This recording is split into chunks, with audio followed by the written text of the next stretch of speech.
An Audio Boy 279 production. Truth audiobooks for the people. The War on Drugs boxed set. Written by Sean Atwood. Pablo Escobar, Beyond Narcos. Narrated by Max Tilney. Chapter 1.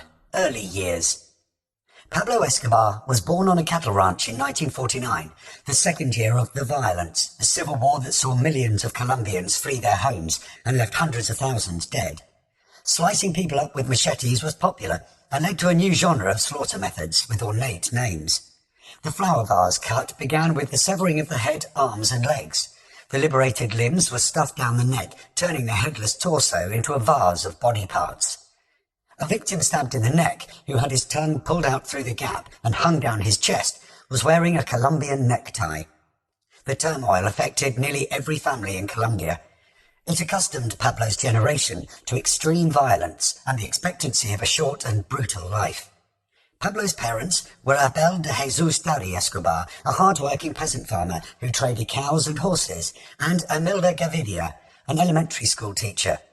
As her husband was mostly absent due to work, Amilda cooked, cleaned and took care of her family. Pablo was the third of 7 children. One day, tiny Pablo wandered away from home. Amilda found him under a tree with a stick, playing with a snake. "See, I'm not hurting you," Pablo said to the snake. Gazing affectionately, Amilda knew that Pablo was a sweet boy who loved animals. The nearest school was so far away that Pablo and his brother Roberto had to wake up early. With no means of transportation, it took them an hour to walk there in worn-out shoes. Rather than wear shoes with holes in them, Pablo decided to go to school barefooted. His teacher sent him home. Humiliated, Pablo told his mother that he needed new shoes to stay in school. As he had no money, she deliberated her options and shoplifted a pair of shoes.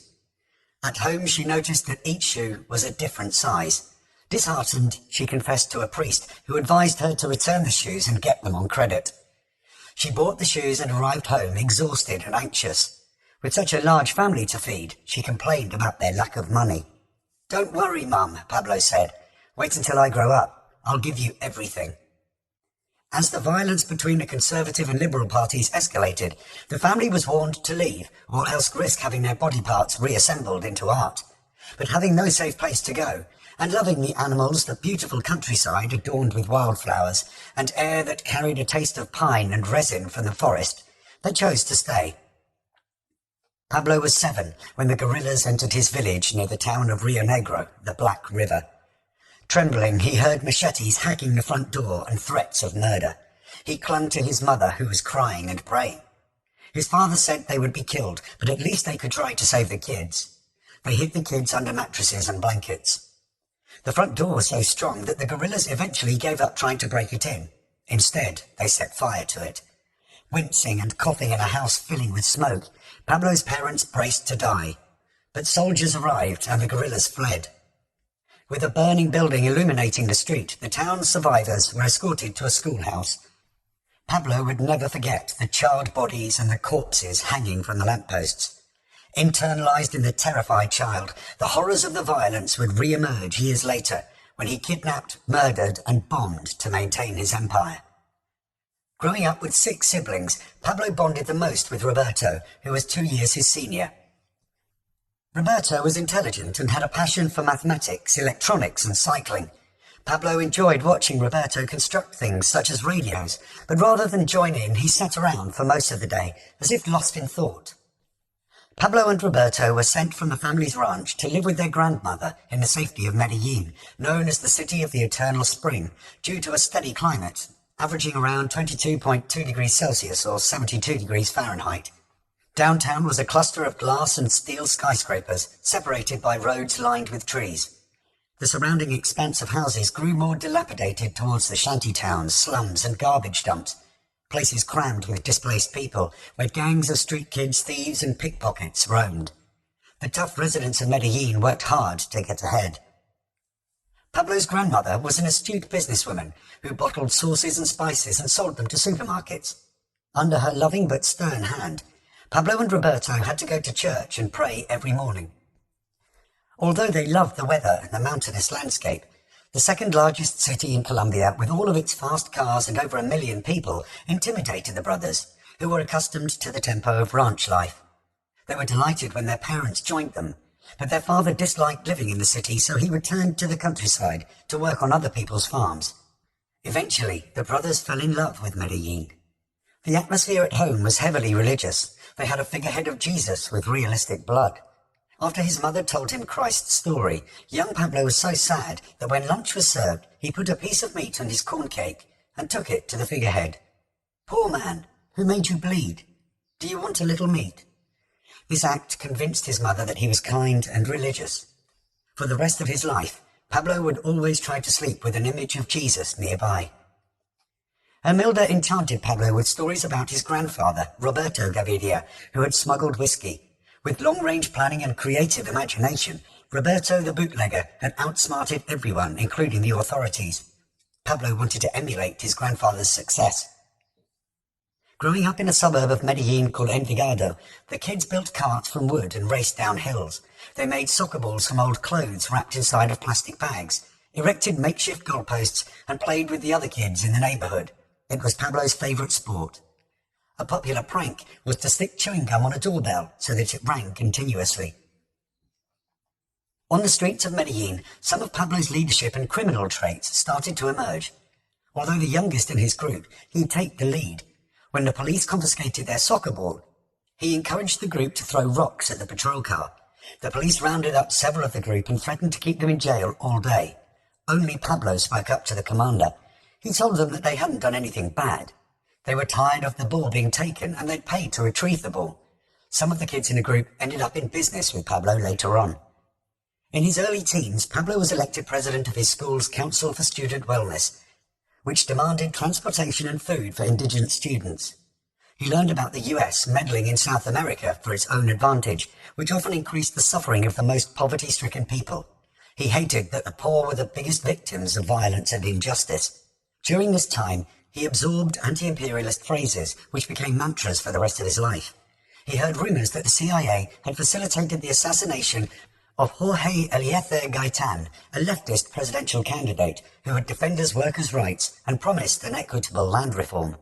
Gaitan's death had ignited the violence that had threatened Pablo's family. Pablo started to despise the way that society was structured. A tiny percent of the population owned the majority of the land and wealth, while more than half of Colombians lived in poverty. Determined to prevent that from happening to him, he claimed he would kill himself if he had not made 1 million pesos by the age of 30. According to his brother Roberto in his book Escobar, Pablo developed an interest in history, world politics, and poetry. At the public library, he read law books. He practiced public speaking on student audiences at lunchtime or on the soccer field. Roberto remembers him speaking passionately about becoming the president of Colombia and taking 10% of the earnings of the richest people to help the poor to build schools and roads. To create jobs, he wanted to encourage Asian manufacturers to build plants in Colombia. In school, Pablo grew restless. Distrustful of authority figures, he felt more at ease with the street gangs. For money, he experimented with small scams. Believing that school was a waste of time, he dropped out for 2 years. On the dangerous streets, he refined his techniques and learned to avoid the pitfalls. Imelda convinced him to resume his education so he could get the 3 grades necessary to graduate. As he adored his mother, he went back to school. But he ended up in constant arguments with his teachers, whom he viewed as absurd and foolish. Eventually he was expelled. After his mother scolded him, he responded, "Mother, I keep on telling you, I want to be big and I will be. I'm poor, but I'll never die poor, I promise." By 16, Pablo was displaying an extraordinary amount of confidence on the streets. With a comb in his pocket, he often gazed at windows to inspect his reflection. In later years, he imitated the mannerisms of Al Capone and the Godfather, played by Marlon Brando. His deep thinking was intensified by smoking marijuana. He grew quieter. When asked a question, he generally paused silently before replying. Some wondered whether he was imitating the Godfather, but it was a natural trait, exacerbated when he was stoned. Rationalizing his banditry as a form of resistance to an oppressive society, he channeled his energy into criminal activity, which ranged from selling fake lottery tickets to assaulting people. With a rifle, he walked into banks and calmly told the staff to empty their safes. With a smile, he chatted to the tellers while awaiting the cash. Unable to perceive that Pablo had shed his sense of fear, some mistakenly ascribed his bravado to drugs. The results he achieved from his cleverness and farsightedness, including eluding the police, boosted his faith in himself. A formidable combination of intelligence and street smarts enabled him to rise above his contemporaries, some of whom sought his advice and joined his gang. Those who were nervous or frustrated felt safe in his company. He earned their respect by remaining calm and cheerful in dangerous situations. One said, "He was like a god, a man with a very powerful aura. When I met him for the first time, it was the most important day of my life." In Killing Pablo, author Mark Bowden described Pablo as an accomplished car thief by age 20. Drivers were forced out of their cars by his gang and the cars dismantled at chop shops. He dictated orders from home, managing the logistics and collecting the cash. His gang started stealing new cars, which were impossible to resell if they had been reported as stolen. To get around this, he offered the police bribes. After a year, his relationship with them was so strong that the police chiefs followed his orders. Complaints about him reselling stolen cars were ignored. Money from selling car parts was used to bribe officials to issue car certificates, so that the stolen cars could be resold without having to be chopped. The officials receiving the complaints about what he was doing were the same ones issuing him with the titles for the new cars. He started a protection racket whereby people paid him to prevent their cars from being stolen. Always generous with his friends, he gave them stolen cars with clean papers. Those receiving new cars were told to pick them up from the factory. If the factory workers detected the forged paperwork, Pablo's friends told them these titles were made by Pablo, which prompted the workers to hand over the keys. Pablo and his cousin Gustavo, who narcos portrayed as usually wearing a flat cap, built race cars from stolen parts and entered rallies. Suspected of stealing a red Renault, Pablo was arrested in 1974, but he bribed his way out of a conviction. Pablo ordered the murders of people who tried to prevent his accumulation of power, including those who denounced him, refused to abide by his rule, or declined his bribes. He discovered that murder provided cheap and effective PR. Focusing people on their mortality or that of their families brought their behavior into line. He killed without remorse, just to increase his reputation and earnings. Some of the people who owed Pablo money were kidnapped. If the debt wasn't paid by family members or friends, the victim was killed. This enhanced his reputation and helped his business grow in a world of opportunists and cutthroats. He also kidnapped people and held them for ransom. Diego Echevarria Misas was a powerful industrialist who lived in a remake of a medieval castle. Widely respected in the higher social circles, he yearned to be revered as a philanthropist, but no matter how many schools and hospitals he opened, the poor were not fooled by his attempts to mask his malevolence. The workers in his textile mills toiled endlessly in cruel conditions for a pittance. He fired hundreds of them in an abusive manner and without severance pay. Like many wealthy landowners, he expanded his territory by forcefully evicting peasant communities. Attempting to defend their homes, some peasants were imprisoned or murdered. The rest were forced to settle in the slums. Pablo had heard enough about Echevarria. One day his kidnapping became news. His family rapidly paid the ransom, but his fate remained a mystery. After 6 weeks, his body was found in a hole near Pablo's birthplace. He had been tortured, beaten and strangled. The poor celebrated his death. Although many people believed that Pablo had brought them justice with no evidence linking him to the crime, he was not charged. On the streets, people stopped to shake his hand or bowed to him in reverence. They began calling him Dr. Escobar and the Doctor. Roberto has claimed that the early stories of his brother's brutality are untrue accusations made by Pablo's enemies. Pablo started to apply his organizational skills to contraband, a thriving business in Colombia, a country steeped in corruption. Medellin was known as a hub for smugglers. Those who got caught typically bribed their way free. If they were unable to pay a bribe, the police would usually confiscate their contraband rather than incarcerate them. It was the cost of doing business and customary throughout Colombia. With numerous police on the payroll of crime bosses, it was hard to differentiate between the police and the criminals. The police not only gave their criminal associates freedom from jail, but they also committed crimes for the gangs, including kidnappings and contract killings. Shootouts sometimes occurred between different police on the payrolls of rival gangs. The court system was the same. Judges who earned $200 a month could charge up to $30,000 to dismiss a case. Judges who refused were threatened or beaten. Court staff could be bribed to lose files, which was cheaper than paying a judge. If that didn't work, the judge was killed. The court system was considered the softest target in law enforcement, and Pablo would master the art of manipulating it. Early on, narcos presented Pablo as a boss in the contraband smuggling business, but that was false. He was the underling of a powerful contraband kingpin who specialized in transporting cigarettes, electronics, jewelry and clothing in shipping containers from America, England and Japan. The goods were shipped to Colombia via Panama. Having met Pablo at a soccer match, the kingpin asked him to be a bodyguard in the hope of reducing worker theft. He told Pablo that the way to make money was to protect the merchandise for the guy with the money, and that was him. Pablo bought the poorly paid workers seafood and wine. He offered them half of his salary forever to work with him. If they stopped stealing, he'd come back and take care of them in 2 weeks. The workers agreed and returned the stolen goods they still had. Specializing in cigarettes, Pablo drove across Colombia in a jeep ahead of half a dozen trucks transporting contraband. Along the way, he paid the necessary bribes to the police. Delighted with Pablo's performance, the kingpin offered him 10% of the business. Pablo demanded 50%. The kingpin called Pablo crazy. Pablo said it was fair because the kingpin had sometimes lost more than half of the goods. Even after Pablo's 50%, the kingpin would still make more money because there would be no theft. The kingpin agreed to 40%. Through the contraband business, Pablo became adept at smuggling goods across the country without paying government taxes and fees. Supervising 2 convoys a month earned him up to $200,000. He stashed his profits in hiding places in the walls of his home. He installed special electronic doors that only he could open. He recruited Roberto as an accountant in charge of handling the payroll, making investments and depositing money into bank accounts with fake names. Over the years, money was invested in real estate, construction businesses and farms.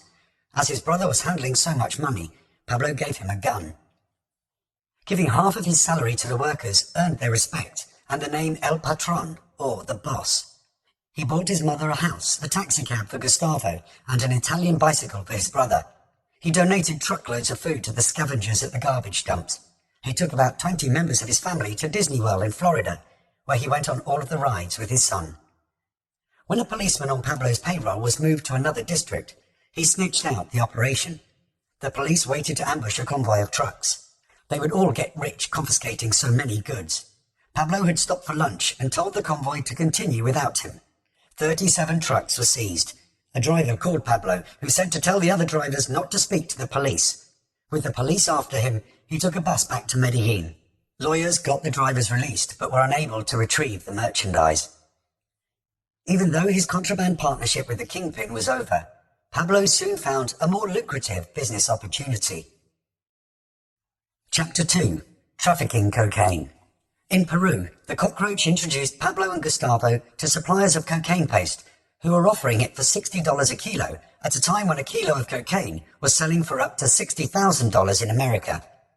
The narco scene with the cockroach surviving a military firing squad in Chile is false. In Renault 4s, Pablo smuggled the paste from the Andean mountains across 3 countries, Peru, Ecuador and Colombia. He had a separate Renault 4 for each country, with the relevant country's license plate.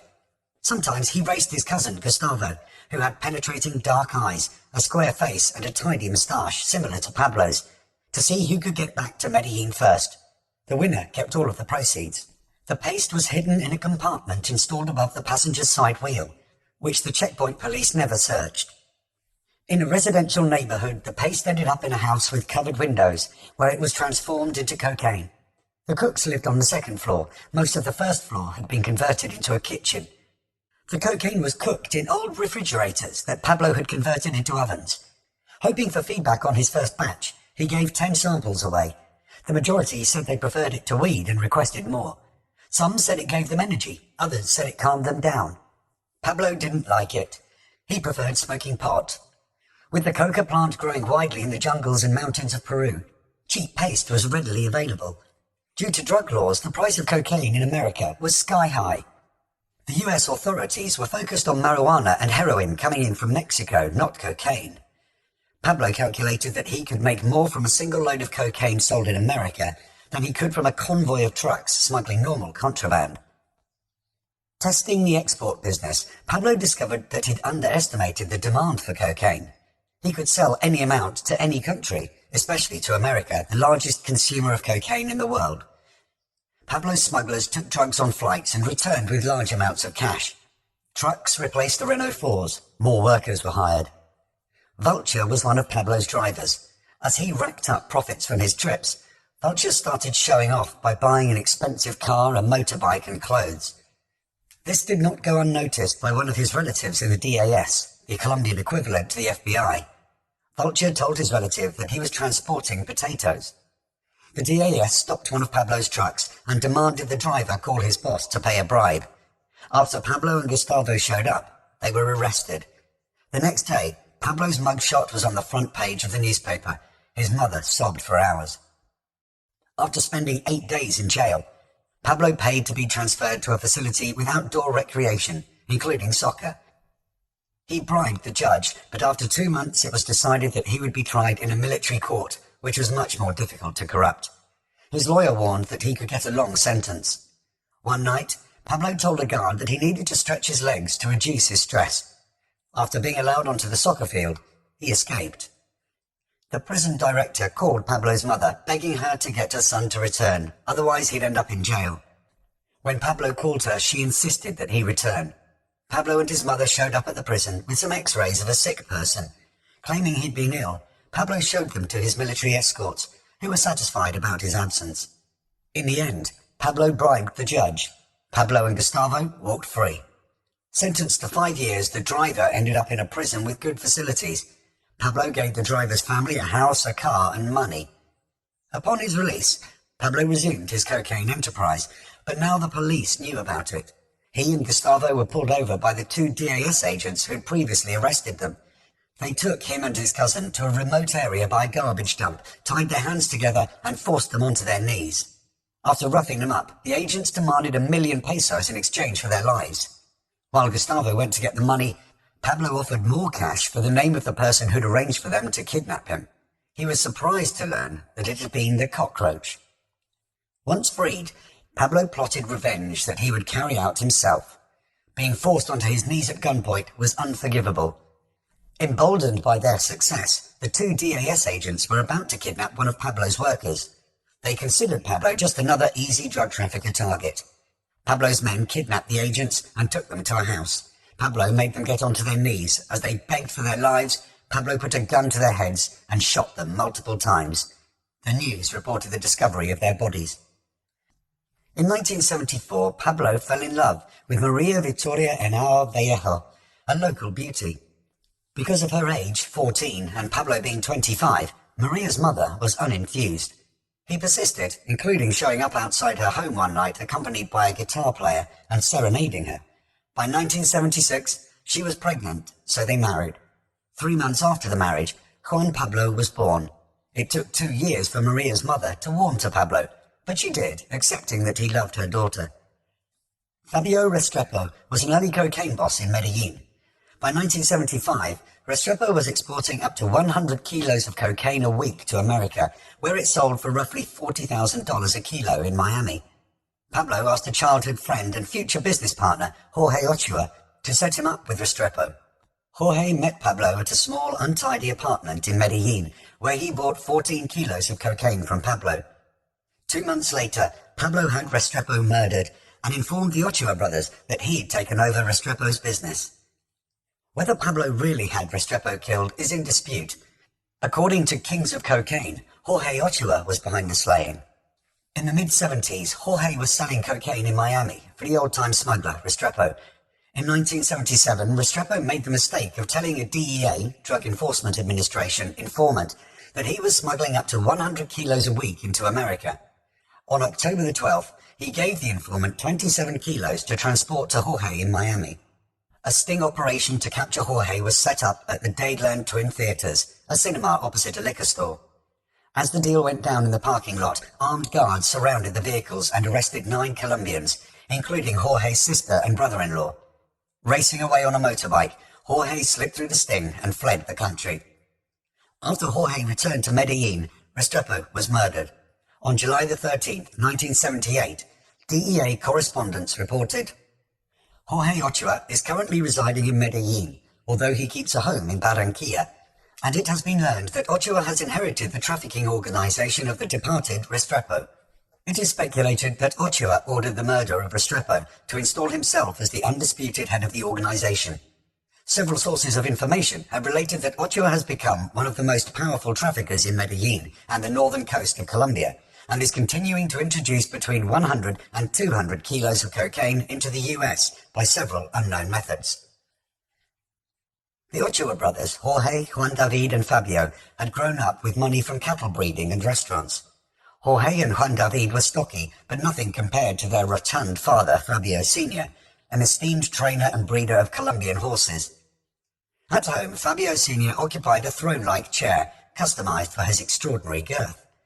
He was the patriarch over a big family of adventurous men and strong women. Although he never got caught with his hands in the trafficking operation, some authors have claimed that Fabio Sr. was the true godfather of the Medellin cartel. Pablo respected him and valued his advice and folk wisdom. In the 2006 documentary film Cocaine Cowboys, the former Medellin cartel associate John Roberts mentioned Fabio Sr. As many people want to believe that Pablo Escobar was the king of cocaine, they can believe that, but the man that was really the king was Ochoa. In the mid-1960s, the Ochoa family toiled around the clock at their restaurant Las Margaritas. Jorge Ochoa later joked that he'd invested in cocaine to prevent the rest of his family from working themselves to death in the restaurant. After Restrepo's murder, Jorge, aka the Fat Man, assumed leadership of the family's cocaine business. Jorge was quiet, strong on family values, and didn't participate in drugs other than the occasional glass of wine. As exemplified during the sting at the Dadeland Twin Theatres, he had a knack of avoiding the law that would serve him well for the rest of his life. While Jorge was forming El Clan Ochoa with an established distribution network in America, Pablo was building his own gang, Los Pablos, with a fearsome reputation on the streets of Medellin. His organization absorbed people who'd previously been rivals. When a war broke out between two cocaine traffickers in Medellin, resulting in workers and their family members getting killed, Pablo brokered a deal whereby they entered a partnership under him. Initially, shipping cocaine to America was easy for Pablo and far more profitable than smuggling bulky marijuana. Up to 40 kilos could be packed into used airplane tires, which pilots would discard at Miami. They were taken to a dump, followed by one of Pablo's workers who would retrieve them. The cocaine was distributed through a network of Latinos in Miami. Pablo no longer smuggled drugs himself. He paid others to do it. On the phone, he used code words such as emeralds and diamonds to frustrate the efforts of drug agencies and to avoid providing any verbal evidence that could be used against him. To stay ahead of the DEA, he continuously changed his smuggling methods. He stopped using airplane tires and had Colombian and US citizens board planes with cocaine in their suitcases or in specially made clothes. Holding up to 5 kilos, the suitcases had double walls. They were paid $1,000 and their flight tickets. Some wore shoes with hollowed-out bottoms. The shoes had been manufactured with the cocaine sewn inside. As well as passengers, Pablo recruited crew members, including stewardesses, pilots and co-pilots, who breezed through airports without getting searched. People in wheelchairs could smuggle up to $1 million worth of cocaine in the frames. Some smugglers dressed as nuns. Others posed as blind people with canes packed with cocaine. Some swallowed cocaine in condoms. If the condom opened, they died. Newspapers reported such tragedies. With the authorities obsessed with eradicating the drug that had been demonized for decades in America, marijuana, cocaine slipped into the US unnoticed. The federal government had classified marijuana as a Schedule I substance, more harmful than cocaine and equally as harmful as heroin, where it remains to this day. Over time, instead of sending people with suitcases, Pablo just sent the suitcases. They were checked onto a flight and picked up at the other end. Airport officials were bribed with hundreds of thousands of dollars to look the other way. An official on a meager salary ended up getting arrested with $27 million in his bank account. To keep expanding, Pablo paid bigger bribes. To enable the police on his payroll to get promotions and pay increases, Pablo allowed them to confiscate massive amounts of cocaine. The media recorded the busts and reported them on the news. The government was delighted as such seizures enabled them to get more money from America to fight the war on drugs. The confiscated cocaine was reported as destroyed, returned to Pablo, and exported to the US. Corrupt governments all over the world still run this scam on US taxpayers. Due to the smells released from making cocaine, Pablo moved his kitchens from residential areas to the jungle. He moved into El Poblado, one of Medellin's wealthiest neighborhoods, with lots of white stucco houses, heavy on marble, glass, and armed guards. The locals ate at fancy restaurants with views of the city lights and shopped at expensive boutiques. His brother urged him to stop and focus on real estate investments, but Pablo was addicted to the power, money, and lifestyle. By offering high rates of return, Pablo attracted investors. An investment of $50,000 would be repaid with $75,000 in 2 weeks.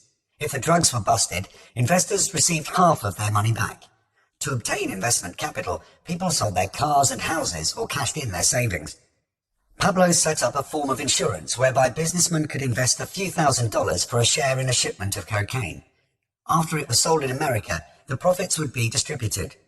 Pablo guaranteed their original investment, even if the shipment was seized. For providing this insurance premium, he took 10% of the American value of the cocaine. He even offered businessmen loans to invest. Pablo was making millions, but things were still relatively small. For him to become a billionaire, it would take the ideas of a man who worshipped both John Lennon and Adolf Hitler. Carlos Leder, the character in Narcos with a swastika on his arm. Chapter 3. Carlos Leder and George Young. Carlos Leder's dream was to make millions from cocaine and to use the proceeds for revolutionary goals, including the destabilization of imperialistic America. Of German Colombian descent, 24-year-old Leder was arrested in Miami in 1973 for smuggling marijuana and sentenced to 4 years. In minimum security federal prison in Danbury, Connecticut, he rubbed shoulders with a more polished type of prisoner, white-collar criminals, Vietnam War protesters. Unlike the typical Colombian smuggler, Leder spoke fluent English, enabling him to absorb knowledge from the eclectic mix of prisoners, which he filed away for future use. Leder was born in Armenia, Colombia. His father, Wilhelm Leder, a tall German, was considered a dangerous Nazi by the Colombian police, who suspected him of running a fascist spy ring out of the hotel he owned, with 40 rooms and hidden transmitters. Wilhelm hated Jews and the American government, and longed for the installation of a totalitarian regime in Colombia. He had a vegetable oil factory and imported canned goods and wine for his hotel, which his German common-law wife ran. His Colombian beauty queen wife gave birth to Carlos Leder. The youngest of 4 children, Leder moved to America with his mother at age 15. Considerably shorter than his father, he was handsome, intelligent, and ambitious. But every time he turned to crime, he got arrested, commencing with the interstate transportation of stolen cars in America. His arrest for marijuana brought him into contact with a cellmate called George Young, whose life story was portrayed in the movie Blow, starring Johnny Depp. It was a meeting that changed their lives forever. Born in Boston in 1942, Young was a high school football star and a natural leader. At the University of Southern Mississippi, he studied advertising, but dropped out to lead a life of smoking and dealing marijuana. Mesmerized by West Coast culture, he became a hippie, embracing LSD and free love.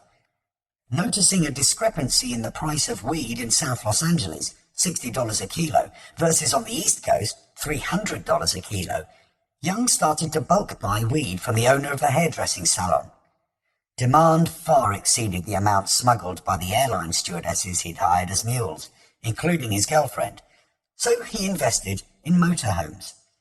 Soon he had hundreds of thousands of dollars. He bought a plane to fly weed from Mexico that cost $8 to $10 a kilo. Only 26, he hired a team of pilots. In 1974, he was busted smuggling 660 pounds of marijuana to Chicago. He bombed it out and went on the run. When he visited his parents, they called the police. His sentence was reduced after he argued with the judge. In 1974, serving a 4-year sentence, Young was bracing to receive a new cellmate in his 7 by 9 foot room, with a view of the countryside.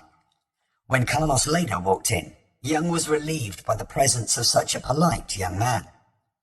After exchanging pleasantries, Leder said, "What are you in for?" Flying pot out of Mexico, Young said. For an hour, they discussed their experiences in the marijuana trade. Standing in the line for the chow hall, Carlos said, "You must know a lot about aeroplanes, and have a lot of people in the US who buy drugs. Do you know anything about cocaine?" "No," Young said. "Tell me about it." "It sells in the US for $40,000 to $50,000 a kilo." "How much do you get for it, Carlos?" "Like $2,000 to $5,000. "Tell me everything you know about cocaine, Carlos. Everything." For 16 months, the cellmates ironed out the logistics for distributing cocaine across America. Leda told Young that he could obtain unlimited amounts of it from two cousins, Gustavo Gaviria and Pablo Escobar. Aiming to make millions from air transportation, they obtained maps from the prison library and plotted trafficking routes. Banker inmates taught them about money laundering and offshore accounts. After a doctor incarcerated for Medicare fraud mentioned Belize, which lacked an extradition treaty, Leda contemplated setting up a regional haven for traffickers. Young wanted to transport cocaine to America in light aircraft, just like he'd done with weed. A pilot advised them that a small plane couldn't carry enough fuel for such a long trip. The plane would have to stop somewhere to refuel. If a plane were to fly from Miami to the Bahamas, as if taking its occupants on a vacation, it could continue to Colombia, get the cocaine, and return to the Bahamas. If the plane returned with the end of the week traffic, it would be invisible to the authorities. Leda affectionately referred to incarceration as his college days because he was learning so much. He obtained a high school diploma. Due to his excellent grades, he ended up teaching Hispanic inmates. He never stopped reading. Young introduced him to Machiavelli, Plato, Nietzsche, Carl Jung, Hermann Hesse, and Hemingway. In 1975, Young was released to his parents. In 1976, he received a telex from Colombia. "Weather beautiful. Please come down. Your friend, Carlos." Unwilling to violate parole, Young sent a friend to Leda in Medellin on a fact-finding mission. They arranged a 15-kilo transaction. In April 1976, Leda called Young with instructions to send 2 female mules to Antigua with baggage. "Don't tell them anything. We'll explain everything when they get there." Young approached his girlfriend and her friend at a schoolyard where they were watching a softball game. "Would you be interested in a free Caribbean vacation?" "When?" "Now." The women took hard-shell Samsonite cases and spending money. They had a blast with the charming Leda. Young's girlfriend slept with one of Leda's friends. They returned home with different cases. Young took the new cases home and removed the aluminium lips protecting the fiberglass false bottoms. Snorting the product, Young thought it was wonderful. It was the beginning of a monstrous drug habit. Carlos paid Young 5 kilos to distribute the cocaine. He sold 4 kilos for $180,000. He paid his female smugglers in cocaine. More trips were organized. A setback occurred on October the 19th, 1976, when Leda was arrested for smuggling Chevrolet wagons into Colombia. Through bribery, Leda arranged to serve his time in a special terrace in Bella Vista, a new prison in Medellin. While most of the prisoners slept on a filthy floor and ate rotten horse-meat soup, Leda had his own bed and ordered food from restaurants. Leda buddied up with an American incarcerated for smuggling weed. He told the smuggler that he wanted to form a conglomerate of small-time cocaine producers and to put all their merchandise together into one shipment, so it would pay for the equipment necessary to get into the United States. He aimed to use cocaine to conquer the world, like Adolf Hitler. After 2 months inside, Leda was released in time for Christmas. Young sent Leda $30,000 and business resumed. In February 1977, Young received 50 kilos in Miami, which he transported to Boston to meet Leda, who was a no-show. Unbeknown to Young, Leda had run into difficulty crossing the Canadian border and was on the run. Young gave the cocaine to his former weed dealer, the Hollywood hairdresser. 2 weeks later, it had been sold for over $2 million. Leda showed up at Young's parents, concerned about the fate of the cocaine and that Young may have ripped him off. Many Colombians had lost cocaine by trusting Americans. When he saw his share of the cash, $1.8 million, Leda was so delighted that he bought a new BMW. Soon, Young was making $500,000 a week. Hidden in cars, millions were smuggled back into Medellin by Leda. By 1977, a plane was needed to move the cocaine, so Young hired a Learjet. But constantly smuggling and using cocaine was wearing Young out. Leda was such a strict disciplinarian that he put everybody he knew to work. An exhausted Young asked Leda to find someone to bring cocaine to California. "I'll call you as soon as I have that person in transit," Leda said. The next day, he called Young. "I have someone. They're on the plane now." "Who is it?" "It'll be a surprise." The next day, Young heard knocking on the door of his Holiday Inn room. Opening it revealed a little grey-haired lady, Leda's mother. When Young objected, Leda said that everybody had to work, and she had wanted a free trip to Disneyland. As the business grew, the former cellmates fell out. Leda viewed Young's cocaine habit as detrimental to work performance. Young was snorting a gram at a time, earning him the nickname I-95, because his long lines of white powder reminded the Colombians of that interstate highway. Attempting to squeeze Young out of the picture, Leda demanded to know the name of the Hollywood hairdresser. In August 1977, a pilot tested the Bahamas route, the plan hatched in prison, with 250 kilos picked up from one of Pablo's farms outside Medellin. The plane refueled in Nassau, the capital city of the Bahamas, on its 11th largest island. It landed in the Carolinas, and the cocaine was transported to Florida. The cocaine sold within days. The profit was $1 million, which Young and Leda split. Leda wanted to move the base of their operation to the Bahamas, but Young argued against it. "Look, Carlos, the only way to do this business is to hit and run, keep changing our smuggling routes, never stay in one place. Then we don't have to be under anybody's thumbs. We make ourselves $100 million apiece or whatever. You go your way, I go mine." Leda wanted a rapid expansion to help him achieve his revolutionary goals, whereas Young favoured slow and steady progress. For cocaine supply, Young had stepped on Leda's toes by marrying a Colombian whose brother was a supplier. Leda obtained the contact details for the Hollywood hairdresser, so he didn't need Young as an intermediary anymore. Young accused Leda of going behind his back. Leda obtained a boat and searched for an island in the Bahamas. He settled on Norman's Cay, a fishhook-shaped landmass surrounded by some of the clearest blue water on Earth, teeming with marine life. The central curvature harboured yachts. At the top of the island, a dozen beach cottages sat on a rocky coast.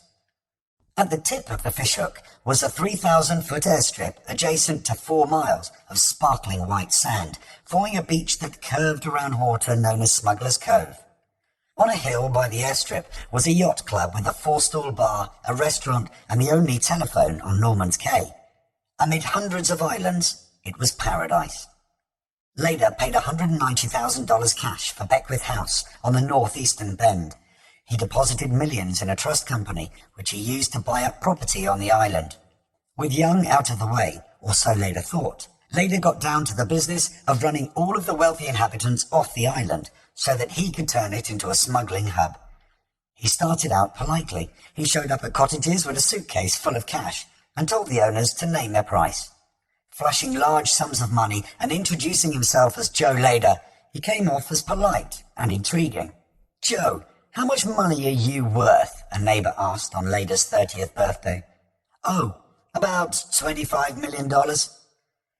He bought the rights to the guest house, the bar, and the airstrip. He closed the airstrip down for general use by painting a giant yellow X on it, which prevented other residents from flying in and out. He closed the yacht club, the diving school, and stopped the hotel from taking reservations. The remaining residents were starting to wonder what was going on, but Leda was only just getting started. He decided that the homeowners who'd refused his cash had to go.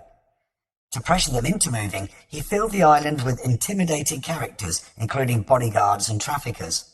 "In case I didn't make myself clear," Leda told one resident, "if you're not off this island today, your wife and children will die." A college professor who ran a diving business was told that diving must stop. When he returned for his gear, his plane was surrounded and he was prevented from leaving. After shooting the plane's radio, Lader's bodyguards instructed him to fly away and never return. In the air, he noticed that the plane lacked fuel. It had been siphoned. The plane had to emergency land on a nearby island's beach. The police did nothing about the complaints from the residents. Lader had paid everybody off. A Bahamian immigration officer initiated deportation proceedings against the remaining resident. Emulating his hero, Adolf Hitler, in a way that would have made his father proud, Lader hired 40 German bodyguards who arrived in the Aryan tradition with Doberman pinschers, automatic weapons, and blonde hair. Toting black satchels, they patrolled in Toyota Jeeps and Volkswagen vans. Any yachts that approached with tourists, sightseers, or remaining residents were shadowed along the perimeter of the island by vehicles full of armed neo-Nazis and dogs capable of tearing limbs off. If they got too close to the shore, a helicopter would hover over them. The famous TV anchorman for CBS Evening News, Walter Cronkite, travelled by yacht to Norman's Cay on a Christmas vacation. Finding the harbour empty, he dropped his anchor. "You can't dock here, and you can't anchor out there," yelled a man on the pier. Cronkite continued to the next island, where he was told that it was common knowledge that the people who'd taken over Norman's Cay didn't want any visitors.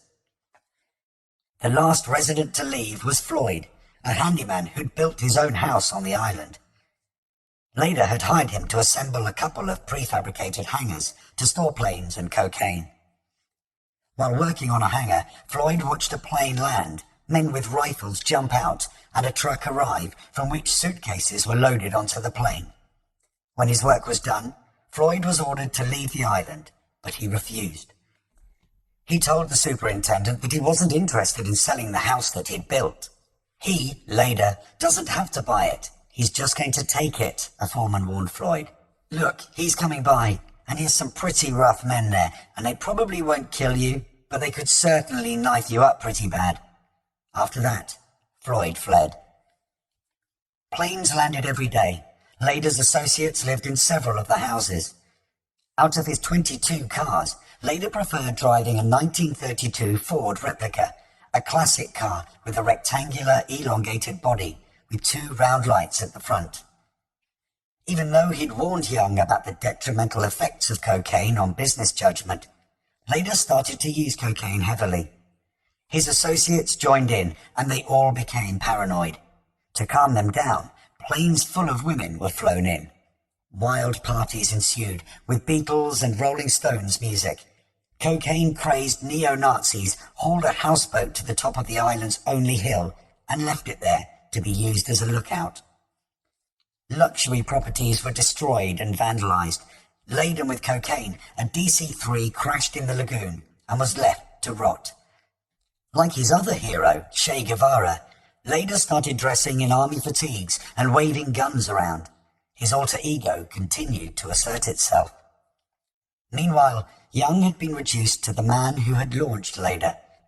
In a confrontational mood, he flew to Norman's Cay. Making only $500,000 a year, he coveted Lader's tens of millions. "It's over," Lader said, flanked by two armed Germans. "You have your brother-in-law. You can do your own operation, but this is my island. I own it." "I'm not going to let you get away with this," Young said. "There's only one way this will end." For 5 years, pilots brought anywhere from 300 to 5,000 kilos. The 5,000 kilos were worth $150 million wholesale at the time. They arrived in a plane with 28-year-old Jorge Ochoa. The packages were marked with the letters CIA. Larger planes meant bigger cargoes. At Norman's Cay, big loads were divided among smaller planes destined for Florida, creating a Federal Express-type method of delivery. Bales of cocaine were offloaded at remote airstrips or dropped into the water where high-speed motorboats were waiting. Lader charged fees for other traffickers to use his airstrip. They brought marijuana, amphetamines and quaaludes. Years later in court, Lader was alleged to have made $300 million from 1979 to 1980. Never had more drugs destined for America come from such a tiny place. Unlike Young, Pablo was delighted with the amount of cocaine going through Norman's Cay. Every week in the late 1970s, Pablo made millions, distributing cocaine to states as far away as Colorado for $72,000 a kilo, California for $60,000, and Texas $50,000.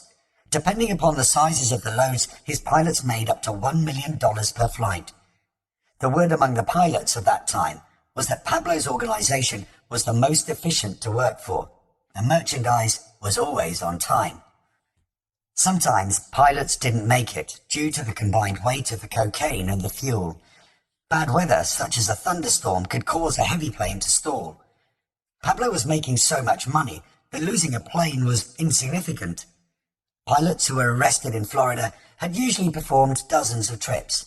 Already multi-millionaires, they could hire the best lawyers. Anything he fancied, Pablo bought, including planes and helicopters. Before he was 30, he invested over $50 million in the construction of a 7,500-acre luxury ranch-style resort with the Magdalena River running through it. It had a landing strip, artificial lakes, a road system and swimming pools, all protected by mortar emplacements. On top of the cement entryway to Hacienda Nápoles, he mounted a lucky charm that had helped to start his fortune. The Piper airplane, tail number HK617P, which had transported his first shipment of cocaine to America. The plane welcomed his visitors who had to drive through the entranceway. His private roads were lined with palm trees.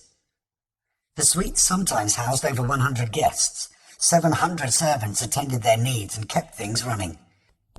The guests enjoyed billiard tables, pinball machines, bars, jukeboxes, a bullfighting ring, tennis courts, outdoor dining areas, a games room, and horse stables. If they liked jet skis, they could race them on the lakes. With the river so close, they enjoyed boats and hovercraft. Pablo hosted parties. Attendees ranged from politicians, business owners, and artists to actors, models, and beauty queens. Pablo hired a professional cameraman to shoot home movies.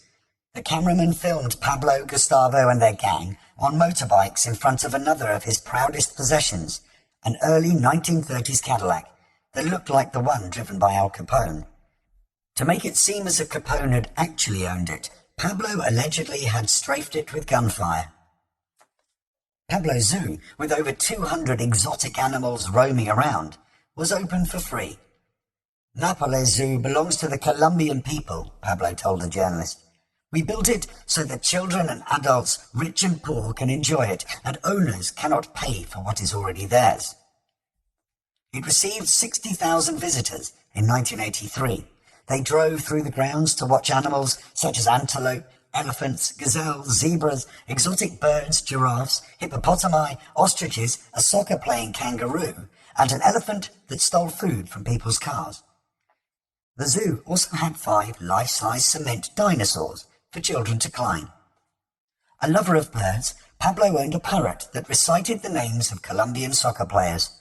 Unfortunately, she fell asleep after drinking some whiskey and was eaten by a cat. After that, Pablo banned all cats from Hacienda Nápoles, including lions and tigers. The main property was protected by armed guards. Only people he had pre-approved were allowed in after their invitations were double-checked by Pablo, who received them by fax from his sentries. The main house included a theatre, a disco, and jacuzzis. The kitchen had its own menu. Eating with his family, guests, and bodyguards, Pablo enjoyed reciting poetry and singing tango music. He always sang in the shower. He enjoyed writing poems to his kids. Pablo and Gustavo lived on the 2nd floor. The rest of the family had the 1st floor. Pablo loved spending time with his family. If his son or daughter needed his attention, he'd halt business meetings. The police recorded a conversation between Pablo and his wife. While they discussed family matters, someone being tortured started to scream in the background. Pablo told the torturer to please keep the victim quiet because he was talking to his family on the phone. With the business needing constant attention, Pablo, Roberto, and Gustavo worked different shifts. Gustavo and Roberto were early birds, whereas Pablo didn't usually wake up until noon. He was an obsessive toothbrusher who put on a brand new shirt every day. After wearing each shirt once, he donated it. He also kept emergency supplies of clothes in safe houses. His favourite breakfast was a corn patty with scrambled eggs, chopped onions and tomatoes, accompanied by coffee. Pablo despised the Colombian elite, who scorned the masses, and politicians who promised to help the poor but didn't follow through. He now had the means to realise his dream of ameliorating the lives of the impoverished, something he knew would create powerful enemies for him. In 1979, he started the social programme Civics on the March. Poor neighbourhoods adopted trees in response to the United Nations having warned that industry was causing irreversible damage. Giving speeches, he encouraged people to join the efforts to preserve the environment. He extolled the value of planting trees and preserving green areas to improve the health of the community. Pablo offered young people an alternative to crime by way of sports. He built public areas with volleyball and basketball courts and soccer fields. He installed electric lights in 40 pitches in the poorest neighbourhoods so that kids could keep playing at night. His investment in the professional soccer team, Atlético Nacional, raised their status internationally, which drew many young people into the game. Pablo met people who lived in the shacks at the garbage dumps. They attempted to make a living by sifting through the trash and finding items that could be recycled. A few weeks after his visit, one of the neighbourhoods caught fire. The shacks were destroyed. No one seemed to care, except for Pablo, who commissioned the building of houses for the homeless. He invested millions in churches, street lights, road improvements and recreation centres. He sent doctors into neighbourhoods to heal the sick. Street kids received 5,000 toys every Christmas. When we build schools, Pablo said, it seems that we re-encounter the nation that we long for. We have looked with pain upon children sitting on adobes in ramshackle locales, and upon teachers living without protection before the indifference of the state. We love Colombia and now are capable of giving back some of what this beautiful nation has given us. We are doing it.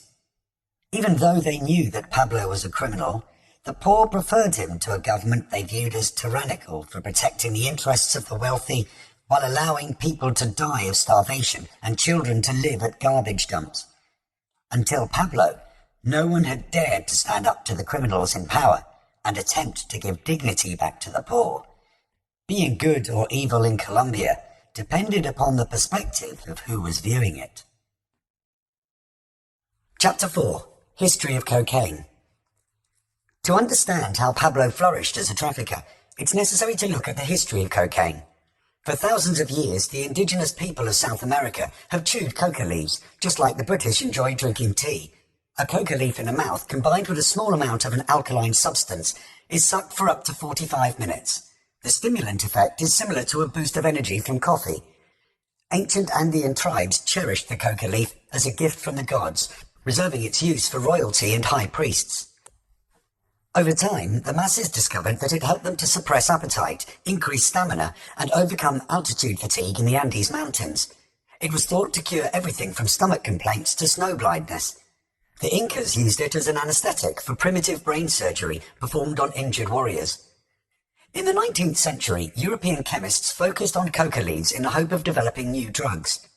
Using leaves imported to Germany, Albert Niemann extracted the primary alkaloid in 1859 and named the crystalline substance cocaine. Having stripped the leaf of its moderating substances, he'd unwittingly unleashed an addictive drug. In 1863, cocaine made its way to America as an anonymous ingredient in Vin Mariani, a tonic wine named after the Corsican chemist behind the concoction. It consisted of ground-up coca leaves with red Bordeaux wine, at the rate of 6 milligrams of coca per ounce of wine.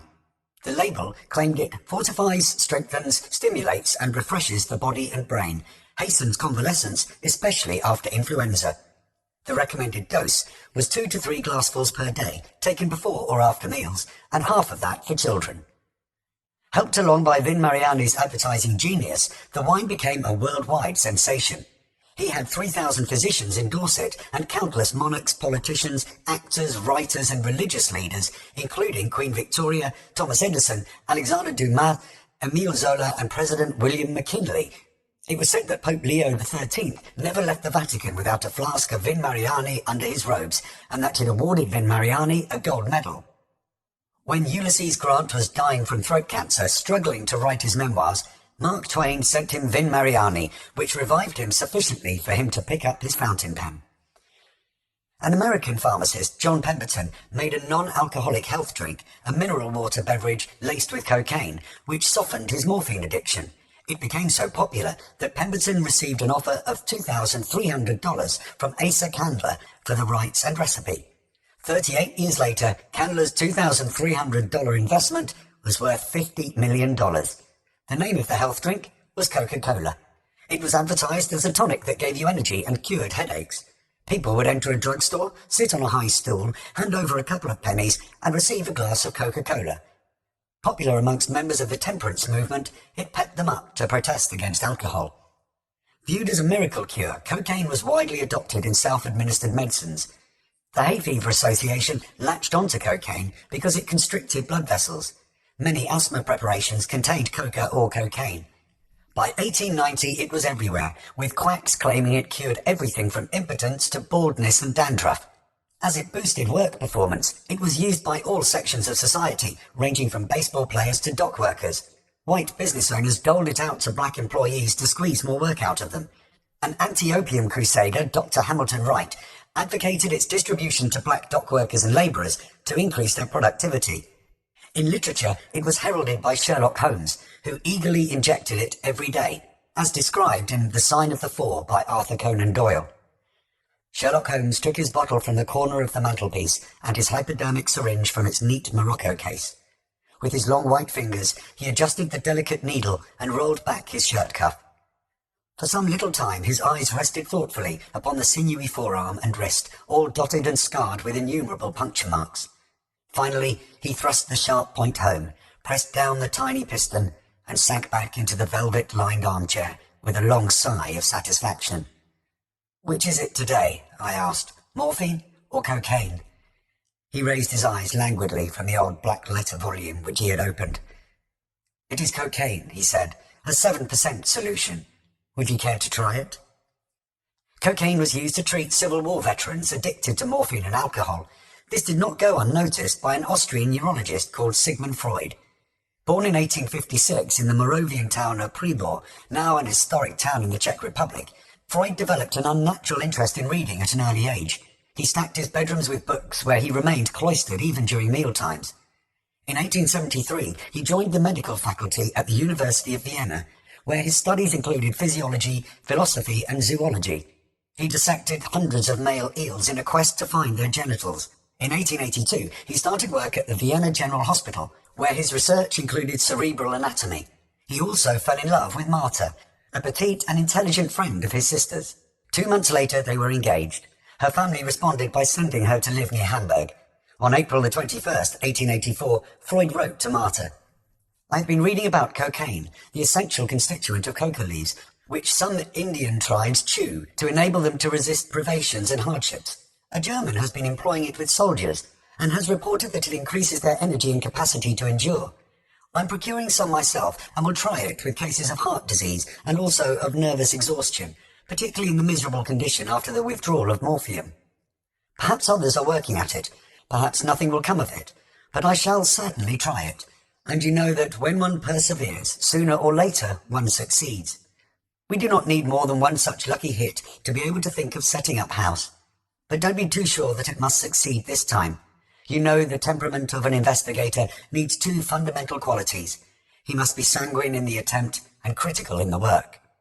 Hoping to make a breakthrough in medicine to generate the resources to marry Marta, Freud purchased a gram of cocaine from a pharmacy supplied by Merck of Germany. He tried 1/20th himself. With his mood elevated and appetite suppressed, he wondered about its application for depression and stomach problems. His enthusiasm for cocaine increased after it provided relief for a patient suffering from gastritis. Freud ordered more, which he shared with his friends, associates, and Marta, to make her strong and give her cheeks a red colour. Using it throughout the day, he documented its effects, including his shifts in emotion, body temperature, and muscular strength. Pining for Marta, who he hadn't seen in over a year, Freud experienced depression, which he increasingly self-medicated with cocaine. High on the substance, he wrote to Marta in the summer of 1884. "Woe to you, my princess, when I come. I will kiss you quite red and feed you till you are plump. And if you are forward, you shall see who is the stronger, a little girl who doesn't eat enough, or a big strong man with cocaine in his body. In my last serious depression, I took cocaine again, and a small dose lifted me to the heights in a wonderful fashion. I'm just now collecting the literature for a song of praise to this magical substance." The first medical article Freud published was Über Coca in 1885, which lauded the use of cocaine in depression and morphine addiction, while also commenting on its anesthetic qualities. Pleased with his progress, Freud took time off to visit Marta. When he returned in September, cocaine was causing a stir, but not because of his paper. Karl Koller, a colleague Freud had conducted experiments with, had made a breakthrough with cocaine and become an instant celebrity. He developed it as a local anesthetic for eye surgery. Although Freud had touched on cocaine's anesthetic properties, Koller had identified its tissue-numbing capabilities. As it would have enabled him to marry Marta, Freud envied Koller's success. In later life, he claimed that it was Marta's fault that he was not already famous at an early age. While Koller was at his house, Freud received a visit from his father, who had an eye complaint. After diagnosing glaucoma, they operated on him the next day, using cocaine as an anesthetic. His father's eyesight was saved. The medical community scrambled to use it as an anesthetic in a variety of procedures, ranging from tooth extraction to hemorrhoid surgery. It was soon heralded as a cure for hay fever, asthma, opium and morphine addiction, and for every complaint imaginable, ranging from ingrowing toenails to nymphomania. It was sold in lozenges, cigarettes, cough medicines and cold cures. Bars offered shots of whiskey with cocaine. In America, its price jumped from $2.50 to $13 a gram. The lead producer, Merck, ramped up production from 50 grams in 1879 to 30 kilos in 1885. Even though medical professionals had certified cocaine as being completely safe, by 1885 its side effects were becoming apparent, especially among those who used it first: physicians, chemists, pharmacists, doctors, dentists and their wives, some of whom ended up in the madhouse. To a friend, Freud had recommended cocaine for morphine addiction. The friend ended up hooked on cocaine and morphine. Freud spent the most frightful night of his life babysitting his friend, who, suffering from cocaine psychosis, kept picking at imaginary insects and snakes crawling beneath his skin. It was determined that cocaine did not cure morphine addiction. It just substituted one addiction for another, and sometimes left people addicted to both. One doctor predicted it would be the third great scourge of the human race, after alcohol and opium. A Russian doctor gave 23 grains of cocaine to a girl he was about to operate on. She died, and he committed suicide. Perhaps the last straw for Freud occurred when he fatally overdosed a patient on it. Dr. Albrecht Hirschmuller of the University of Tübingen traced Freud's error back to work Freud had originally read concerning cocaine's use for morphine addiction in a journal called the Therapeutic Gazette, which Freud had discovered in the index catalogue of the Surgeon General's office. 7 papers he had quoted in Über Coca were from the Therapeutic Gazette, which, unknown to Freud, was owned by the Park Davis Pharmaceutical Company of Detroit, the American manufacturer of cocaine. It was an early instance of Big Pharma co-opting a doctor. Freud had accepted $24 from Park Davis to vouch for their cocaine, which he had claimed was as good as Merck's. Flack rained down on Freud for his claims in Über Coca. Even though he'd finally managed to marry Marta in 1886, Freud described 1887 as the least successful and darkest year of his life. He never published any more papers on cocaine. He buried the theories and went on to found psychoanalysis. With the zeal of enemy combatants, researchers still argue over whether cocaine gave Freud the inspiration and vivid dreams that contributed to the development of his later theories. Although most of its supposed medical benefits were debunked, cocaine use in America climbed as people became addicted to patent medicines. But that was all about to stop, at least for black people. At the turn of the 19th century, agricultural depression and labour struggles increased tension among the whites, some of whom channeled their discontent into the despicable act of lynching black people. Gangs of vigilantes grabbed innocent blacks and hung them from the nearest tree.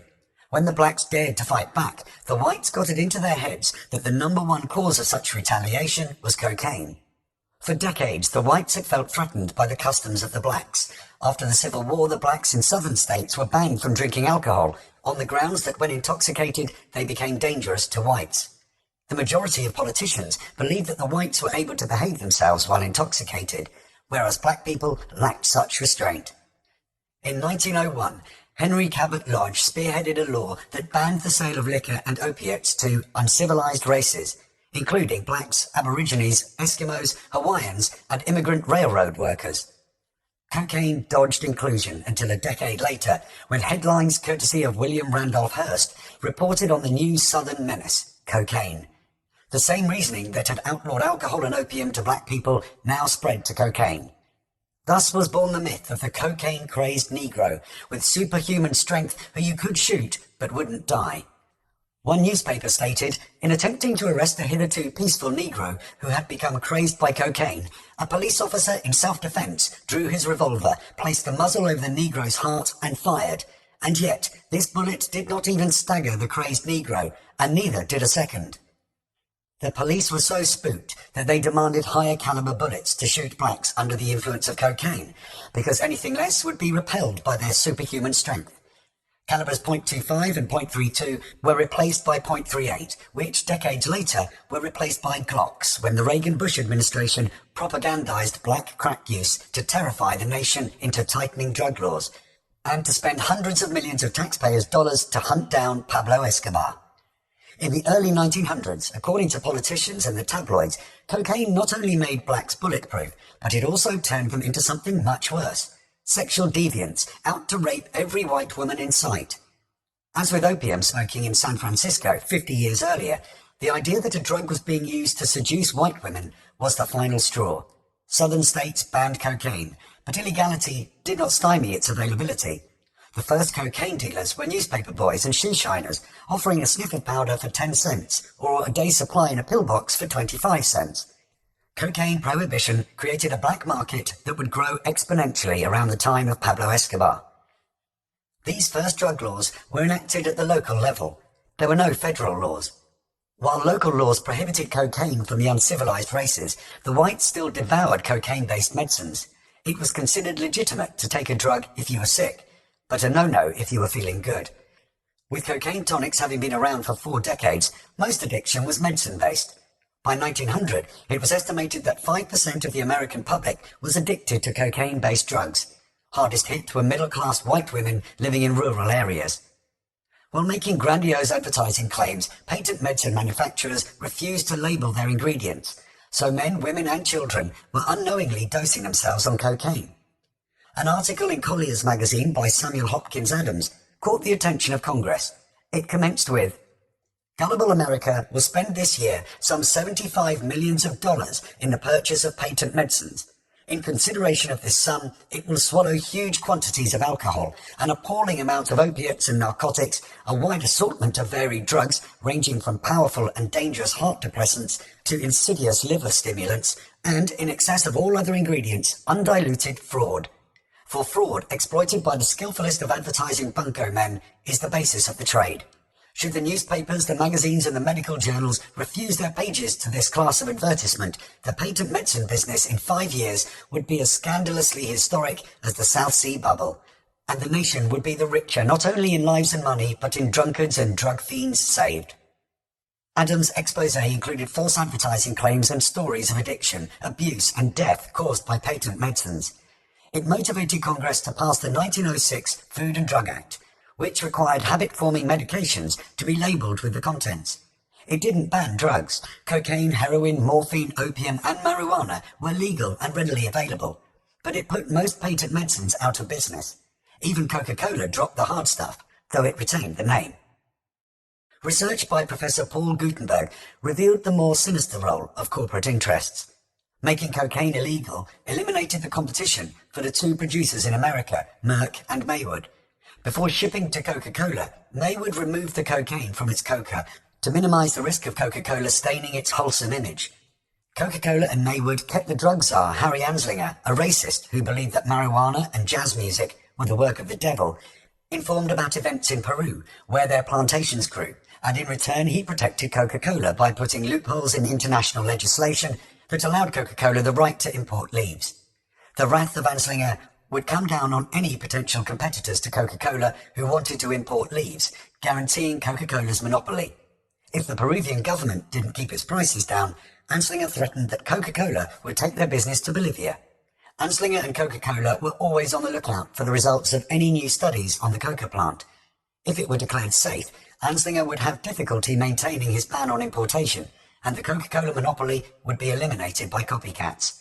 At the same time, Coca-Cola didn't want coca to be deemed too dangerous, because minus its cocaine, it was still a main ingredient, which carried a constant risk of a scandal erupting. Outside of helping Coca-Cola, Peru was discouraged from producing coca, which, according to Gutenberg, boosted the black market, which fed the rise in demand for cocaine from the 1960s onwards. With no legal outlet for coca due to United Nations laws put forward by Anslinger, the Peruvian farmers exported coca paste to traffickers, Pablo Escobar's progenitors, or as Gutenberg put it, there was a continual rise in cocaine production throughout Peru in the 1950s and 60s. The United States created the cocaine problem itself. When the Harrison Narcotics Tax Act was proposed, Southern legislators seized upon the opportunity to include cocaine. They backed up their demand with stories about black men murdering and raping entire families. Now, not only did cocaine give black men superhuman strength, but it also improved their pistol aim. This federal law was passed in 1914. It included cocaine, opium, morphine, and heroin.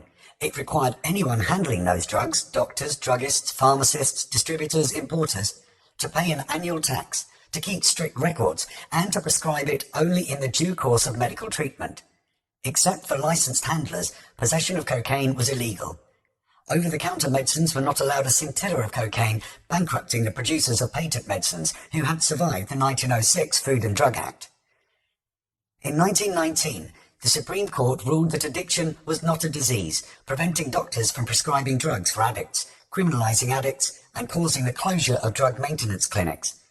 By 1928, one-third of the federal prison population was made up of violators of the Harrison Act, including numerous doctors.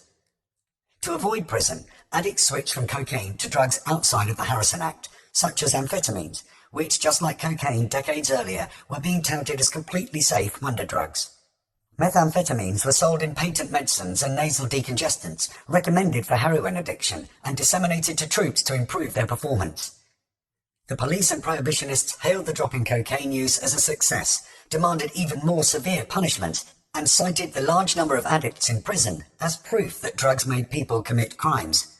After all, only criminals ended up in jail.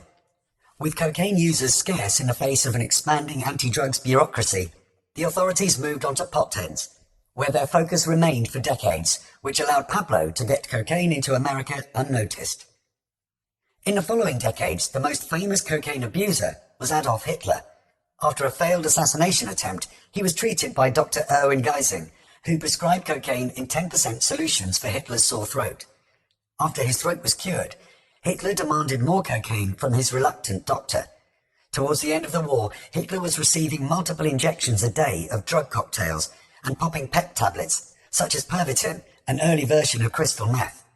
Unable to sleep on Pervitin, he took sedatives. As Hitler intensified his evil treatment of the Jews, Freud escaped to London in 1938, but 4 of his sisters were killed in concentration camps. In September 1939, in agony with mouth cancer from smoking, Freud was given enough morphine to end his life. With his decision-making processes scrambled by drugs, Hitler shot himself in the head in 1945 to avoid capture by the Russians. Making cocaine illegal created a black market that would remain small at first and wither during the Great Depression and World Wars, only to accelerate in the latter half of the century to generate enough mayhem to make the authors of the early drug laws squirm in their graves, including hundreds of thousands of murders in Colombia and Mexico, as rival cartels fought for control. It was a black market that would rain dollars down on exporters of coca paste in Peru and Bolivia, and generate even bigger profits for their customers in Colombia, such as Pablo. Prior to 1973, Chile was a center of cocaine production. Using Peruvian coca leaves and paste, refiners made cocaine in Chilean labs, which was shipped to wealthy US customers. The refiners often hired Colombian smugglers, which is how the Colombians learnt the early routes. As shown in Narcos, the good times for the Chilean producers ended abruptly due to regime change. As General Pinochet was a sworn enemy of communism, the CIA backed his coup in 1973. Once in power, he had the army execute thousands of his own citizens, including traffickers. He shut down dozens of cocaine labs and arrested hundreds of people associated with trafficking. This wasn't to stop the cocaine business. It was a takeover. Narcos left out that Pinochet and his son organized a production and distribution network, which supplied Europe and America. Pinochet had the army build a lab in Talagante, a rural town 24 miles from Santiago. Chemists mixed cocaine with other chemicals to make black cocaine, which could be smuggled more easily than the obvious white stuff, a trick that Pablo would employ. Pinochet earned millions from cocaine production. In Colombia, 3 cities set about competing for cocaine business: Bogotá, Medellin and Cali. On November the 22nd, 1975, a plane was busted in Cali with 600 kilos on board. This sparked a cocaine war. In one weekend, over 40 people were murdered, but not in Cali. They died in the city dominating the cocaine business, Medellin. The authorities started to watch the slum neighborhoods where young people armed to the teeth hustled to stay alive and dreamt of raising themselves out of the barrio through fast cash from cocaine. Pablo had started in the cocaine business 100 years after the previous boom in American use, when it had been touted as a cure-all by pharmacists and was an original ingredient in Coca-Cola. The scourge of what followed, addiction, insanity, deaths, had long been forgotten. Cocaine was not a problem in America because it was consumed discreetly by the upper class. The rest of society was receptive to this cool new drug that they were told they couldn't get addicted to. Even the DEA issued a report that stated it is not physically addictive and does not usually result in serious consequences, such as crime, hospital emergency room admissions, or both. There was talk of decriminalizing it. Pablo compared the illegality of cocaine to the prohibition of alcohol in America, from which the Kennedy family had prospered. Through the legalization of cocaine, Pablo hoped that his business would be legitimized, and his story would become a legend similar to that of the Kennedys. The black market in cocaine became so big that the US government viewed it as a threat to national security. Post-World War II, the priority of the US government was fighting communism. Policymakers feared that communist movements in South America would use cocaine proceeds to obtain arms, topple right-wing dictators favourable to US corporate interests, and end up threatening to invade America. Rather than let that happen, the US government through the CIA encouraged right-wingers such as General Pinochet to use cocaine proceeds to arm themselves, with weapons manufactured in America, of course, against communists, which often resulted in CIA-trained death squads assassinating student protesters, school teachers and labourers for the crime of demanding pay rises and better working conditions. Drug laws and the DEA were used to wipe out the cocaine competition, i.e. anyone not working with the CIA. When honest DEA agents tried to indict cocaine kingpins who were contributing to the US anti-communism crusade, the CIA stepped in and blocked the indictments in the name of national security. One DEA whistleblower, deep undercover agent Mike Levine, was prevented from arresting the big fish so many times that he classified the CIA as the world's biggest mafia. Mike and many other insiders discovered that the CIA-approved traffickers were sending their cocaine to America on planes provided by the CIA. The CIA even had 2 airlines for this purpose, Air America and Southern Air Transport. On the return journeys, these planes supplied arms to groups fighting communism. While attempting to justify this trafficking in cocaine as an act of patriotism, big money was being made by pilots, politicians and weapons manufacturers. It also put the American government in the odd situation of simultaneously fighting a war on drugs while facilitating their importation. The mafia is all about money flowing to the top. If Mike Levine was correct about the CIA being the biggest mafia, then lesser mafias would have to pay the CIA to play. There is evidence to suggest that Pablo and his associates made such payments to the CIA. Milian Rodriguez, a money manager for the Medellin cartel, testified that from 1982 to 1985, he funneled nearly $10 million to Nicaraguan rebels through former CIA operative Felix Rodriguez, a friend of George H.W. Bush. The Nicaraguan rebels were a pet project of the Reagan-Bush administration. After Congress cut funding off and banned the provision of arms to the Nicaraguan rebels, the Reagan-Bush administration continued to provide arms illegally through the CIA. Cocaine worth billions was imported on the return journeys, some of which sparked the crack epidemic, as exposed by the journalist Gary Webb, who was demonized and committed suicide by shooting himself in the head twice. When asked whether the CIA knew the source of the money, Milian Rodriguez said, "But the men who made the contact with me did. I was under indictment at the time, but a tremendous patriot like Felix Rodriguez, all of a sudden he finds his troops are running out of money for food, for medicine, for supplies. I think for Felix it was something he did out of desperation. He was willing to get it from any source to continue his war. The cartel figured it was buying a little friendship. What the hell is 10 million bucks? They thought they were going to buy some goodwill and take a little heat off them. They figured that maybe the CIA or DEA will not screw around so much." In return for paying off the CIA, numerous investigations into the Medellin cartel were squashed in the early 1980s, and Pablo had access to American weapons, including the MAC-10, much favored by his hitmen. With cocaine becoming the world's most profitable drug, the Medellin cartel was able to generate annual sales in the billions. The CIA has a history of arming and putting people in power, only to wipe them out later on when it suits its interest. Pablo would be no exception. Chapter 5. Death to Kidnappers. In Colombia, kidnapping was a business strategy. A trafficker owed money might kidnap the child or wife of his debtor. Sometimes family members or business associates were deposited with creditors as collateral. If a deal fell through, depending upon the rationality of the creditor, more time might be allowed for the transaction to be concluded and the collateral released, or the collateral might be killed to set an example to other debtors. Kidnappers targeted a future founder of the Medellin cartel, Carlos Leyder. With millions to spend, Leyder decided to invest in his Colombian hometown, Armenia, population 180,000, where he was remembered as a lively young person willing to share his lunch with fellow high school students. At first he donated, by way of a German with blonde hair who didn't speak any Spanish, a Piper Navajo plane to his community. But they didn't know what to do with it. Adorned with fancy jewellery, clothes, cars and friends, he swaggered around the town, opening businesses and making pronouncements. He triggered a bubble in real estate that tripled prices. He gathered a following of young fans and lovers, several of whom ended up pregnant. Hailing him as Don Carlos, teenagers copied his haircut, tousled with a centre parting. When asked about the source of his wealth, he replied, "I worked in restaurants in New York. Then I sold cars. Later, I sold airplanes in the United States."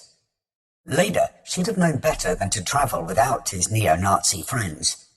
In November 1981, he got into a chauffeur-driven car and set off for a ranch 20 miles away towards Cali.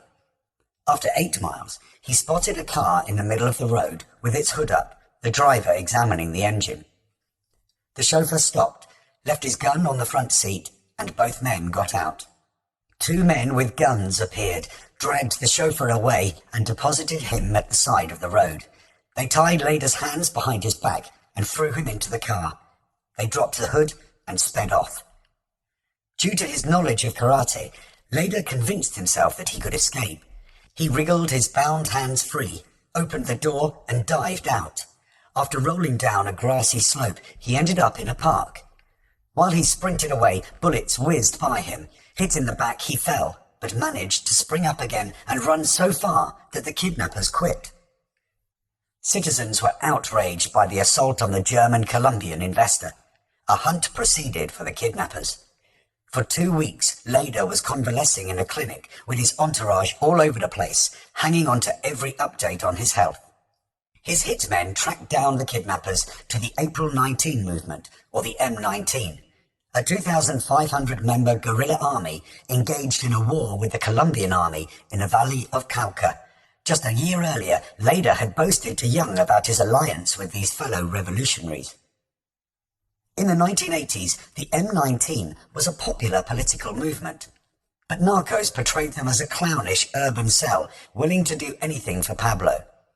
Sometimes the M19 worked with the traffickers, Other times, they kidnapped them, depending upon whatever was more profitable. After all, the traffickers were wealthy, and they couldn't run to the police. They were supposed to be easy targets. On November the 12th, 1981, the M19 snatched Marta Ochoa, the Ochoa brothers' youngest sister, from the campus of the University of Antioquia in Medellin, and demanded millions of dollars from the Ochoas. In response, Jorge Ochoa, seconded by Pablo, hosted a meeting where he proposed the formation of an army, Muerta a Secuestradores, MAS, translated as Death to Kidnappers. Recovering from his gunshot wound, Leda also played a key role in the meeting. Also present was another co-founder of the Medellin cartel, Rodriguez Gacha, aka the Mexican, because of his love for mariachi music and all things Mexican. Due to his affection for wearing straw fedoras, his other name was Big Hat. Short, stubby Gacha named his ranches after Mexican cities. He was born in a small town, Pacho, north of Bogota, to a poor family of pig farmers. As a young man, he developed a lethal reputation as a hired killer. One of his early alliances was with a cocaine queen who had earned her status by murdering her competition. He rose up in the emerald business, which had an even more violent reputation than cocaine. Killing anyone who got in his way, Gacha pioneered trafficking routes through Mexico and into the US. Gacha entered Narcos with a dramatic scene, whereby he gate-crashed a party and shot all of the guests, including one of his business partners. Although Gacha had sanctioned such a hit, he wasn't present when it had happened in 1989, a decade after his portrayal in Narcos. The hit had occurred in the mansion of Gacha's associate, Gilberto Molina, killing 18. 223 businessmen based all over Colombia attended the meeting and approved death to kidnappers. They included traffickers, smugglers, and pilots. Each donated 2 million pesos and 10 hitmen. After the mass meeting and the drafting of a communique, the participants attended a picnic at a ranch outside of Medellin, where they discovered that they had lots in common. Never before had they gathered like this to form public policy. The relationships cemented that day gave birth to the Medellin cartel, whose leaders were Pablo Escobar, the Ochoa brothers, Carlos Leda, and Gacha. The term Medellin cartel came from American prosecutors looking to simplify their cases and obtain longer sentences. A Medellin lawyer, Gustavo Salazar, said that the cartels never existed. They were collections of traffickers who collaborated sometimes. Copies of the mass communique were loaded onto a plane which flew towards a Cali soccer stadium on a Sunday afternoon, just prior to a match between Medellin and Cali. After the referee blew the starting whistle, leaflets descended from the sky onto the pitch. They described a general assembly whose members would no longer tolerate kidnappings by guerrillas seeking to finance revolutions, through the sacrifices of people who, like ourselves, have brought progress and employment to the country. The basic objective will be the public and immediate execution of all those involved in kidnappings, beginning from the date of this communique. It offered 20 million pesos for information leading to the capture of a kidnapper and guaranteed immediate retribution. The guilty parties will be hung from the trees in public parks or shot and marked with the sign of our group, MAS. Kidnappers in jail would be murdered. If that was impossible, then our retribution will fall on their comrades in jail and on their closest family members. Pablo told a journalist, if there was not an immediate and strong response, the M19 were going to continue screwing our own families. We paid law enforcement 80 million pesos for the information they had at that moment, and the next day they began to fall. My soldiers took them to our secret houses, our secret ranches, and people from law enforcement went there and hung them up and began to bust them up. With hitmen roaming the countryside, many of the M19 and anyone suspected of being involved in the kidnapping of Marta were murdered in the tradition of the violence in which Pablo had grown up, including the Colombian necktie and the flower vase cut. Within 6 weeks, over 100 of the M19 had been dealt with, putting the Colombian army to shame, as they hadn't apprehended that many since the M19 had started in 1974. On December 30th, 1981, a terrified woman was discovered chained to a steel gate with a sign around her neck declaring that she was the wife of the M19 boss who'd kidnapped Marta Ochoa. Her kidnapped daughter had been returned to relatives because the mass constitution prohibited harming innocent children. On February the 6th, 1982, the mass issued a statement about their patients wearing thin. On February the 17th, Marta Ochoa was released unharmed. The mass treated informants the same as kidnappers. According to Brian Fremantle in The Fix, the informant who told the DEA about the first mass meeting didn't fare well. His hands were tied behind his back with barbed wire and his tongue cut out before they killed him. The success against the M19 demonstrated what unity could achieve. The different groups started to see the benefits of not competing against each other.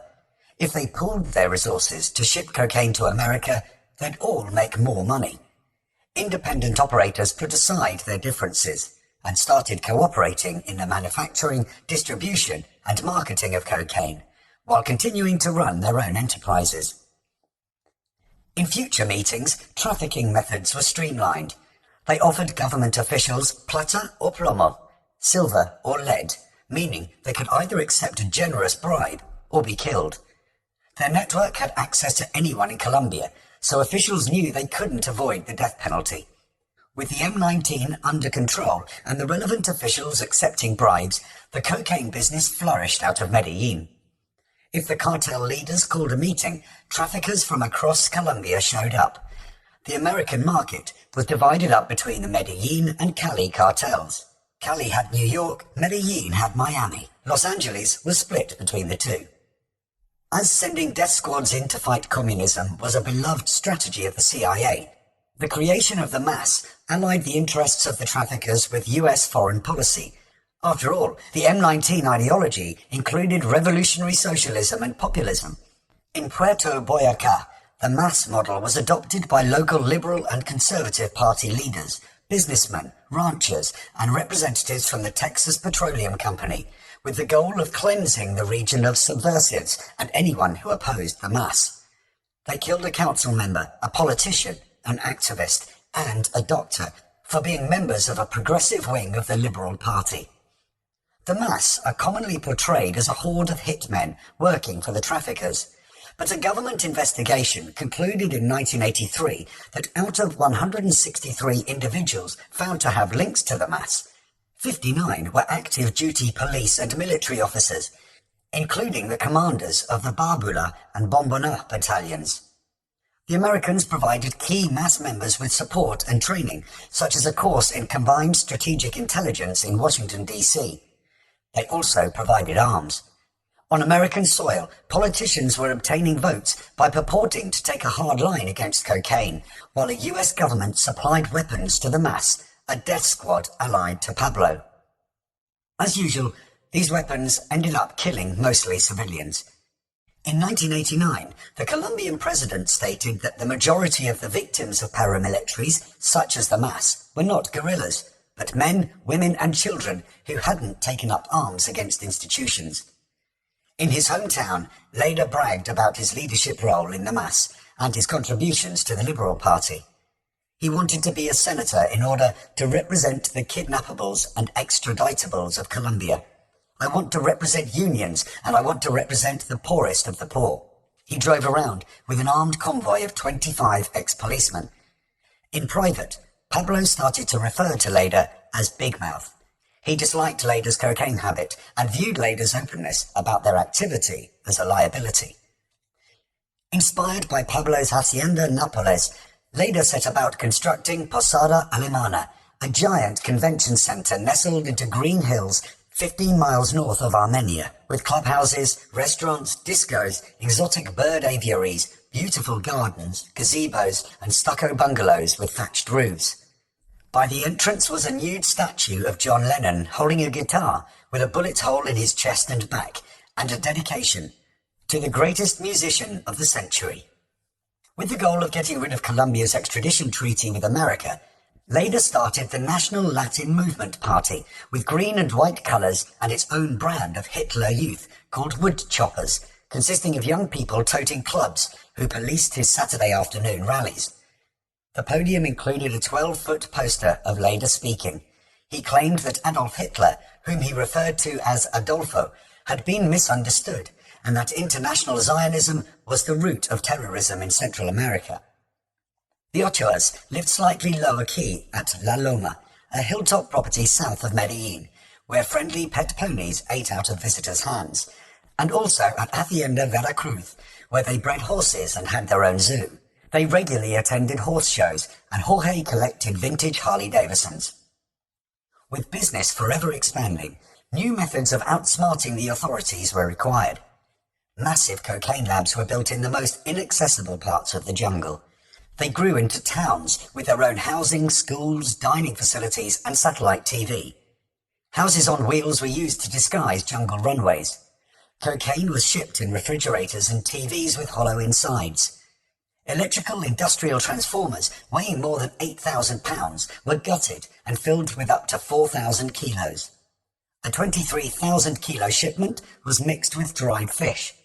European and American chemists blended cocaine into items made out of plastic, metals or liquid, and other chemists separated the cocaine out at the destination. Cocaine was mixed with fruit pulp, flowers, cocoa and wine. Liquid cocaine ended up in all kinds of drinks. It was soaked into lumber and clothes, such as jeans. Cocaine was turned black and mixed into black paint. It was chemically blended into PVC, religious statues, and the fiberglass shells of boats. All of these methods were tested by drug-sniffing dogs. Pablo bought planes to transport cocaine and cash, including DC-3s, fixed-wing propeller-driven airliners. He decided to invest in submarines. As buying a sub would have attracted attention, he commissioned his brother to build two with the help of Russian and English engineers. The manufacturing was done in a quiet shipyard. The subs carried around 1,000 kilos. Unable to come close to the shore, they were met by divers who loaded the cocaine onto boats. By 1982, Pablo was making $500,000 a day, rising to $1 million a day by the mid-80s. Millions were buried underground, but each year 10% was lost due to rats eating it and water damage. He paid people to live in houses and apartments with up to $5 million stored in the walls, protected by styrofoam. Using wooden cases wrapped in styrofoam, millions were stashed below swimming pools in storage chests. Accountants in 10 separate offices kept track of the money, some of which was invested in property worldwide, famous paintings or antique cars. Never forgetting the poor, he continued to build houses, schools, hospitals, and to give away truckloads of food. He paid for college tuition and built soccer fields. Refrigerators containing $7 million intended for Colombia were accidentally shipped to Panama. The money disappeared. Pablo calmly responded that sometimes he won, sometimes he lost. A plane with $15 million crashed in the jungle and exploded, turning the money into a bonfire. Workers who lost drugs or cash were given more drugs to make up for the loss. If they messed up again, they were killed. In Medellin, plenty of killers were available to Pablo, whose reputation for extreme violence enabled his business to grow. According to Gustavo de Grief, a former Colombian attorney general, Pablo had sanctioned the use of a hot spoon to remove victims' eyeballs while they were still alive. Another approved method was to drive a heated spike or nail into a victim's skull, which was fatal when it reached the brain. One victim was tied to a tree with barbed wire, given a phone to explain his situation to his family, and tortured to death while they listened. Chapter 6. Lara Bonilla. Hoping to achieve his childhood dream of becoming the president, Pablo ran for political office. While vowing to help the poor, he aimed to gain exemption from laws that would have allowed him to be extradited to America. With so many of them on his payroll, Pablo was no stranger to politicians. Cartel members competed to own the most powerful ones, just like they outdid each other with luxury cars, homes, and zoos. Politicians were approached by cartel lawyers with brown envelopes full of cash. If they declined the bribe, they'd receive a call asking if they'd prefer to be killed. With so many of their colleagues taking money and the cocaine business bringing so much prosperity to Colombia, it was easy to say yes. Many of them felt that cocaine was America's problem, because that was where it was mostly consumed. If they didn't want it, Colombia wouldn't produce it. Due to America's history in Central and South America, supporting right-wing death squads, assassinating democratically elected left-wing leaders, a bloodlust for foreign resources, the US was viewed dimly by many Colombians. Some saw cocaine as the lesser-developed world's atomic bomb against the US, and believed that imperialism would be destroyed from within by its own excesses. Having created a power base for himself in the barrios of Medellin, Pablo was elected as an alternate to Congress in March 1982, which rendered him immune from prosecution under Colombian law. Giving speeches as a politician, Pablo wore chino trousers, polo shirts, and a gold Rolex. He spoke politely and softly at the openings of soccer pitches, roller skating rinks, hospitals, and schools he had invested in. He started a radio show, Civics on the March, and a program called Medellin Without Slums. One project, Barrio Pablo Escobar, consisted of 500 two-bedroom houses built over a garbage dump, complete with truckloads of free food. It was in North Medellin, a tough area where Pablo was extremely popular, a recruiting ground for young hitmen and enforcers. While Pablo did the rounds, he was accompanied by 2 Catholic priests who were board members of Medellin Without Slums. The priests introduced him at public events, accompanied him in the slums, and blessed the charity art auction he hosted at the Intercontinental Hotel, which was called Paintbrush of Stars. Pablo hired publicists and journalists to boost his man-of-the-poor image. A column in his own newspaper, Medellin Cívico, lavished him with praise. Yes, I remember him, his hands almost priest-like, growing parabolas of friendship and generosity in the air. Yes, I know him, his eyes weeping because there is not enough bread for all of the nation's dinner tables. I have watched his tortured feelings when he sees street children, angels without toys, without a present, without a future. In April 1983, a popular magazine, Semana, branded Pablo as a Paisa Robin Hood. Pablo told Semana, "When I was 16, I owned a bicycle rental business. Then I started buying and selling automobiles, and finally I got involved in real estate. I didn't have any money, but as a community action member in my barrio, I promoted the construction of a school and the creation of a fund for indigent students." The same month that Pablo was elected, March 1982, a new president came to power. His main goals included making peace with the guerrillas and improving housing and education. Drugs seemed to be off his agenda. With the majority of politicians taking donations from the traffickers, why ruffle any feathers? Besides, many previous presidents had taken drug money. Those who hadn't didn't stay in office for long. When the president announced that he was philosophically opposed to the extradition of Colombian nationals, the traffickers were delighted, as they all dreaded the prospect of serving life sentences in America. But the Reagan-Bush administration had other ideas. In 1982, Reagan announced, "My very reason for being here this afternoon is not to announce another short-term government offensive, but to call instead for a national crusade against drugs, a sustained, relentless effort to rid America of this scourge by mobilizing every segment of our society against drug abuse." Ramping up the war on drugs, the Reagan-Bush administration tried to link the FARC guerrillas with marijuana trafficking, hoping to stir up war by labeling the 5,000-strong pro-communist army as narco-guerrillas. The Colombians saw through the propaganda. The new Colombian president was upset because the outside interference had disturbed the peace negotiations with the guerrillas. The Americans changed their strategy. The Reagan-Bush administration had the emissaries search for a Colombian politician amenable to their goals. They settled on Rodrigo Lara Bonilla. After studying law at the Externado University of Colombia, Lara was elected as the mayor of his hometown at age 23. In August 1983, Lara, a member of the new Liberalism party that he'd helped to create, became the Minister of Justice. His campaign against corruption upset his bribe-dependent contemporaries and attracted the interest of the DEA in Colombia, who egged him on to go after the traffickers by offering help and support. On August 16, 1983, Pablo and his bodyguards arrived for the first time at Congress, which was packed with spectators, reporters and photographers. Even the hallways were crowded with people, a buzz about a confrontation brewing between Lara and the traffickers. Dressed in a cream suit, Pablo was stopped at the door for not wearing a tie. Someone handed him one with a floral design, and he was allowed inside. People watched closely as he sat near the back. The House President requested the removal of his bodyguards. Pablo gave a nod, and they left. Pablo's ally, Jairo Ortega, started to address allegations of taking hot money from the traffickers. He asked Lara if he knew Evaristo Porras Ardila.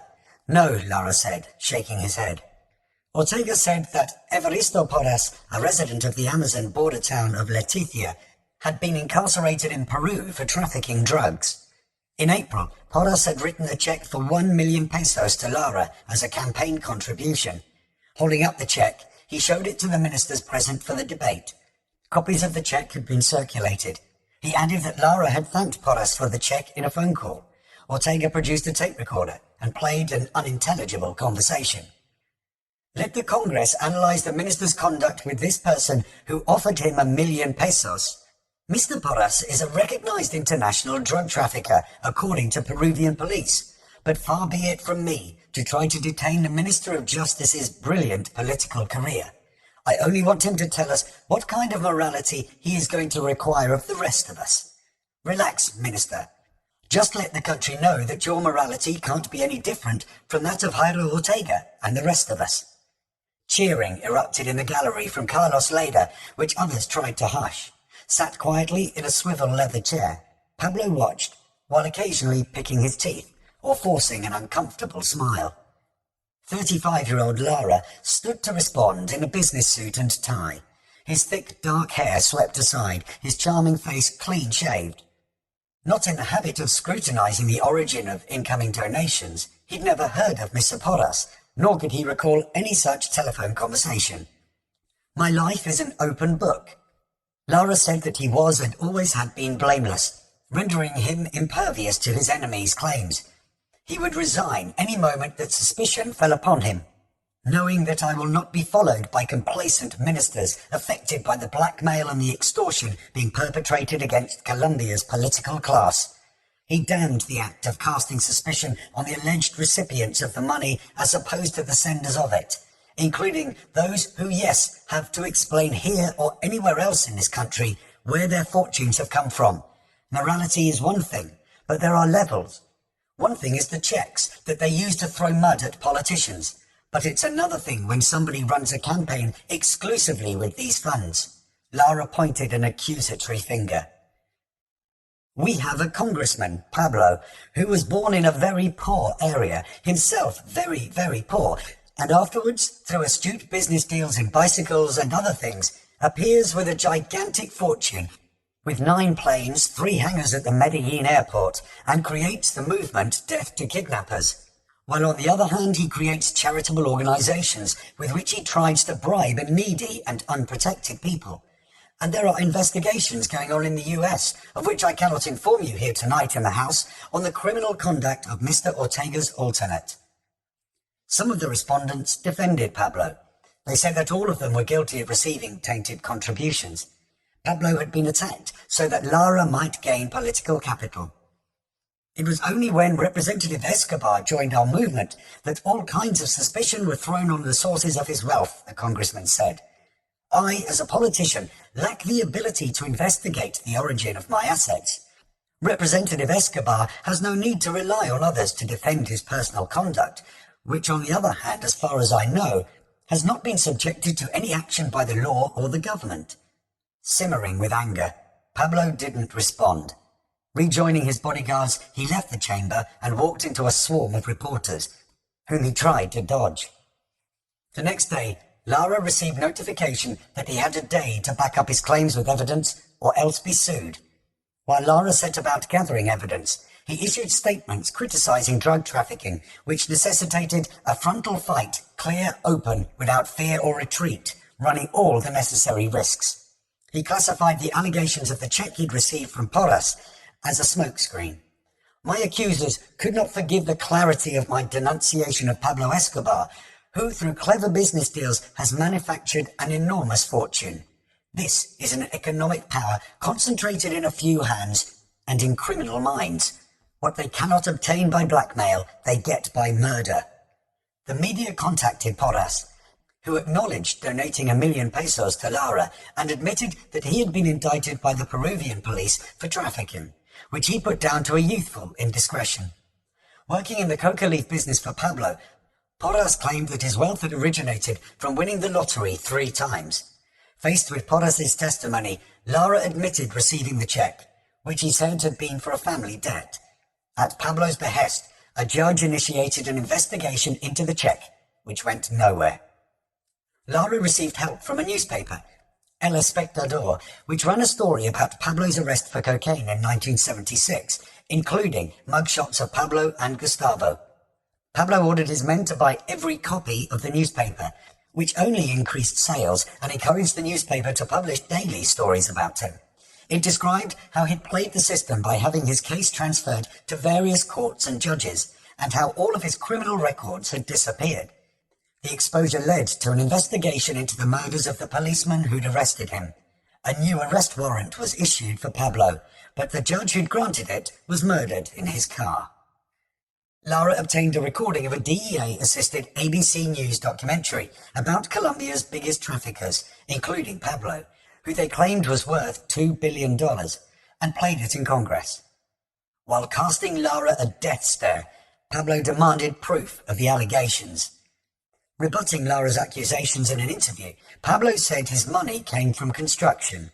While denying that he was a trafficker, he extolled the benefits that trafficking had brought Colombia, such as creating jobs and providing capital for numerous projects that had contributed to economic growth.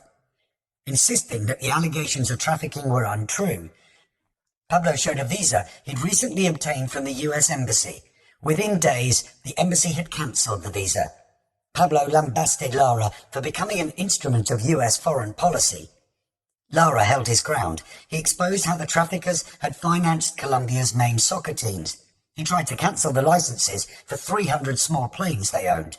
He attempted to confiscate Pablo's zoo animals and named 30 politicians he believed had taken drug money. On September 2nd, 1983, an arrest warrant for Carlos Leda was issued after the Supreme Court ruled in favour of America. Having already disappeared, Leda claimed he'd seen it coming because my friends in the Ministry of Justice alerted me regarding Lara Bonilla's intentions. He told reporters that the only way he would be extradited was over his dead body. On September 10th, Pablo was asked by a senator to quit politics, give up his parliamentary immunity and answer the charges against him. On September 11th, Pablo refused, stating that he'd entered politics because only inside the government could a man best serve the community. Within 2 weeks, a judge issued an arrest warrant for Pablo for conspiracy to murder the DAS agents who'd arrested him in 1976. 2 had been executed in 1977. In 1981, hitmen on motorbikes had assassinated the officer in charge. In October, the Supreme Court ruled in favour of the extradition of 2 marijuana traffickers. Lara signed off on it, but the president refused to do so. He referred it to the Colombian courts. Leda's extradition order remained unsigned. Lara demanded that Congress remove Pablo's immunity from extradition. The newspapers reported Pablo's 1974 car theft indictment while championing Lara. The biggest newspaper asked, "How is democracy going to continue in Colombia if it is managed and manipulated by these criminals?" On November 17, 1983, Pablo was fined 450,000 pesos for the illegal importation of 85 animals, including camels, elephants, elk, and a large Amazonian rodent called a capybara. The evidence against Pablo was so overwhelming that there was nothing he could do to salvage his political career. He was forced out of the Colombian Liberal Party. He quit Congress in January 1984 and issued a statement. The attitude of politicians is very far from the people's opinions and aspirations. His presidential plan had backfired so badly that the media was exposing his cocaine business and the police were trying to muscle in on it. Fighting back in the courts, he managed to get his extradition warrant withdrawn on February 13th, 1984. After a politician pushing for Pablo's extradition was murdered, Lara made an announcement that upset the traffickers. The more I learn, the more I know of the damage that the narcos are causing this country. I will never again refuse the extradition of one of these dogs. So long as Colombian judges fear drug traffickers, the narcos will only fear judges in the US. Lara suspected that Pablo's guys were shadowing him. When he answered his phone, his own conversations were played back. He rebuffed offers of large sums of money. Death threats against him increased. He hit back by busting cocaine labs across the country. With the help of the DEA, the Colombian authorities located a giant jungle lab called the Land of Tranquility, which was mostly owned by the cartel leader Gacha. Over 2 years, it had produced cocaine worth $12 billion. Almost 200 people lived there. The authorities knew about it, but had been reluctant or unable to find it, lying some 250 miles from the nearest road. The DEA had discovered that a Colombian working for Pablo was trying to make a $400,000 purchase of ether, an ingredient in the traditional method of processing coca paste to coca hydrochloride. The two sellers recommended to him were undercover agents. Before the first 76 barrels of ether left for Colombia, DEA technicians cut two open and concealed battery-powered transponders inside. Pablo had no idea that when the ether left the plant, it could be traced all the way to Colombia. Signals from the transponders were picked up by a spy satellite as the ether moved south through New Orleans and Panama to Colombia. The signals indicated a spot near the Yari River, deep in the densest part of the jungle, where Gacha and his partners had built the Land of Tranquility. Tipped off by the DEA, the anti-narcotics unit of the Colombian National Police was on standby to raid the location with a lone DEA agent. Out of fear that Pablo would receive inside information about the raid, the men in green military garb didn't know the nature of the operation until they were airborne. On March the 10th, 1984, helicopters took off from Bogota at 6 a.m. An hour later, they started monitoring the transceiver, homing in on the tones. By noon, they were skimming jungle treetops and almost out of fuel when they spotted an airstrip and smoke rising from the trees. The helicopter attempted to land, with a second helicopter giving it cover. Armed with submachine guns, the troops getting off the first helicopter came under sniper fire. After the shooting stopped, they were attacked by tiny gnats and mosquitoes. Putting up no resistance, dozens of impoverished workers waited to be arrested. Some fled into the jungle. The troops found a giant jungle complex of 19 labs and 8 airstrips. Worried about retaliation, they called for immediate reinforcements. The next day, they filmed more airstrips and labs. It was the biggest cocaine manufacturing plant in world history. Colombia's head of anti-narcotics, Colonel Ramirez, an early nemesis of Pablo, arrived. Feisty and proud of his country, he was clean-shaved with a square, solid face and thick lips. Men from Medellin showed up at his brother's house with a message for the colonel. If he would cease all operations in the Land of Tranquility area and withdraw his forces, he'd receive a multi-million-dollar payment. Colonel Ramirez responded by ordering gallons of ether to be thrown into each room, many of which contained chemical barrels. When the soldiers lit the ether, it exploded, almost setting them on fire and burning the trees. Multiple explosions throughout the Land of Tranquility sent thick black plumes up through the jungle trees and into the sky. The cartel lost 12,000 drums of chemicals and all of the cocaine that was being processed. The colonel's integrity endangered his family. His kids guarded their house with submachine guns. Paperwork found at the site, waybills, receipts and accounts, helped the authorities piece together information about the cartel. It revealed that the biggest players were combining their raw materials. Some of the evidence alerted them to Gacha's importance. Prior to the raid, the authorities had believed that Gacha worked under Pablo. On a jungle airstrip, they found a crashed plane registered to Gacha's brother. Sources told them that out of all of the investors in the Land of Tranquility, Gacha had suffered the biggest loss, from which they inferred that Gacha was a senior partner. Pablo issued a statement to the US ambassador, denying any role in the Land of Tranquility. "I can only characterize your statements as tendentious, irresponsible, and malintentioned, without any basis in reality. They denigrate the good faith of public opinion. My conscience is clear." He accused Lara of being the representative of your government in the Colombian cabinet. After the raid on the Land of Tranquility, the Medellin cartel decided that it was time for Lara to go.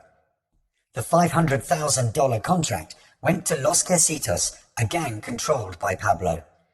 3 of the gang's field commanders took a green Renault loaded with guns, grenades and bulletproof vests from Medellin to Bogota.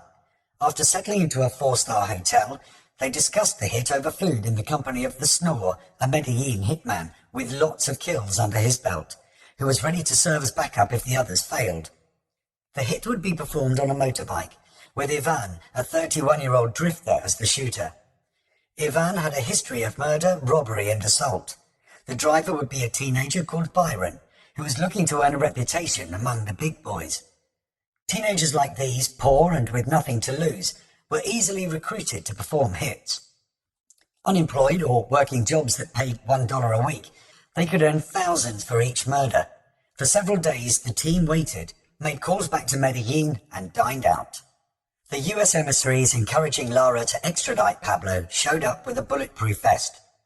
"You should be more concerned. You should take more precautions." Lara declined the vest, but they left it with him. Aware of the threat, not just to him but to his wife and 3 little children, Lara beefed up security. "I am a dangerous minister for those who act outside the law," Lara said. "I only hope that they don't take me by surprise." Despite the tough talk, Lara called the US Embassy and excitedly revealed that he was getting transferred out of the country to work as the ambassador to Czechoslovakia. "You'll be safe there," the US ambassador said. "All the terrorists are in the government." As the transfer would take 30 days, Lara said he needed a place for him and his family to hide at because he felt that the Colombian government couldn't protect him anymore. The US Embassy offered to put him in a Texas safe house owned by a rich businessman for as long as he needed it. On April 30th, 1984, Lara thanked a journalist friend for publishing an article about his work. "I'm going to be killed today, but that article can be my will for the Justice Department." After playing his friend some samples of the 50 death threats that he'd received that morning, Lara said, "If I don't answer this phone, it will be because I'm dead."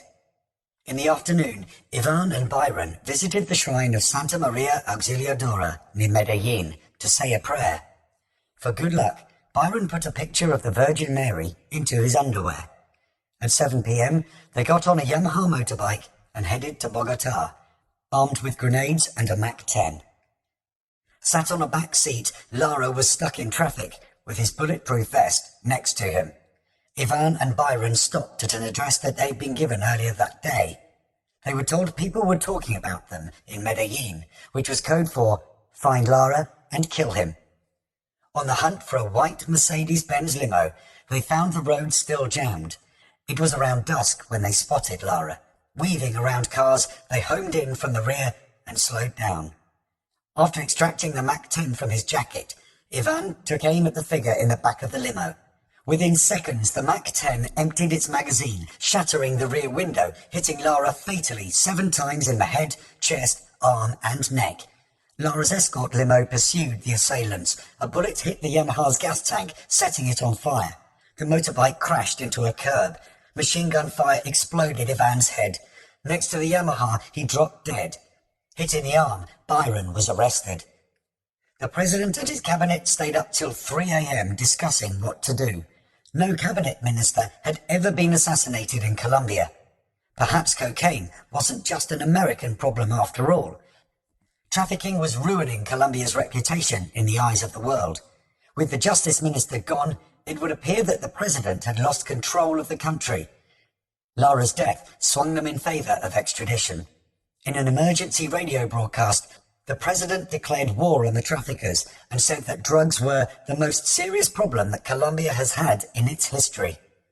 In the rotunda of the Capitol building, thousands visited Lara's closed coffin, which military guards took to the National Cathedral. Outside, mourners from all sections of society were crying and chanting that they loved Lara. In the cathedral, emotions ran high. Amid the top brass from the military and the government, the president appeared tense. A plane transported Lara to his home city, where he was buried. At the funeral, the president said, "We have reached a point where we must reflect on what is our nation. What does the word citizen mean? Stop enemies of humanity. Colombia will hand over criminals wanted in other countries so that they may be punished as an example. His eulogy received a standing ovation. On May the 8th, 1984, the president signed an extradition order for Carlos Leda. Traffickers would be tried in military courts and denied access to bail. Prison sentences would be increased with limited possibility of parole. Suspected traffickers would have their gun permits cancelled. Immediately, hundreds were arrested and jailed, including the Ochoa brothers' father, Fabio Sr. Property was seized. Helicopters landed at Hacienda Nápoles. With rifles and search dogs, troops in green battle fatigues stormed inside, provoking raucous cawing from Pablo's exotic birds. Seizing weapons and evidence, the troops trashed the property and handcuffed low-level workers, whom they lined up by a swimming pool. After the raid, they left the zoo animals to starve. Upon receiving complaints about the animals, the government reopened the zoo. With Leda on the run in the jungle, his property deteriorated. Lacking an expensive diet of fresh horse meat, his tigers withered. The Humane Society stepped in. As the property crumbled from fire and rain damage, only one thing survived: a naked statue of John Lennon. In response, the traffickers declared war on Colombia. All-out mayhem ensued. Bombings, kidnappings, mass murders and death squads. The judge investigating Lara's death was killed. Hoping to weaken the cartel, the authorities targeted Leda as his extradition treaty had been signed. If they arrested him, they could swiftly send him to his fate in America. On his trail, they missed him by 4 days, 100 miles southeast of Bogotá. But this raised their hopes. Moving around with 23 aliases and 3 passports, including a German one, Leda was unfazed. He called radio stations to rant and penned open letters criticizing American imperialism. Raiding a possible Leda hideout in November 1984, the police found 230 kilos of cocaine. Sources gave more information about his whereabouts, but he remained elusive. In February 1985, Leda authorized the Spanish TV crew to interview him at a hideout. In army fatigues, a black vest and sporting a beard, he announced the formation of a 500,000-man army to defend national sovereignty. The extradition problem has grown to become a problem of national liberation. It was the people who shot Lara Bonilla before he could, with imperialism's help, send more than 300 Colombians en masse to be processed in the US. When asked whether it was wise to find inspiration in Hitler, who'd killed 6 million Jews, he replied, "That is misinformation. We know that there were never more than 1 million Jews in Germany. Half of the blood running through my body is German, right? In other words, if there is someone who can talk about Germany, it is not the Jew, it is the German. If one can talk about Colombia, it is the Colombian. It shall not be a Brazilian or a Czechoslovakian. Am I right? I say with all honesty that Adolfo, along with 6 million soldiers, eliminated 21 million communists, right? And he eliminated 10 million allied enemies. In other words, he, Adolfo, is and shall be, right, until someone surpasses him, he shall be the greatest warrior the world has ever seen." Despite his ramblings, his eyes were open to the aims of the US, which he described as being guided by a military industry that forces the US to open fronts of war and fronts for the sale of arms, and one of the newest and most novel excuses to open such fronts is the struggle against drug trafficking. US weapons manufacturer profiteering was even worse than Leda had described. Not only were they profiting from fighting traffickers, but through the CIA, they were accepting drug money as one of the biggest forms of payment for arms. In public, the US government was raising Pablo up the charts of enemy status in a war of drugs, while in secret, the CIA was facilitating cocaine smuggling to finance a war in Nicaragua, cocaine that was flooding America. General Pinochet wasn't the only one fighting a war on drugs so that he could profit from it personally. It had corrupted governments all over the world. Such covert activity needed constant smokescreens, and a mass murderer such as Pablo was ideal. In the US media, his crimes allowed him to become the personification of the cocaine scourge, but journalists rarely mentioned that his empire existed because of a black market in cocaine worth billions that had been created by US drug laws, or that his weapons came from America. It was a no-lose situation for the Reagan-Bush administration. Even though they knew from America's earlier experiences with the prohibition of alcohol that taking down Pablo wouldn't alter the flow of drugs, fighting traffickers not only justified the military expenditure later ranted about, but it enabled the US to extend its influence onto Colombia, a country whose oil and other resources US corporations and bankers, perched like vultures, were eager to plunder. Chapter 7. Barry Seal. For a while, Pablo hid out in the jungle, until the Ochoa brothers, Leda and Gacha fled to Panama to live in a large house by a golf club under the protection of Manuel Noriega, a military dictator and CIA informant whose hospitality had cost them millions. With a down payment of $2 million, Pablo had authorized the deal a few months before Noriega had come to power.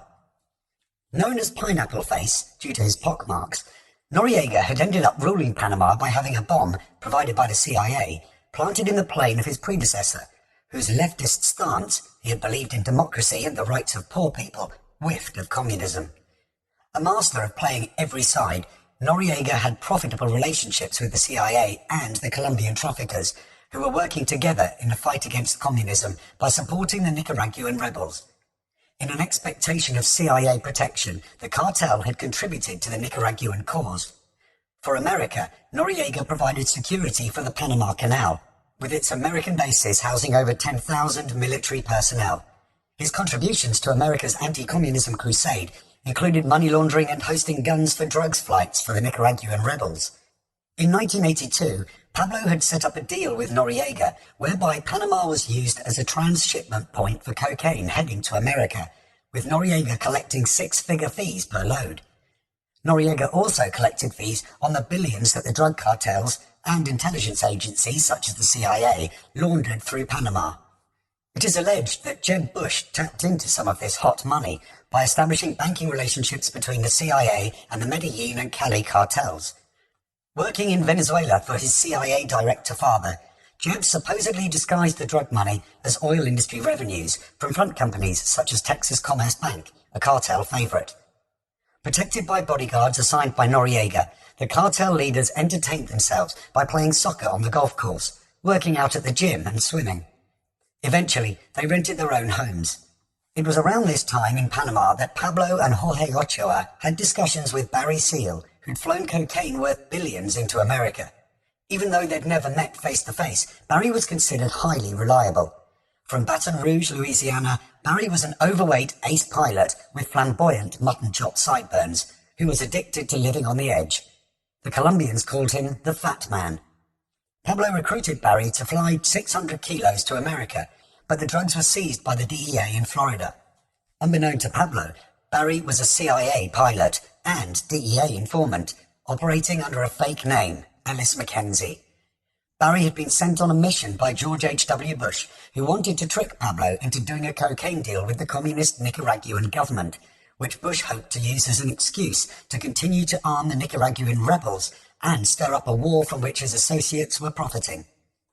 Even though the Medellin cartel had contributed to the Nicaraguan rebels, its members had become far more useful to Bush as enemies to justify his war on drugs, which was about military expenditure, advancing corporate interests overseas, and providing cover for CIA drug trafficking, which was Barry Seal's main occupation. As detailed in my book, American Made, Who Killed Barry Seal? Pablo Escobar or George H.W. Bush? Barry was portrayed in Narcos as a former CIA pilot turned drug smuggler, which is false. The DEA, on the other hand, had a different objective for the cartel leaders. They wanted Barry to entice them onto US soil so that they could be arrested and incarcerated for life.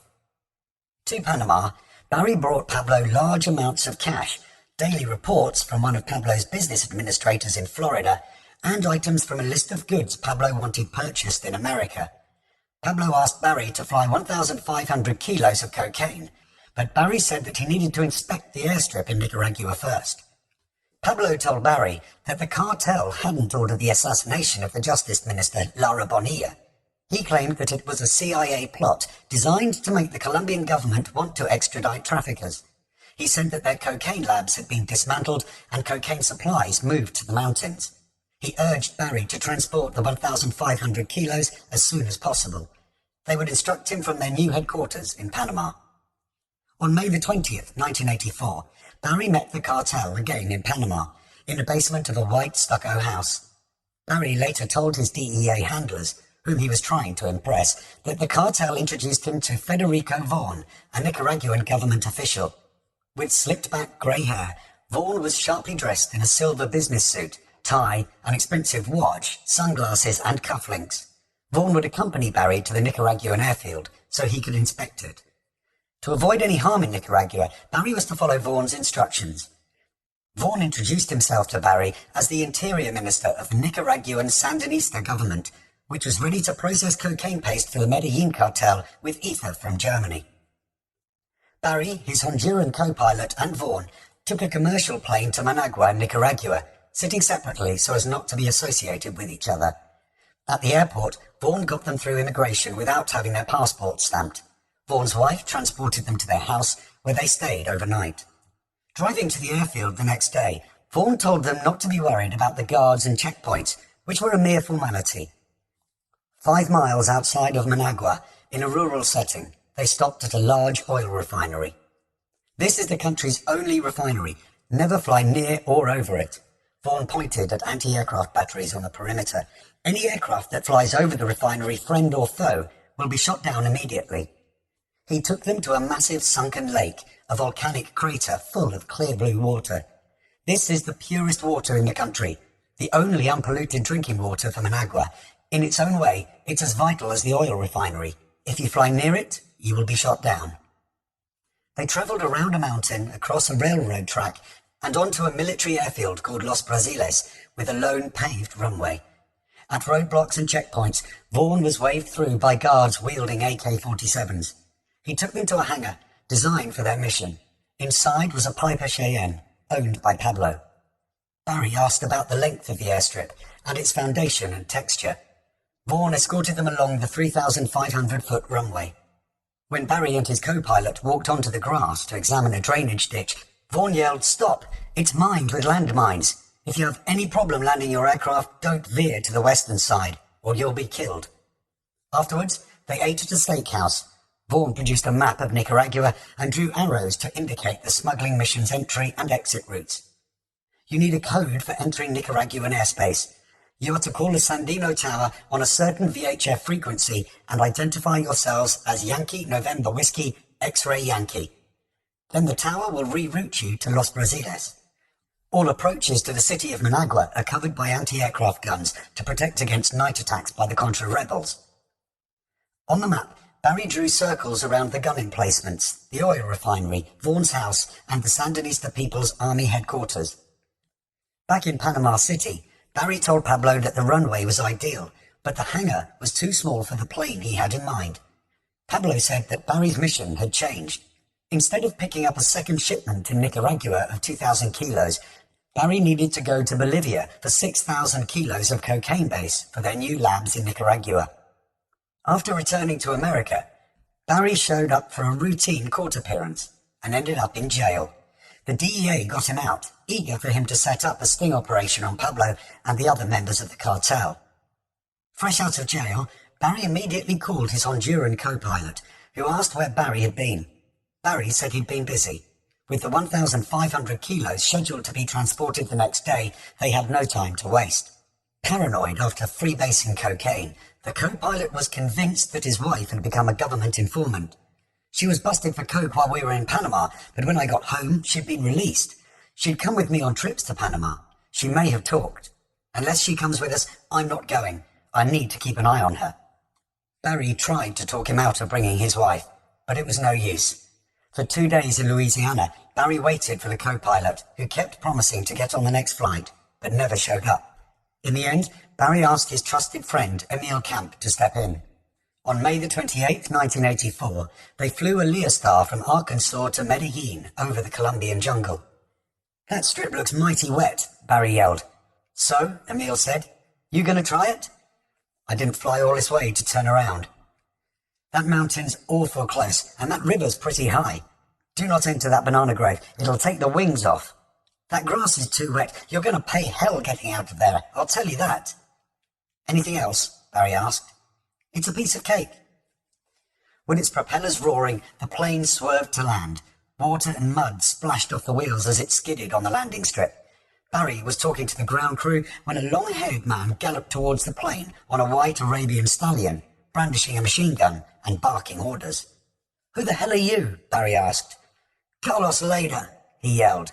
Barry had heard stories about Leda and Norman's Cay. Now you will do what I say, immediately, before someone sees your plane from the air. A tractor appeared, pulling over a ton of cocaine. Holy shit, Emil said. They expect us to fly out of this swamp with all of that shit? No, of course not, Barry said. We can't get up with that much weight. Don't you worry, I'm going to reason with the man. Barry laughed.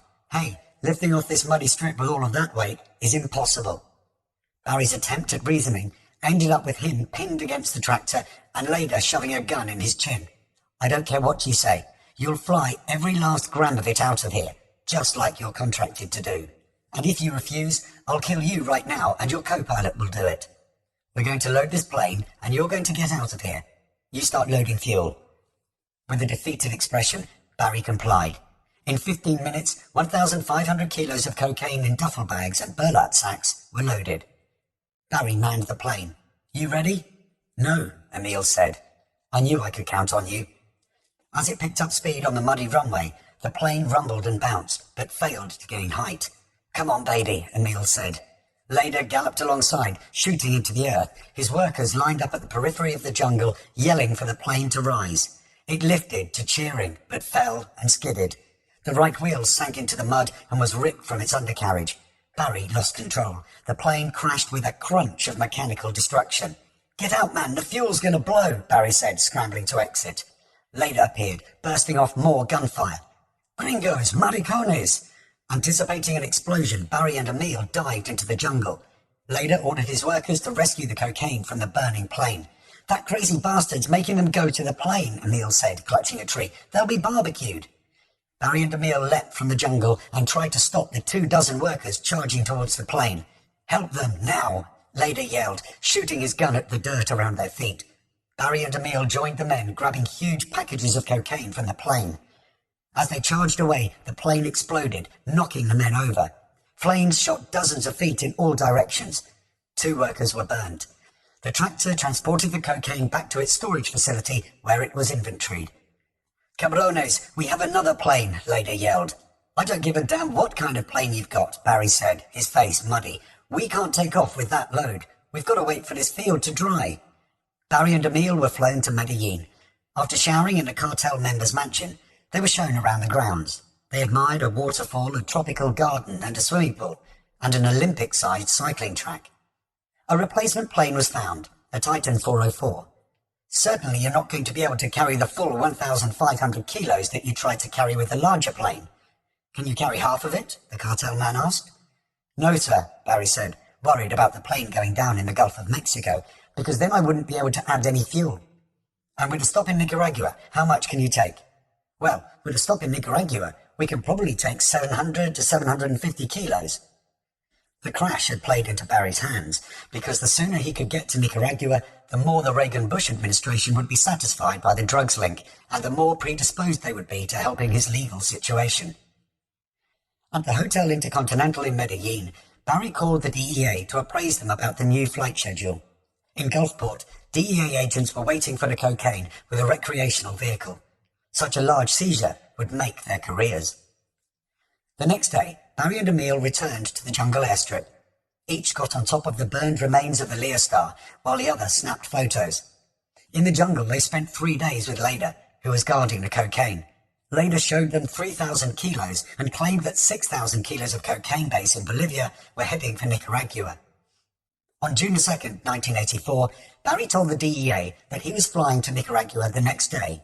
On June 3rd, at 10:30 p.m., the DEA received a call in Miami from one of Barry's associates, stating that a radio transmission had been received and Barry was returning to Nicaragua after experiencing engine trouble. 3 hours later, the DEA heard that Barry had landed in Nicaragua and might have some legal problems. No more contact was received. 3 days later, Barry appeared in the US without any cocaine. At a debriefing, he told the DEA that on June 3rd, he'd flown the Titan 404 from Colombia with 700 kilos of cocaine aboard. Stopping for fuel in Los Brasiles, Nicaragua, had taken longer than expected. After taking off in darkness, Barry had flown without any lights over a mountainous region. North of Managua, the plane was illuminated by anti-aircraft tracers. His left engine was hit. The plane started to descend fast. To avoid crashing, Barry had returned to Los Brasiles. Unable to land at the dark airfield, he scrambled to radio Vaughan, but he'd gone home. With no options left, Barry radioed an emergency broadcast to Sandino International Airport in Managua, using a code provided by Vaughan. Upon landing, the plane was surrounded by soldiers. Barry insisted on talking to Vaughan and was granted a phone call. Vaughan was still not home. A sergeant who knew Vaughan had the cocaine unloaded from Barry's plane. He told Barry and Emil to keep quiet and to play along with whatever happened. Everything will be fine. Barry and Emil were incarcerated overnight in the Bunker, a military compound in downtown Managua. The next day they were released to Vaughan and transported to a large landed estate. Pablo greeted them.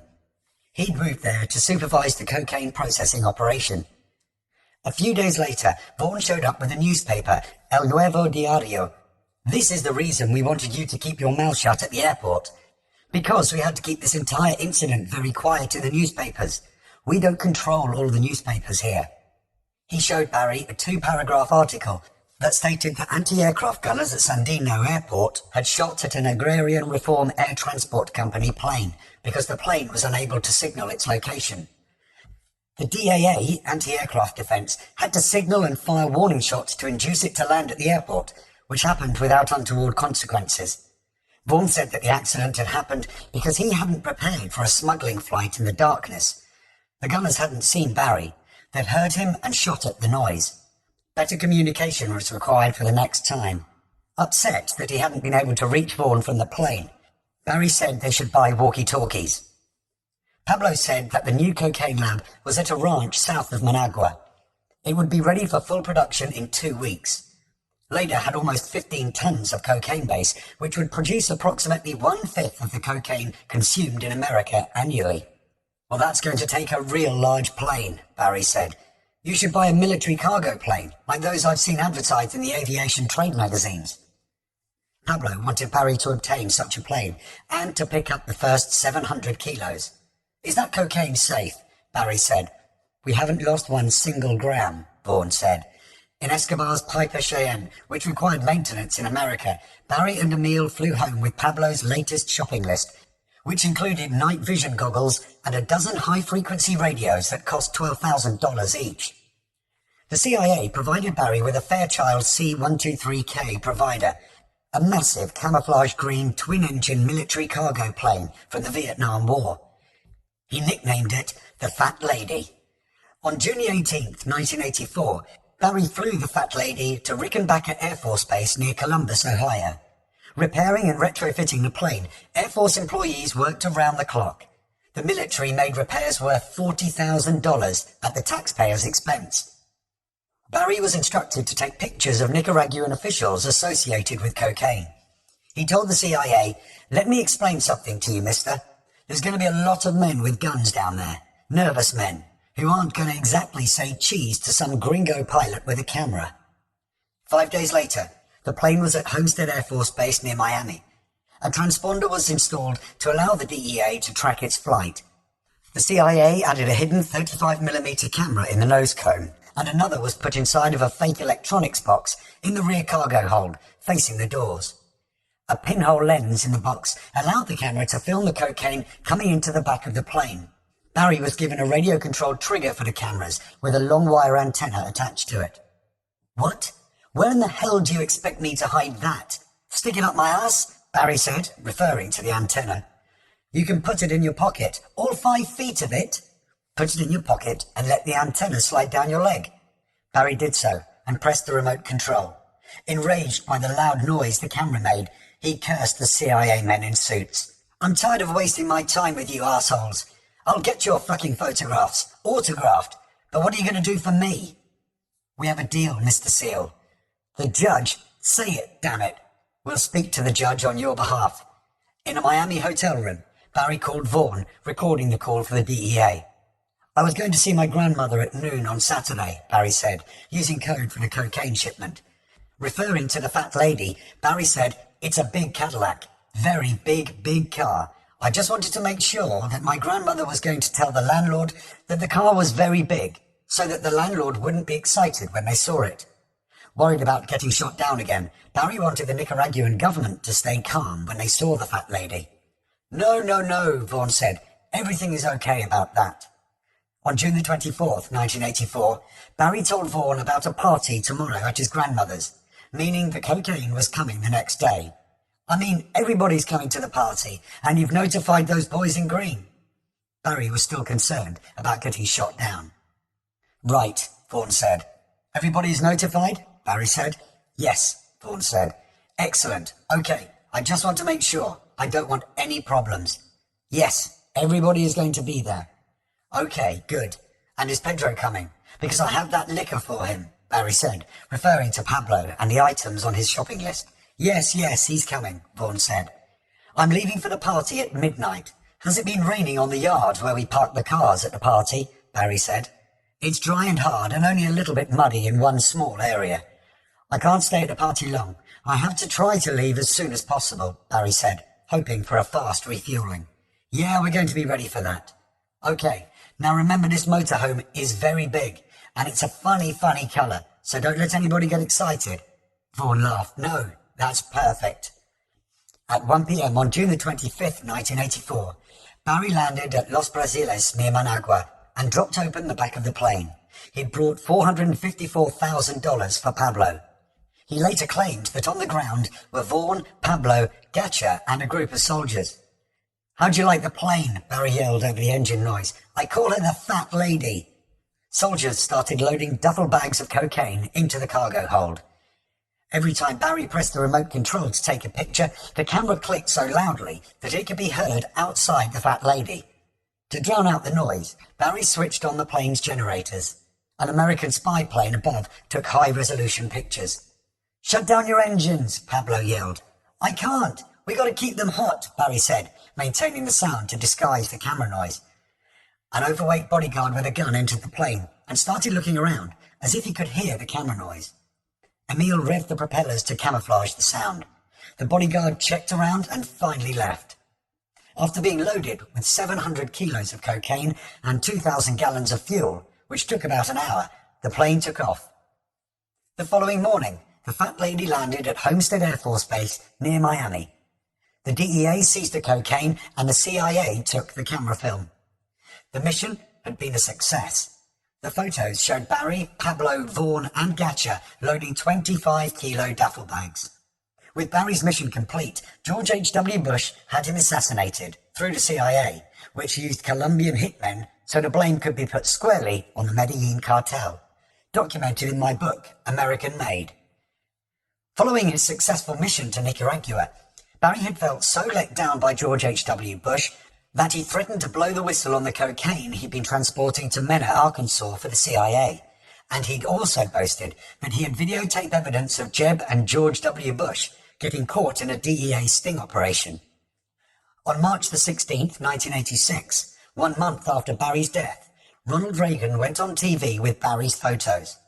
"I know every American parent concerned about the drug problem will be outraged to learn that top Nicaraguan government officials are deeply involved in drug trafficking. This picture, secretly taken at a military airfield outside Managua, shows Federico Vaughan, a top aide to one of the 9 commandants who rule Nicaragua, loading an aircraft with illegal narcotics bound for the United States. Reagan was attempting to drum up support for the provision of weapons and training for Nicaraguan rebels, on the basis that the Nicaraguan government was involved in trafficking cocaine, which was killing young people in America. Even though they didn't know that the opposite was true, that the Nicaraguan rebels were trafficking cocaine with the help of the CIA, the public wasn't swayed.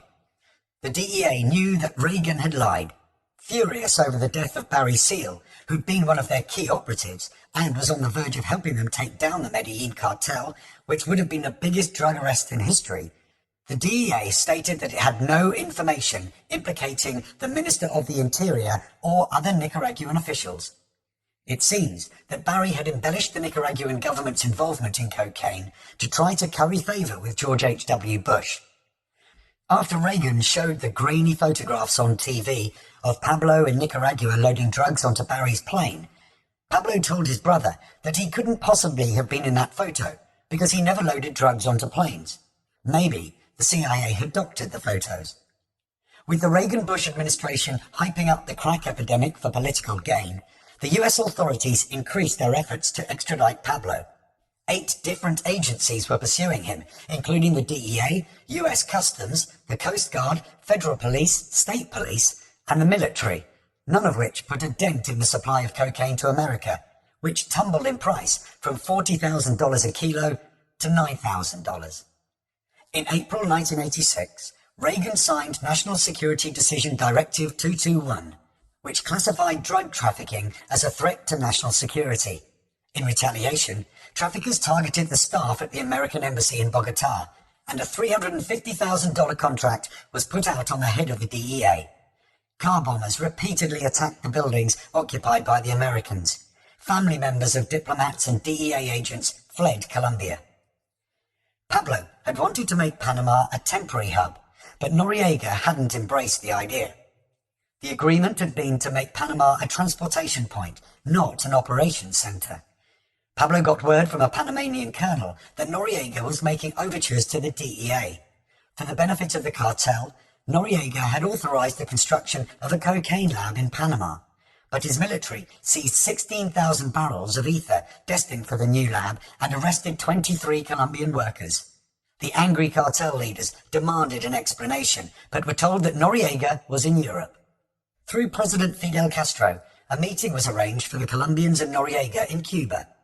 Before Noriega arrived, the cartel attended a preliminary conference with the Panamanian government. After the meeting, Noriega released the Colombian prisoners and returned $3 million in cash and lab equipment to the cartel.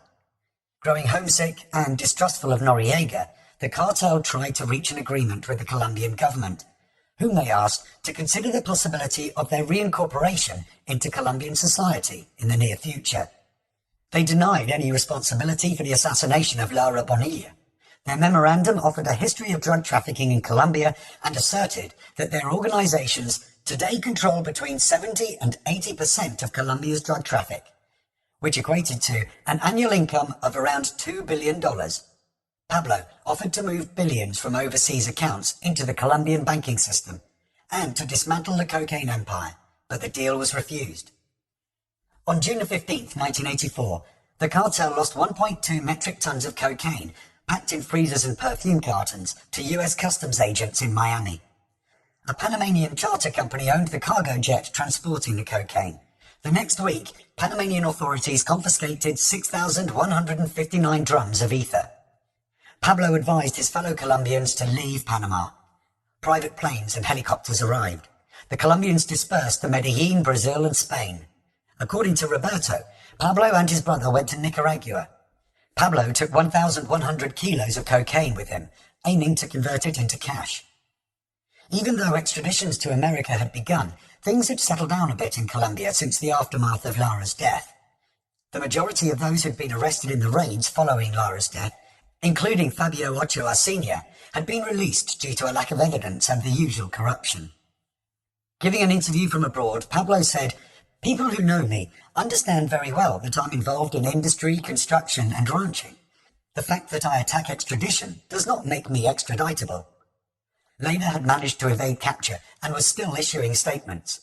"I am a symbol of those men who battle imperialism. In this struggle, the end justifies the means." In 1984, his political party, Carlos Lena's National Latin Movement, won 2 seats and 4 city council seats. The pressure on the authorities from the traffickers had never relented.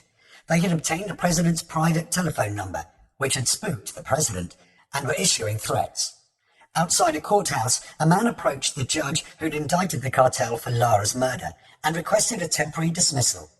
"Ask for whatever you want, and they'll put it wherever you want it, in Colombia or outside the country. Then you can relax. Neither your life nor the lives of your family members will be in danger."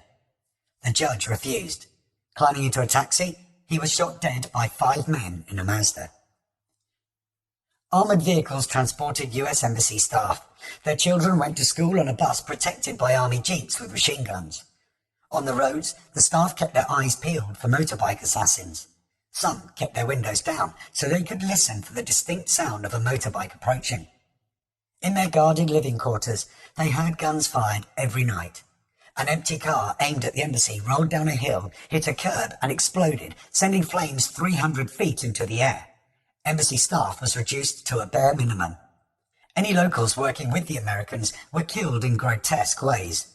One had pins inserted under his fingernails before being shot in the head and left on the street with a sign around his neck, killed for being a DEA informant. After the DEA got word that a guerrilla hit team had been contracted by Pablo to kidnap key members, they closed their Medellin location. In the latter half of 1984, Pablo thought it was safe to return home. He convened a meeting of 70 important people, ranging from traffickers to priests, who arrived with 200 bodyguards. Extradition was discussed. Pablo proposed that Medellin should have a united group of bodyguards divided into zones.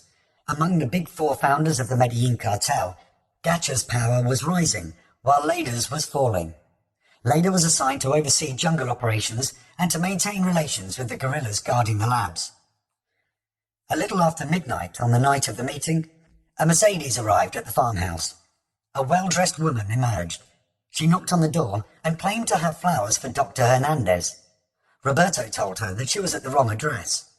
He warned his brother that he'd never seen anyone in the flower delivery business in a Mercedes-Benz. Pablo dismissed it as nothing.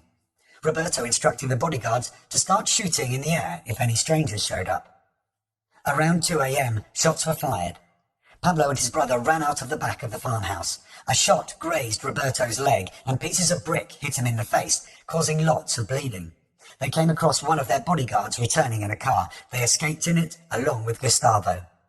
A trafficker from the city of Cali, which had a history of rivalry with Medellin, had attended the meeting at the farmhouse and subsequently snitched Pablo out, hoping for a government guarantee against extradition. The colonel in charge of the raid had been paid $50,000 a month by Pablo. Pablo sent him a message. "Now you are against me, and you know what I think about that." On the same night as the raid, Jorge Ochoa got into trouble in Spain, where he'd emigrated with the boss of the Cali cartel and settled in an 8,000-square-foot mansion, complete with a swimming pool, tennis courts, a disco, and 4 Mercedes-Benz. An informant told Spain's special prosecutor for the prevention and repression of drug trafficking that Ochoa was in Madrid under a fake name, Moisés Moreno Miranda. Surveillance showed Ochoa living a life of luxury, frequenting restaurants and concerts, and his wife depositing hundreds of thousands of dollars in local banks, which the police concluded was hot money. The Spanish authorities tipped off the DEA, who notified Washington. Intelligence has indicated that suspected Colombian trafficking group intends to create investment company with unlimited funding, and is in the process of purchasing several extremely expensive residences, indicating intent to remain in Spain. For almost 3 months, the Spanish authorities monitored the 2 drug bosses. After Ochoa asked about buying 10,000 acres in southern Spain, the police feared that he was about to set up a global cocaine hub. On November 15, 1984, the 2 Colombian bosses and their wives were arrested. Attempting to capitalize on the windfall, the Americans made overtures to the Spanish in the hope of getting the Colombians extradited. The stage was set for a lengthy legal battle. In volatile Colombia, even forming an army called Death to Kidnappers didn't always serve as a deterrent. In 1985, Pablo's father was kidnapped by policemen. On his way to visit one of Pablo's farms, he was pulled over by 6 men in a jeep. After tying up the workers accompanying him, they drove him away. They wanted $50 million. After she found out, Pablo's mother spent hours yelling, crying and praying. Pablo put out the word that if his father ended up with a single bruise, the ransom money they got wouldn't be enough to pay for their own burials. Remaining composed, Pablo formed a plan to capture the kidnappers. His father needed medicine for open-heart surgery. Many of the 200 drugstores in Medellin had security cameras. He installed cameras in those that didn't. He offered a reward for photos of anyone buying the heart medicine his father needed. 2 kidnappers were identified. As the kidnappers used payphones, Pablo gave hundreds of radio transmitters to people with instructions to listen to a certain radio station. Whenever the kidnappers called Pablo's mother, the station announced a song dedicated to Luz Marina. After hearing this, the people with the transmitters rushed out to the nearest payphones. Over 18 days, Pablo's brother negotiated the ransom down to $1 million. The money was delivered in duffel bags with electronic tracking devices, which the kidnappers took to a farm. The house was surrounded and assaulted from every direction. 3 of the kidnappers were captured and sentenced to death by Pablo. His father was released unharmed. Perhaps things weren't as safe in Colombia as Pablo thought. He went everywhere with bodyguards, moved around a lot, and took extra precautions. Chapter 8. The Extraditables. After the mass had started to annihilate the guerrillas responsible for kidnapping Martha Ochoa, Pablo had met their leader, Iván Marino Ospina. Not only did each side agree not to attack the other, but as a show of good faith, Ospina gave Pablo the famous sword of the liberator Simón Bolívar, a Venezuelan military leader who'd helped Colombia gain independence from Spain in 1810. The founder of the M19, Jaime Bateman, had stolen the sword, a symbol of unfulfilled liberation, from a museum in 1974 and announced that it would not be returned until the government agreed to peace with the M19. Initially, Pablo hung it on a wall. Eventually, he gave it to a nephew to hide. The chronology of these events was condensed in Narcos, which showed a sad and incompetent member of the M19 and his glamorous lover breaking into a museum to steal the sword, only to have their leader hand it to Pablo in the next episode. Relations between the guerrilla groups and the cartel were generally in a state of flux. However, since the handing over of the sword, the friendship between Pablo and the M19 leader Ivan had lasted. With the M19 known for committing spectacular attacks against the government, they came to mind when Pablo thought of targeting the government's files on extradition, which were housed in the Palace of Justice in Bogotá. If Pablo could destroy or intimidate the Colombian judiciary system in a sensational way, then maybe he could take over the entire country. He would do the unthinkable, go after the Supreme Court. By September 1985, 6 Colombians out of 105 on the US list had been extradited, and 9 were in jail. Pablo formed a group called the Extraditables, with the motto, "Better a grave in Colombia than a jail cell in the US." The cartel leaders made a blood pact that they would commit suicide rather than rot away in an American prison. Their preferred method was to shoot themselves behind the ear, which allowed a bullet easy access to the brain by circumventing the skull. Since his early arrests, Pablo had refined his intimidation tactics against judges. A judge assigned to a narcotics case would be visited by a bright, young, well-dressed lawyer carrying a briefcase. On the judge's desk, he'd put a brown envelope. The lawyer would say something like, "You have a choice. You can have lead, bullet in your head, or silver, some money as a payoff. It's your call." If the judge prevaricated, the lawyer would reach inside his briefcase and take out a photo album containing pictures of the closest family members and friends of the judge. Their children leaving home in the morning, going to school, playing in the playground, talking to friends. The threat of their entire family being wiped out persuaded most judges. Pablo was about to refine his tactics again. The extraditables sent letters to the Supreme Court justices demanding that they declare the extradition treaty illegal. The letters were designed not to give any evidence to the police. Block letters were used. They were signed by the extraditables or a first name such as Manuel. When Pablo wasn't writing on behalf of the extraditables and he wanted people to know that he'd authored a letter, he wrote in his own handwriting, signed his name and added his thumbprint. Some people wondered whether Pablo was the extraditables, whereas others thought that he was a front for them. The extraditables obtained the justices' private phone numbers and threatened them. With a ruling due on an extradition, the justices were afraid. More letters came from the justices stating that the extraditables knew everything going on in their lives. "We declare war against you. We declare war against the members of your family. As you may suppose, we know exactly where they are. We will do away with your entire family.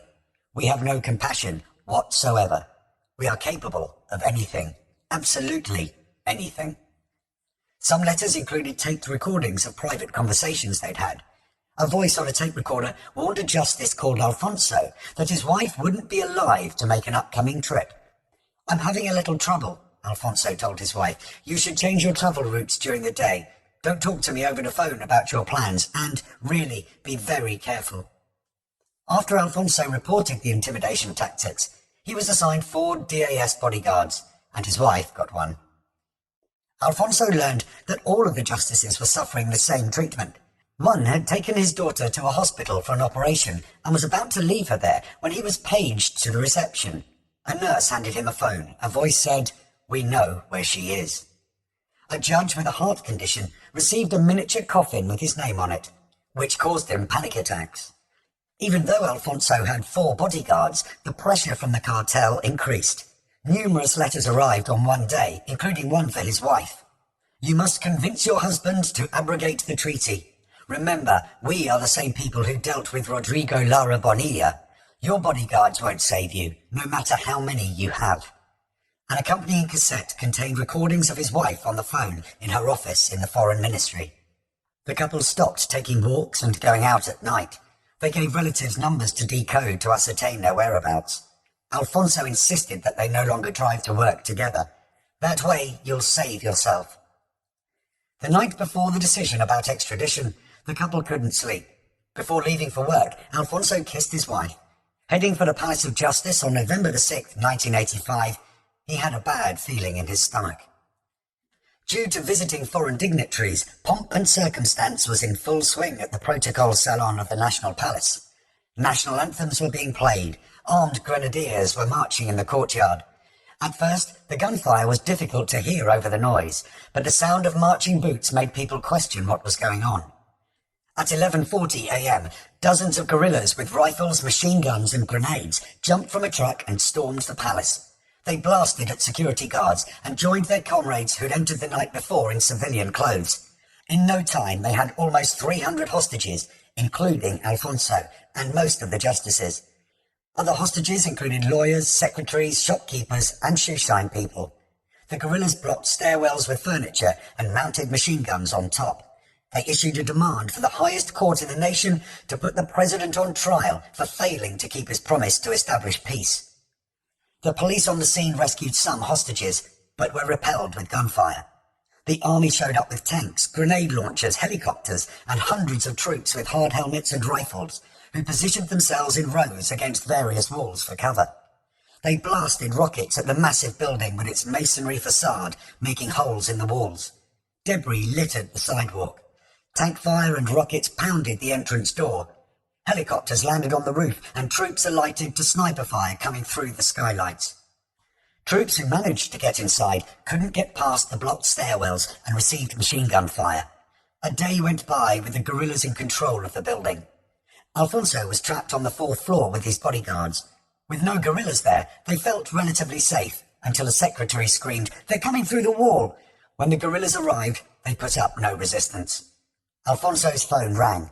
A guerrilla commander angrily told Alfonso's son to tell the police and soldiers to stop shooting. He gave the phone to Alfonso. "I'm all right," Alfonso said, "but see if the DAS and the police will stop shooting." With the sound of shooting in the background, the guerrilla commander got back on the phone. "If they don't stop shooting in 15 minutes, we're all going to die." When Alfonso's son called back, the distraught guerrilla commander was prophesying doom because the government was refusing to negotiate. A goal of the guerrillas was to draw attention to the systematic aerial bombardment of their forces in the wake of a negotiated peace agreement with the president. "The shooting must stop," Alfonso told his son, who was so frustrated that he gave a radio station his father's telephone number. With the televised attack shocking the nation, Pablo was watching too. Radio Caracol called Alfonso. Across the country, Colombians heard Alfonso request a ceasefire and negotiations. An hour later, he spoke to his son. "The guerrillas want to negotiate." Shortly after 5 p.m., the line cut out. Around 7 p.m., smoke started filtering through the building. Burning files ignited a fire which spread to the wooden building dividers. Gagging and coughing, some of the people hiding on the top floor went downstairs, where the guerrillas captured them. They were thrown on top of 60 hostages compressed into a bathroom, who were traumatized by the likelihood of imminent death. Some were bleeding. Others had stopped breathing. The room stank of sweat and bodily fluids. The next afternoon, troops braced to go inside. Instead of complying with the guerrillas' demand for negotiations, the president had authorized a military assault. After a tank rammed the front door, troops charged in. The guerrillas sifted through the corpses to find the living, whom they ordered to get up. Hostages shoved out of the door were annihilated by the army. Grenades toppled some of them, leaving them injured and bleeding or dead. Guerrillas threw corpses down the stairwell, including one of the justices, who looked dead but was still alive, his artificial leg shattered by a bullet. After the guerrillas left the area, the injured justice crawled to the cellar and up a flight of stairs. Mustering energy, he raised himself and his arms. "Don't shoot!" Approximately 100 died in the bloodbath. Alfonso didn't make it. He was one of the 11 justices, half of the Supreme Court, shot dead. All of the guerrillas died, as well as 11 police and soldiers. Some of the survivors disappeared immediately afterwards, with the government suspected of killing them. At first, the cartel's role wasn't obvious. Many people blamed the guerrillas and the government's overreaction. Controversy remains to this day, with some researchers claiming that the fire that torched the extradition files was due to the army's response. Roberto Escobar stated that the extraditables had financed the operation for the destruction of the records, not mass murder, and the traffickers had offered to double the fee to the guerrillas if the government negotiations had worked out. Survivors, including the justice who'd been thrown down the stairs with the corpses, criticised the government for not negotiating. When the president eulogised in a church for the dead justices, the survivors didn't attend. Afterwards, some people quit working for Pablo, others for the government, including many judges. The violence increased into 1986, with journalists, prosecutors and judges getting killed by hitmen on motorbikes. Chapter 9. Colonel Ramirez and Cano. In late January 1986, an informant told the police that Pablo had issued a contract worth $150,000 on a police colonel which had gone to the Medellin chapter of the Ricardo Franco Brigade, a guerrilla group that had recently butchered a few hundred of its own members suspected of being police infiltrators. The brigade had delegated the hit to its chief of executions, Foxy, who had taken a $12,000 down payment from Pablo, which had been spent on a MAC-10, 4 pistols and a revolver. The weapons were outside one of Pablo's safe houses in North Bogota, stashed in a Renault 18 with one hitman overseeing it. The informant said that Pablo had accumulated a file of information on the colonel, which he'd shared with Foxy. Pablo had paid $30,000 for the information to a lieutenant trusted by the colonel. They were aware that the colonel was starting a course at general school, and they had details of his going-away party. They knew where he lived, his mother's address, the car he owned, and that he drove an armoured Mercedes-Benz on loan from the DEA. The informant gave all of the specific details. A hit scheduled for outside of a club had been called off due to the colonel's large escort. A hit at his mother's house had also fallen through, as too many relatives had accompanied the colonel, and Pablo wanted a clean kill without numerous casualties. The hit team had picked 3 potential locations: his mother's house, a highway overpass by a police academy, and across the street from a bakery. In regular contact with Foxy, the informant pledged to give further information for the right price. Police intelligence pegged Colonel Ramirez as the target and assigned surveillance to the safe house with the weapons in a car outside. Neighbours spotted the undercover agents taking photos and called the police. With Colonel Ramirez on leave, he'd been relieved of duty at the end of 1985, it was decided not to tell him about the hit until they knew for sure. Ramirez returned to work in February in high spirits. He'd survived his tenure as anti-narcotics unit police chief, during which his men had managed to make almost 8,000 arrests and confiscate more than half of the cocaine seized in the world in 1985, as well as countless vehicles, boats and planes. Also in 1985, he'd overseen the destruction of 90% of the marijuana crop, which had been poisoned by crop dusters with herbicide provided by the DEA. He'd won awards, was ready for a promotion to general, and his advice on drug eradication was being sought around the world. Ramirez had cost the cartel so much money that other members had bought shares in the hit. Gacha wanted revenge for the land of tranquility. Later, because the colonel had hounded him for more than a year, almost arrested him twice, had incarcerated the mother of his 3-year-old daughter, had decimated his trafficking operation, and reduced his stature in the cartel. On August the 5th, 1985, Leyla had only just managed to slip away from Ramirez by fleeing towards a river in his red underwear, carrying a machine gun. The police found a letter from one of his lawyers. "All your problems began when you started with the politics. The trick is to make yourself dead, the phantom, no publicity, so the gringos and Colombians forget you. The important thing is not to die rich. The important thing is to live rich, like before." In February 1986, Ramirez and his family relocated to the General Santander Police Academy in Bogotá, which offered extra protection.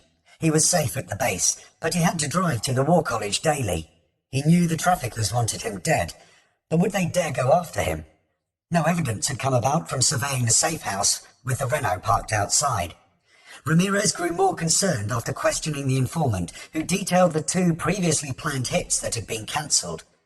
The thought of hitmen staking out his parents' Christmas Eve party disturbed him. When the interview ended, the informant promised to keep providing information. Ramirez told his family that the informant was truthful. The threat had come at an awkward time because Ramirez was no longer in command of an armed force that could retaliate against Pablo. Unable to adhere to his motto of constantly kicking the traffickers in the nuts, he started to worry. For 8 months, he only left the base to drive to police headquarters in an armoured Ford LTD provided by the DEA, wearing a bulletproof vest, armed with a revolver and a MAC-10, and protected by a chauffeur with a revolver. Mindful of the details provided by the informant, the driver always varied the route. Before Ramirez set off, the route was checked by police on motorbikes. The threat made his wife ill. His father dreamt that he was dead. He urged his brother to minimize any descriptions of the danger to his father. His 2 boys travelled to school in an armoured bus. The family rarely went out to eat, and if they did, they wore bulletproof vests. One of his sons had become proficient in the use of a MAC-10, which accompanied them on family holidays. Prior to Easter Sunday, his brother invited him and his family to stay at a cabin. Ramirez was desperate to blow off steam. "I've always been the pursuer, and now they're pursuing me. I'm the one who puts people against the wall, not the other way round." The information coming from the informant suddenly stopped after he revealed that the hit team had acquired 9 vehicles, explosives, and rocket-propelled grenades and launchers. Security around Ramirez was increased. Investigators were unable to find any new leads or the identity of the lieutenant alleged to have been providing information to the cartel. Due to his previous successes with traffickers, Captain Ernesto Mora of the Anti-Narcotics Unit was assigned to infiltrate the cartel and issue reports to Ramirez with any updates on the threat. Ernesto ascertained that the contract with Foxy was still active and that other cartel leaders had shares in the contract. New information had come to light that Pablo was considering cancelling the contract, but this needed further confirmation. Pablo's overtures to Ramirez, requesting a meeting to talk things over, were declined by Ramirez, who believed that the proposal was a trap. Not necessarily that he would be killed, but secret photos would be taken of him with Pablo and his career ruined. Ernesto delivered a message from Ramirez. Pablo would be treated fairly if he turned himself in. In May 1986, 4 strangers who'd arrived in a red Renault were noticed lurking around the ranch belonging to Ramirez in Granada. Their leader had curly hair and a solid build. For a few days, they walked around, staking out the house. The caretaker took a bus to Ramirez. At the police academy, the caretaker identified the leader of the strangers from a photo. In August, Ramirez and his classmates went to Europe for a month, where they visited other law enforcement and did workshops. With his luggage crammed with tons of information and reports, Ramirez returned, excited to apply the knowledge in the hope of enhancing and modernizing the police force. While awaiting his new career, scheduled for the end of the year, Ramirez did jobs at police headquarters and also worked as a consultant with foreign governments fighting the war on drugs. In Bolivia, as part of the DEA's Operation Blast Furnace, Ramirez was finally able to strike back at Pablo by helping to find some of Pablo's labs, which the authorities burned down. Returning to the thick of the action lifted his spirits, but the threat from Pablo, particularly to his family, gnawed at him.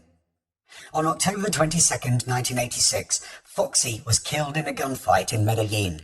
In light of this development, Ernesto told Ramirez that Pablo had probably cancelled the contract, and that it was unlikely that anyone would attempt to kill Ramirez in the wake of Foxy's death, as a new hit team would have to start from scratch, gathering information and staking out locations. The safe house with the Renault outside had been raided many times. The raids had produced no leads. No further sightings of the strangers led by the curly-haired man had occurred. Feeling safer, Ramirez gave up his bodyguards. On a daily basis he spoke to Ernesto. Each day there were no new developments, so he relaxed more. On Thursday, November the 13th, 1986, Ramirez was invited to a family dinner scheduled for Monday. Even though the 30-mile drive seemed comparatively risk-free, Ramirez said that he would have to give it more thought. On Friday, he received a 10-minute call from Ernesto. After hanging up, he returned to his wife. With his face transformed into a relaxed state that had been absent for a long time, he said they suspended the contract. With the threat gone, the family looked forward to the upcoming get-together. It was the kind of occasion that they'd learned to appreciate after everything they'd been through. Finally, things were back to normal. On Sunday afternoon, they left the armoured vehicle in the garage and set off in a Toyota minivan with a Mac 10 on the floor by one of Ramirez's sons. With so much holiday traffic, it would be difficult for any pursuers to set a trap. After stopping to eat at a ranch near Bogota, they drove for another hour to a friend's house where they stayed overnight. At 10 a.m. on Monday, they set off in high spirits for the ranch belonging to the brother of Ramirez. The four family members hadn't taken a trip together like this in a long time. The ranch was packed with family members in a celebratory mood, anticipating a feast. In between eating pig's knuckles, Ramirez told stories to everybody sat around outside on the lawn. He was proud of his imminent promotion. It now looked like he was going to become the police's chief of personnel. Excitedly, he described how he was going to employ many of his former men in his new department and encourage everyone to keep fighting the traffickers. It would be like old times. After 4 p.m., Ramirez said it was a good time to leave in order to beat the holiday traffic returning to Bogota. As they set off, multiple cars that had been parked in the area for hours followed the minivan. At 5:43 p.m., the minivan encountered heavy traffic on a highway bridge.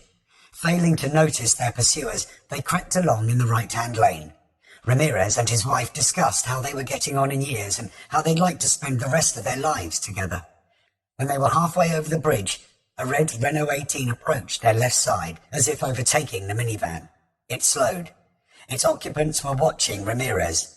One of them raised a Mac 10. "Get down!"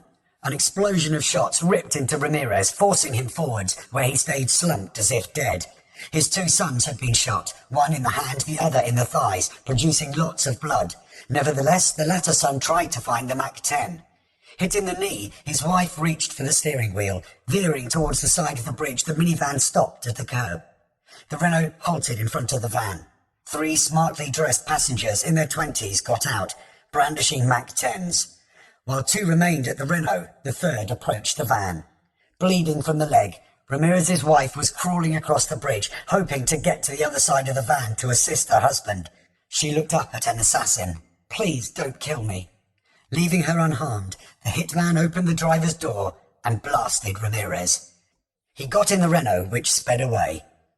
The day after the murder of Ramirez, the US authorities went public with a super indictment of the top traffickers, the Ochoa brothers, Pablo, Leda, and Gacha, charging them with, among other things, producing 58 tons of cocaine from 1978 to 1985. From as early as 1978 to the date of the return of this indictment, there existed an international criminal narcotics enterprise based in Medellin, Colombia, South America, known by various names including the Medellin Cartel, hereinafter Cartel, which consisted of controlling members of major international cocaine manufacturing and distributing organizations. Through the cartel, major cocaine organizations were able to pool resources, including raw materials, clandestine cocaine conversion laboratories, aircraft, vessels, transportation facilities, distribution networks, and cocaine to facilitate the international narcotics trafficking. The indictment made more headlines in Colombia than America, especially with the newspaper El Espectador, which published multiple stories. It was the same newspaper that had published Pablo's mugshot, seriously harming his political goals. It employed one of the bravest Colombians still willing to speak out against Pablo and the traffickers. His name was Cano, a highly respected 61-year-old newsman with white hair. He wrote this in a column. Legalize drug trafficking. That would be like legalizing and justifying all the collateral activities. Money laundering, the assassination of Supreme Court justices, of cabinet ministers, of judges, and of so many other persons who, by doing their duty, have fallen victim to the narcotics traffickers and their hired killers. On December the 17th, 1986, Cano returned to his office from a lunch break, laden with Christmas gifts. After working late, he left the building in the evening. With the gifts on the back seat, he started his station wagon and joined the traffic. He changed lanes to make a U-turn. While Cano waited for an opening to turn, a young man nearby stepped off a motorbike, placed a case on the ground, and took out a Mac-10. He hurried over to Cano's car. The firing began. El Espectador lost 10 staff members, including Cano. Its building was car-bombed twice.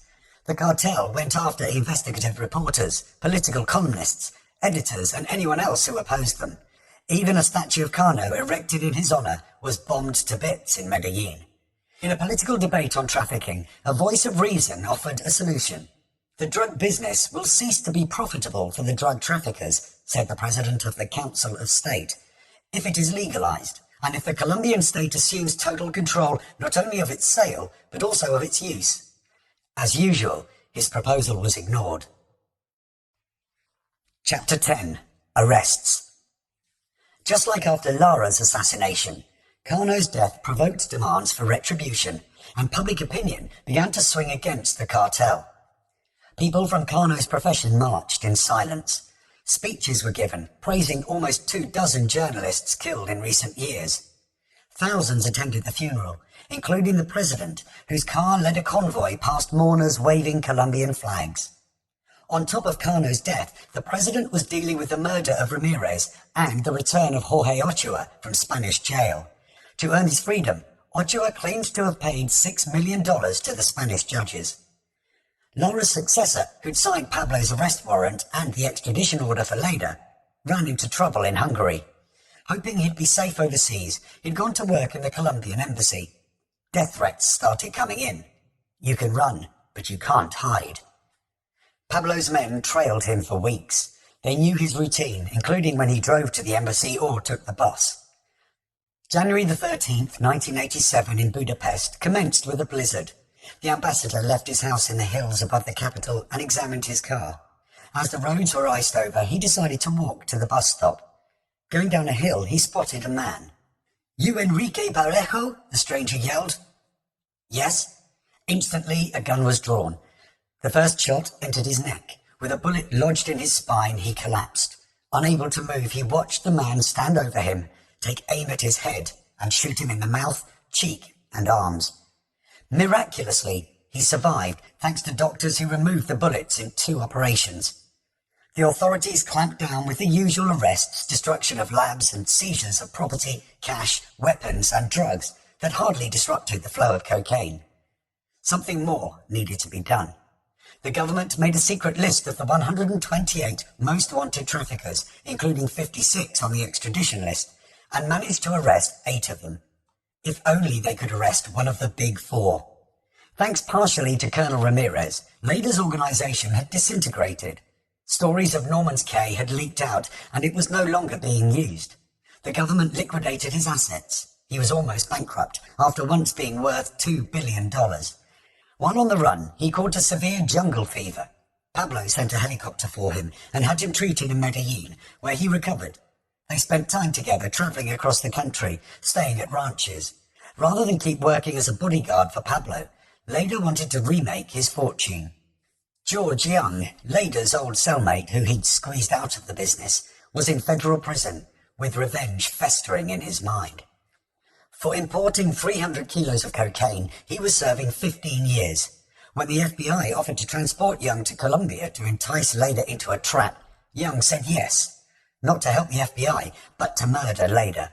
At night on his bunk, Young fantasized about the different ways of killing Leda. In December 1986, Lemus, the police chief of Rio Negro, started to receive information that Leda was in a safe house in the area, soliciting Pablo to invest in a joint cocaine venture. In the wake of Cano's death, Lemus had been granted special powers to search anywhere, but he turned up nothing. His gut told him that Pablo had put Leda in a mountainside chalet, but he didn't know which area of the vast forest to search. On February the 3rd, 1987, Lemus was introduced to an informant who had noticed some noisy men at a chalet in the woods.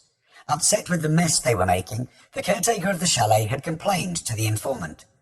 Around 4 p.m, Lemus, accompanied by 2 policemen, who were under the impression that they were searching for guerrillas, not cartel leaders who could have their entire families slaughtered, located a 2-story chalet disguised by vegetation. It had a lawn up front, an outbuilding at the side, and behind it was a canyon with a stream. 3 armed bodyguards protected the front and each side. For 2 hours the police hid among the trees, observing 16 occupants go in and out of the yard. At 6 p.m, Leda emerged with a canvas chair. Taken aback, Lemus whispered to a colleague, "Do you know that guy?" "No." Realizing he was about to reveal the nature of the operation, which could have spooked his colleagues, Lemus kept quiet. He sent one of his men for reinforcements. 36 police arrived, including a special weapons team. They surrounded the chalet. Lemus stationed a dozen men at the back. Others blocked the escape routes. Even with his special powers, Lemus couldn't raid the house before 6 a.m. without a warrant. He sent a constable for one, who returned at 4 a.m., by which time cold fog had descended. Unable to find anyone to sign the warrant, the constable had signed it himself. At 6:30 a.m, a bodyguard fired at a police sniper. The bodyguard was shot. A gun battle erupted between bodyguards on the 2nd floor and the police behind the chalet in the woods. Fearful of Leda escaping, Lemus charged for the front door, clutching his gun with both hands, ready to blast someone in the face. On the other side of the door, Leda was racing towards it as the assault from the police at the rear had convinced him that the front was the best escape route. When the door opened, Leda almost ran into the gun of Lemus. "Little Chief, don't shoot me." "We aren't killers," Lemus said. "Put your hands on your head and get down on the floor." Leda complied. As he dropped, he fished a wad out of a pocket and threw it on the floor. "That's 1,000,000 pesos. "Pick it up, senor," Lemus said. "You're going to need it for soft drinks." "Do you want green instead? How much?" "No, I'm just doing my duty." "Oh, little chief, what a hot number you are. You're the most famous man in the world. You know those gringo sons of bitches want to hang me by the balls, and now you've got me. Too bad we didn't meet earlier." In the front room, the captives were searched and lined up. "Gentlemen, I'd like to introduce you to Carlos Leda." The remark from Lemus was met with silence. Out in the yard, captives were photographed by Lemus. "Where's the soccer ball? We're taking the team picture." Everybody laughed. At 10 a.m, vans collected the captives. Taking no chances, Lemus transported Leda in his car. A dishevelled Leda chatted with Lemus and women along the road. At a telephone booth, Lemus called his boss. "We got him." "Yes, calm down. You got who?" "The Virgin has smiled on us. We have captured Carlos Leda." While the reporters mobbed the police vans containing the captives, Lemus sneaked Leda into the police station, where he gave him lunch. The telephone rang continuously, and death threats were issued. Lemus was ordered to immediately gather his family and belongings so that the US Embassy could relocate them out of the country. At 2 p.m, an army helicopter landed to take Leda to the Rio Negro airport, where he boarded a military plane to Bogota. Having been told that they could have Leda right away if they had a plane available, the US Embassy advised the Colombian government that a DEA plane was being rerouted to Bogota. Leda was rushed aboard a DEA Aero Commander. On the runway, a camera was filming. Fearing reprisals from the cartel, every soldier had his face covered with a black shroud. On February the 4th, 1987, 5:15 p.m, the Aero Commander took off. The DEA issued a worldwide alert for cartel retaliation. "You got me now," Leda told the DEA agents aboard. The plane stopped to refuel in Cuba, where the army base was locked down due to Leda's high profile. The DEA agents offered Leda a cigarette. "No, that's all right. I only smoke marijuana." On February the 5th, 1987 at 2 a.m, the Aero Commander landed at Tampa International Airport, where it was immediately surrounded by agents with shotguns and automatic weapons. Leda was rushed into a car. a convoy of armed agents escorted Leda to a federal courthouse. His mugshot was taken. In the morning, Leda appeared in court, smiling. "I don't have any money." "Is the information true?" a magistrate said. "Yes, Your Honor. Most of my assets were frozen by the government of Colombia." Facing a maximum sentence of life without parole, plus 135 years, Leda was assigned a public defender. The U.S. attorney demanded that no bail be set because there had been death threats made against judges. "That's a lie," Leda yelled. "He has said that if he were caught, he'd kill a federal judge a week until he's freed," said the U.S. assistant attorney.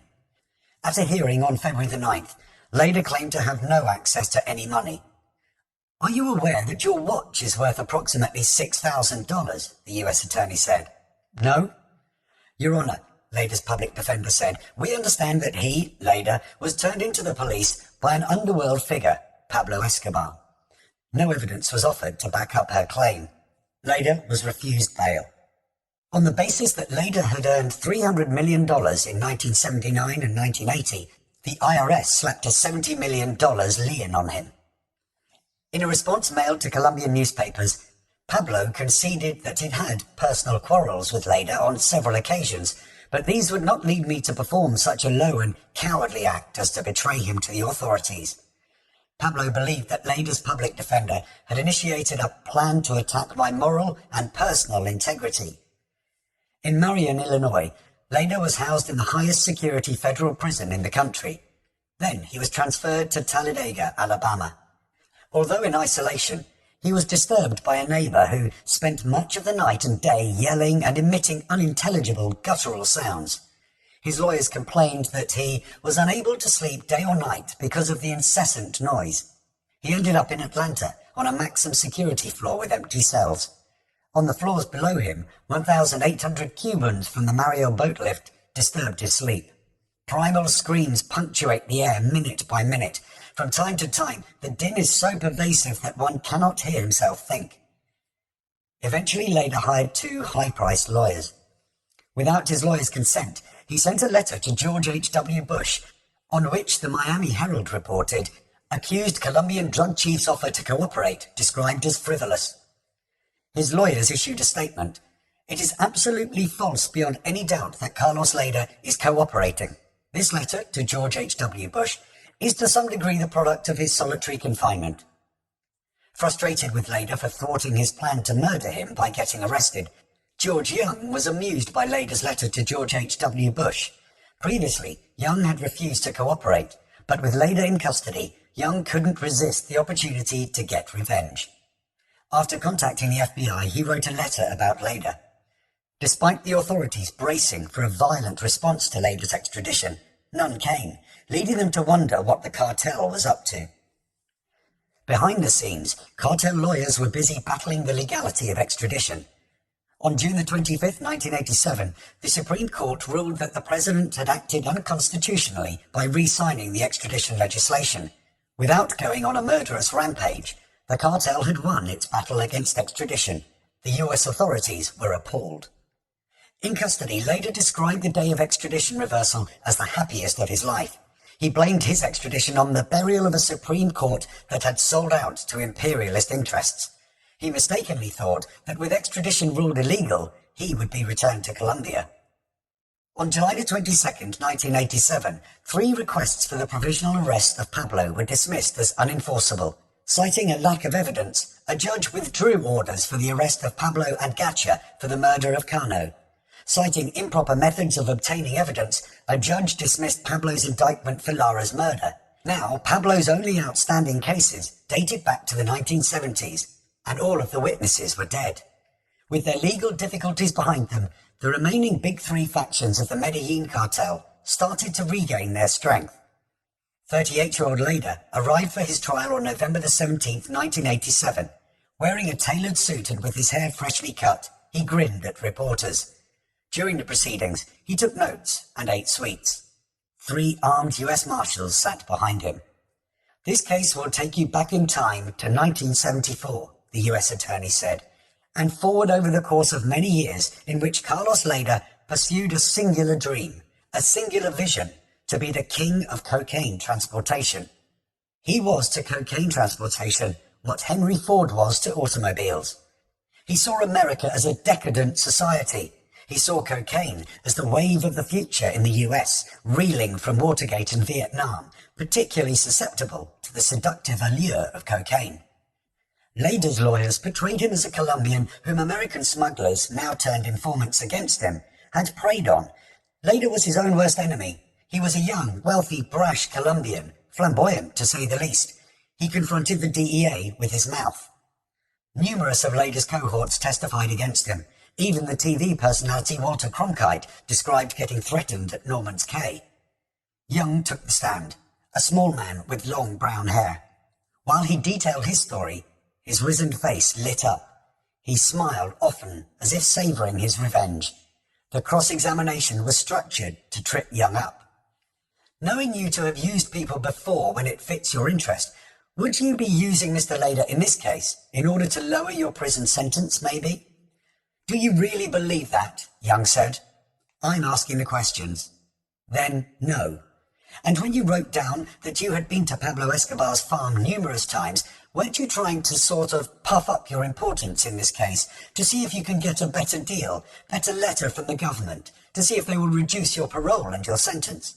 Were you trying to do that, knowing Pablo Escobar to be somebody who has been publicized? No, I didn't have to expand my role. I was married into a Colombian family that is tied in to people down there. That was well known. I didn't have to exaggerate my role. I mean, I was arrested in 1985 with 660 pounds of cocaine, and in essence they suddenly confiscated more on the airstrip, close to 3,000 pounds of cocaine. I don't believe that I had to exaggerate my role with 3,000 pounds of cocaine. After the testimonies of 115 witnesses, the jury heard even more damning evidence. Recordings from some of Leder's interviews over the years, in which he described himself as a poor Colombian peasant who had made something of himself. From June the 28th, 1983, this was our obligation, to bring the dollars back to our people however we could. So then, that is it. It can be called mafia, it can be called syndicate, it can be called a bonanza, it can be called whatever you like, but the truth is that it is a fact, and it is out in the open. In other words, Colombia would not be able to deny that it was the world's foremost producer of marijuana and cocaine. At fault was the US, where there are 40 million marijuana smokers and 25 million cocaine consumers. What I ask that they do is help the Colombian drug addict that they themselves corrupted. From another recording, I have never transported drugs. It is just that my lands, the flexibility afforded by their location, being 200 miles from the US, provided the opportunity for the Colombians who were being trapped like flies over there with little suitcases and with little boxes of going in there by means of a different system, a different means, a different platform. Speaking loudly, one of Leder's lawyers expressed outrage.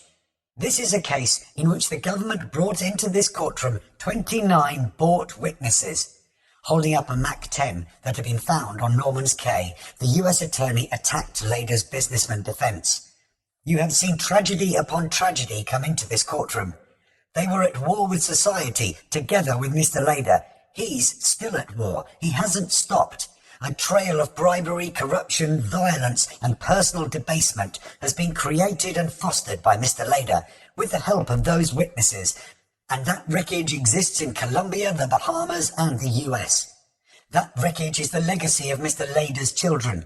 That wreckage in Colombia and the Bahamas and the US is an open wound, and that wound will not be healed by vengeance. That wound will only be healed by justice and truth and reconciliation. Holding up a spoon, he said it held 1/30th of a gram of cocaine, and that Leder was responsible for bringing in 18 million grams or 1 billion snorts. Mr. Leder was an opportunity waiting to meet another opportunity, the US demand for drugs. His strength, ladies and gentlemen, was he was able to capitalize on the weakness of others, the disenchanted, the rogues, the crippled. He bought, charmed, or pushed aside all obstacles. He's finally come to a situation where he can't do that. In his final rebuttal to Leder's lawyers, the US attorney said, "The striking story in this case is that America, a substantial portion of America, has been an active partner with Mr. Leder. While it is true, as Mr. Leder told you on his own tapes, tragically that his acts were motivated by hatred and bitterness against the US, it is also true that all of Mr. Lader's money and all of his guns and all of his power could not force American pilots to fly for him, could not force American businessmen to sell property to him, could not force American salesmen to sell planes for cash, could not force victims of Mr. Lader's crimes to inject cocaine into their arms or to snort it up their noses. The story of this case is the story of an absence of love, an absence of responsibility, a fleeing from responsibility by the witnesses in this case and by Mr. Lader. So your verdict is an act of reconciliation with truth, an act of reconciliation with the past. You have a duty and you have a privilege of returning a true verdict in this case, a duty which you must not shirk and you must not fear. Thank you. After the jury left to deliberate, Lader held up a sign to the journalists and other attendees. Just say no to racism. Over 7 days, the jury deliberated for 42 hours. In the packed courtroom, the anticipation of the verdict was palpable. While 3 women on the jury cried, the judge announced that Lader was guilty on all counts. With a blank expression, Lader gazed at the floor. Both legal teams made announcements to the press. Until we take the problem out of the schoolyard, one of Lader's lawyers said, you can put all of the Carlos Laders you want in prison. But the problem is, it doesn't work. What have we accomplished? Do we have 1 gram of drugs less available to us because of this prosecution? The US attorney claimed it was a victory for the good guys and the American people. It reflects to people in other nations that we are a nation of laws and will not tolerate the violence of drug traffickers. As if challenging Pablo directly, he said that the cartel had nowhere to run, nowhere to hide. I think their days are numbered. A journalist asked about the effect on the drug trade. The war on drugs is not measured in terms of the amount of drugs that's seized. It's a war of the human spirit. The real issue is the will of the American people versus the will of the cartel. He said that the violent nature of the Medellin cartel would be its downfall. The Carlos Laders of the world are going to have a narrower and narrower opportunity to wreak their crimes on this country. Lader had grown a beard by the time of his sentencing hearing on July the 20th, 1988. He spoke for almost half an hour. I feel like an Indian in a white man's court. He said he was a political prisoner, a victim of an overambitious prosecutor, and it had been a case of 29 confessed criminals against 1 Latin. Witnesses that never had a second underwear claimed they made millions from Lader. I was kidnapped from my own country with the complicity of some Colombian police officers. I was flown against my will to this country. It's a far worse crime than any of these allegations. I'm also against drug abuse, but I'm also against kidnapping and extradition. This trial is illegal. The truth of the matter, the judge said, is your main goal was to make money, and you did so at the expense of others. Your conspiracy burned a path of destruction and despair from the coca fields of South America to the streets and byways of this country. Accordingly, Mr. Lader, the sentence I impose on you today is meant to be a message for drug smugglers who control large organizations, and for importers of cocaine, and for street pushers. This sentence is a signal that our country will do everything in its power and within the laws to battle the drug problem that threatens the very fabric of our society. He sentenced Lader to life plus 135 years without any possibility of parole. On the afternoon of November the 21st, 1987, 30 miles east of Cali, a white Porsche worth $250,000 slowed down for a toll booth and was instructed to pull over by 2 policemen. They approached the driver's side and requested to see ID. After the driver gave an unsatisfactory response, the policeman said that the car, the driver and his female passenger would have to go with them to Palmyra. The driver offered $12 for them to let him go, which they refused. He increased his offer. They refused $200 and $48,000 and $400,000. There was no way around it. Jorge Ochoa was going to Palmyra Police Headquarters. Ochoa had an arrest warrant for a bull smuggling conviction and for violating parole. Getting booked into the jail, he was hugged by a female lawyer who promised to sort everything out. Attempting to get an official to sign his release, she made some calls, but was unsuccessful. From a holding cell, Ochoa was transferred to an army prison, where he spent the night. On Sunday, a military plane took him to Bogotá, where policemen on motorbikes awaited him. By armoured van with a motorbike escort, he was transported to a military complex. There was no way for him to bribe his way out of the maximum security prison cell they put him in. The DEA issued a statement. The president of Colombia could be courageous and greatly assist his country by throwing out Jorge Ochoa. Once Jorge Ochoa arrives in the US, he, like Carlos Leder, will not be able to bribe, murder or intimidate his way out of police custody. Many Colombians thought Ochoa would be extradited as swiftly as Leder, but Ochoa was only being held on bull smuggling and the Supreme Court had ruled against extradition. The government's strategy was to keep Ochoa incarcerated while arranging his extradition. The US government sent a legal team to Bogotá to find an extradition mechanism. Unlike Leder, whose status in the cartel had slipped, Ochoa was a dominant force and one of Pablo's closest friends. His extradition had to be stopped at all costs. Shortly after Ochoa arrived at his cell in the military complex, a dozen hitmen were dispatched to the house in Medellin of Gomez Martinez, the editor of the city's biggest newspaper. They banged on the door. Peeping out of a window, the editor's son yelled that murderers were outside. Martinez stopped watching TV, crouched behind a chair, grabbed a gun and started firing. Hitmen sprayed the house with gunfire. Attempting to break down a sheet steel garage door, a van reversed into it multiple times, only bending it. After 15 minutes of mayhem, a neighbor called the rest of the neighbors to arms. They're trying to kill Gomez Martinez. Let's do something. Under fire from the neighbors, a hitman was shot. His accomplices loaded him into a van and they disappeared. Having failed to kidnap Gomez Martinez with the goal of having him deliver a message, Pablo issued a communique. Respected Sir, we have found out that the government is trying by whatever means possible to extradite citizen Jorge Luis Ochoa to the United States. For us, this constitutes the vilest of outrages. In case citizen Jorge Luis Ochoa is extradited to the United States, we will declare absolute and total war against this country's political leaders. We will execute out of hand the principal chieftains, the extraditables. A week after his arrest, Ochoa's 6 lawyers, including 3 former Supreme Court justices, started to demolish the case. They were aided by the departure of the US legal team in mid-December 1987. By arguing that Ochoa had already served his time for bull smuggling during his incarceration in Spain, Ochoa was released in time to celebrate New Year's Eve. Chapter 11. War. Sensing weakness in its rival, the Cali cartel started to move against the Medellin cartel in the late 1980s. Both groups had different organizational structures. The Medellin was an alliance between independent operators, whereas Cali was run by a 4-man executive board. Below the board were accountants, engineers and lawyers, and then the workforce. The executives, some of whom had law degrees, considered themselves more sophisticated than the rustic men from Medellin. They were known as the gentlemen of trafficking, whereas Medellin was regarded as thuggish. The head of the New York DEA told journalists, "Cali gangs will kill you if they have to, but they prefer to use a lawyer." In 1988, the Cali cartel rebuffed Pablo, who wanted both cartels to join forces against the government.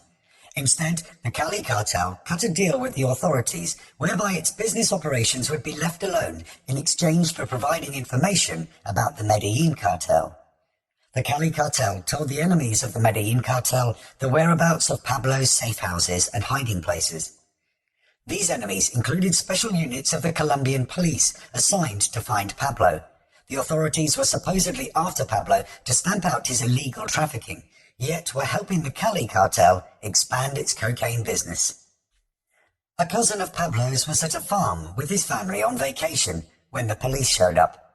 After stating that he didn't know where Pablo was, he was hung upside down with his eyes covered, tortured by electricity, and had needles inserted into his testicles. He died in front of his family. Friends, associates, and bodyguards of Pablo received the same treatment. Due to the police torturing and killing so many of his associates, Pablo put a bounty on their heads. Teenage hitmen attacked police stations with machine guns and bombs to claim thousands of dollars. In retaliation, police death squads drove through the barrios, machine-gunning young people unlucky enough to be out after dark. After eating dinner on January the 12th, 1988, Pablo left his family in Monaco, an 8-story apartment building protected by reinforced steel. He hid out at a farm 10 miles away.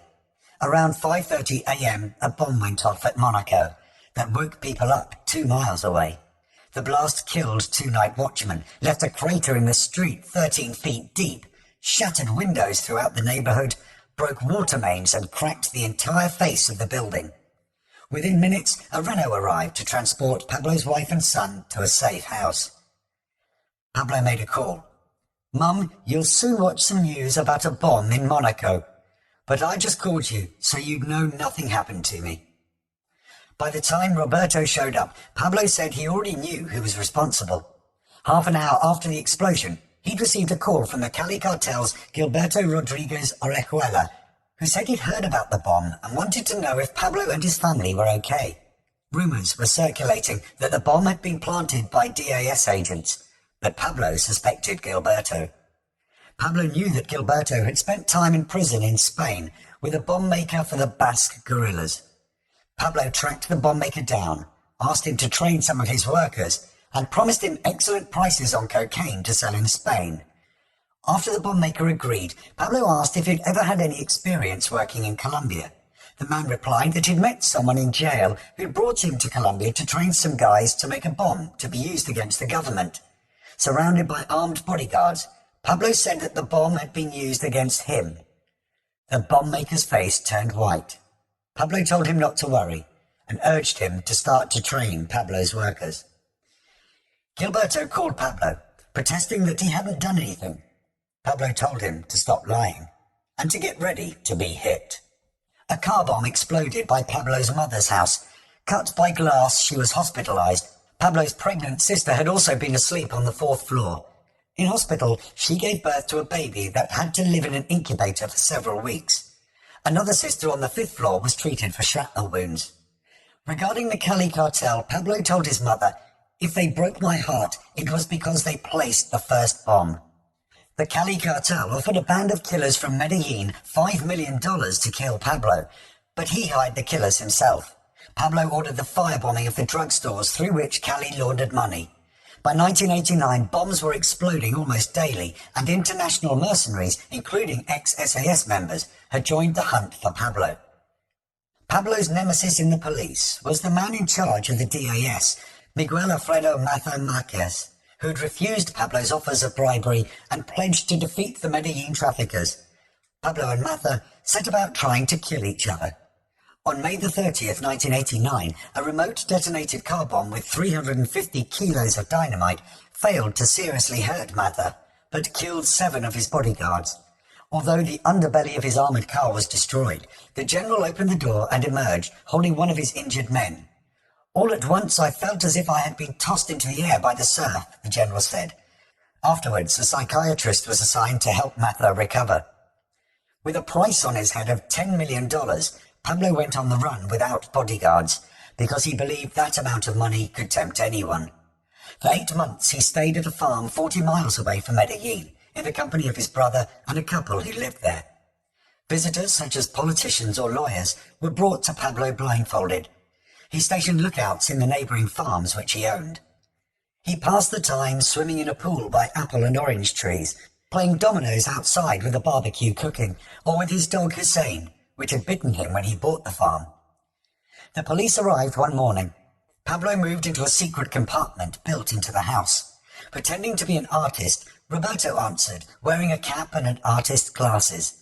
In the living room was an unfinished painting of a farm and a small cow. The police said they were searching the neighbourhood because they'd found a head on one side of the road and a body on the other. Roberto said he'd been up painting and was oblivious to the goings-on outside. The police came in, drank some coffee, and left. To let Pablo know that the police had gone, Roberto knocked in a special way that only they could decode. For several months, Pablo stayed at another farm called the Parrot, with members of the cartel including Jorge Ochoa and Gacha.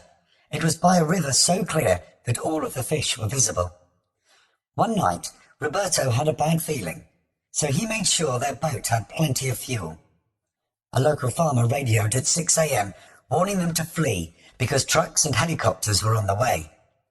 Pablo's usual response to helicopters was to call them mosquitoes and to gesture slapping them away as if they meant nothing, but this time they had to hurry.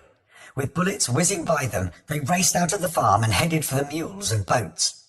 Without shoes or a shirt on, and abandoning his paperwork in the house, Pablo dashed out with a machine gun. Bullets rained down and tore through the vegetation. The traffickers returned fire at the helicopters. Trying to get to a river, Pablo's brother-in-law came under heavy fire. Shooting at the helicopters, Pablo watched his brother-in-law die.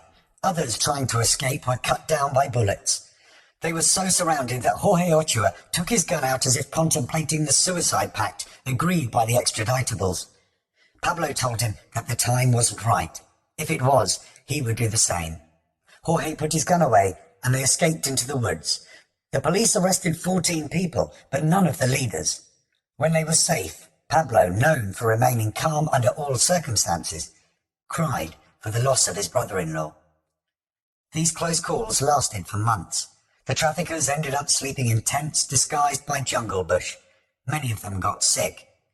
From living luxuriously, Pablo had become a wartime commander. Despite all of the setbacks, the cocaine continued to flow. Pablo was listed as one of the richest men in the world in Forbes magazine, with a net worth of $3 billion. On the evening of August the 18th, 1989, a presidential candidate, Luis Carlos Galán, set off in a blue car for a speaking engagement to 10,000 people in a small working-class town. Years earlier, back when Pablo had attended Congress, Galán had helped Lara to expose Pablo's criminal history. Galán was charismatic, admired, fearless, and the favourite to win the next election. His car stopped by a town square. Wearing a bulletproof vest, he got out. To get Galán to the podium, his bodyguards and assistants had to push their way through the placard-waving crowd. Arriving at a wooden stage on a steel frame, his bodyguards scanned the area for threats and signalled the all clear. Carried by aides and besieged by animated supporters who were attempting to touch him and shake his hand, Galán moved briskly past a cluster of pink balloons and arrived at the podium. Back on his feet, he ascended the stairs. On the platform, he was greeted by councilmen. Standing by men in light-coloured suits, Galán lifted his arms, causing his bulletproof vest to rise, and turned to salute the crowd. Gunfire erupted from a hitman with a machine gun, hidden behind a poster, shooting upwards from the ground at Galán's exposed midsection. To a chorus of screams, the people on the stage fell or scattered. Hoping to shield themselves from gunshots, some pressed themselves to the side of the podium and clutched onto the wooden frame. Blasted in the abdomen, side and groin, Galán collapsed with severe internal bleeding. As shots continued from the killer's accomplices, most of the people in the area remained crouched. Guards in beige suits, one holding a machine gun, dragged a body to a car. The killer rushed to a transit office, put on grey shorts and a sports jacket, and escaped through the crowd. Around 10 p.m, Galán was pronounced dead in hospital. Under Matha's leadership, the DAS claimed that the Medellin cartel had put a $500,000 contract out on Galán. Pablo and Gacha were blamed. This was disinformation to hide something more sinister. On May the 13th, 2005, a former Justice Minister and Congressman of the Colombian Liberal Party, Alberto Santafimio, was arrested and accused of being the intellectual author of Galán's murder. According to the confession of Escobar's former hitman, Popeye, Santafimio had suggested Galán's murder at a secret meeting in order to eliminate his competition should Galán ever win the election. During the original murder investigation, Santafimio had been mentioned and his involvement was rumoured, but no direct evidence existed. From prison, Popeye told the media that he'd early denied Santafimio's participation due to the congressman's political power at the time. On October the 11th, 2007, Santafimio was sentenced to 24 years for the murder. He was released on appeal, but in August 2011, the Supreme Court reinstated the conviction and he surrendered himself. With the news reporting Pablo as the murder suspect and the government offering a reward for his capture, Pablo's mother visited him, hoping to get an explanation. Did you see the news? Yes, Mum, Pablo said, but don't believe that I did everything they say. I'm not that bad, and the first person I would tell what I do is you. I'm not a saint, but if they force me to be bad, what can I do? In the aftermath of Galan's death, the Colombian president declared a state of siege. President George H.W. Bush made a statement. In such difficult times, democratic nations faced with such common threats to their national security must stand together. Today we stand together with Colombia. The narco-traffickers who again have robbed Colombia of a courageous leader must be defeated. Colombians must know that we stand by its efforts to aggressively move against these criminals who seek to destroy both our societies. When it came to battling traffickers, never had such strong words of support been issued by a US president to the rulers of Colombia. Bush was itching to send troops. On August the 21st, 1989, the authorities arrested over 10,000 people. Seizures included 1,000 buildings and ranches, 350 planes, 73 boats, and 5 tons of cocaine. Riveted to the TV, Colombians watched the security forces raid Hacienda Nápoles. Another of Pablo's properties, a 2-story hilltop cabin, was seized. Inside, they found 38 Italian shirts and a mirrored ceiling over Pablo's brass bed. The raids on Gacha's property were just as impressive. Outside one of his mansions was a stone bridge over a man-made pond. Inside were porcelain cats, crystal coffee tables, Chinese vases, a pool table, a white marble bathroom with gold plumbing fixtures, and Italian toilet paper with prints of naked women on each sheet. Worst of all for the traffickers, extradition was reinstated with a new set of rules. Traffickers could be extradited to America by executive decree without being processed through the courts or the government having to utilize the antiquated treaty that had been suspended in 1987. On August the 21st, 1989, the police arrested a cartel treasurer and started extradition proceedings. On August the 24th, the Medellin headquarters of the Liberal and Social Conservative parties received bombs. Some politicians' houses were set on fire. A new communique announced, "Now the fight is in blood. We declared total and absolute war against the government, the industrial and political oligarchy, the journalists who have attacked and insulted us, the judges who have sold themselves to the government, the magistrates who want to extradite us, the union leaders, and all those who have pursued and attacked us. We shall not respect the families of those who have not respected our families. We shall burn and destroy the industries, properties, and mansions of the oligarchy. From the extraditables and the expropriated to the people of Colombia." Bush sent $65 million to Colombia in emergency aid, which included 20 Huey helicopters, 8 A-37 reconnaissance and attack jets, 5 C-130 transport planes, anti-tank weapons, assault boats, machine guns, grenade launchers. Dozens of US military advisors arrived with the equipment. "We will provide only material support and training," Bush said. "The United States has complete confidence in the capability of the Colombian police and military to deal with this situation." Based on information from 93 US attorneys, the Americans released a top 12 most wanted list. The top 5 were Pablo Escobar, Jorge Ochoa, Fabio Ochoa, Juan David Ochoa, and Gustavo Gaviria. Gacha was only 9th. According to the US Attorney General, the purpose of the report was to compile the business structure of drug trafficking, find out once and for all how the deadly game is being played, demystify it, drag it out from under the rock where it lives and breeds, so that we can fully educate the American public as to the size and breadth of these illegal and insidious business operations. According to the report, the Medellin and Cali cartels control approximately 70% of the cocaine processed in Colombia and supply 80% of the cocaine distributed in the United States. These cartels act as true cartels in the classic sense, that they attempt through collusion to set prices and to eliminate any effective competition. Among the cartels, the Medellin cartel is the most sophisticated organization. It controls most of the modern office buildings in the city of Medellin and many of the retail establishments. Overseas communications are done by fax. In the US, cartel managers serve on a rotating basis. Of the three other major Colombian organizations, the Cali cartel, founded in the late 1970s or early 1980s, comes closest to rivaling the Medellin cartel in wealth and influence.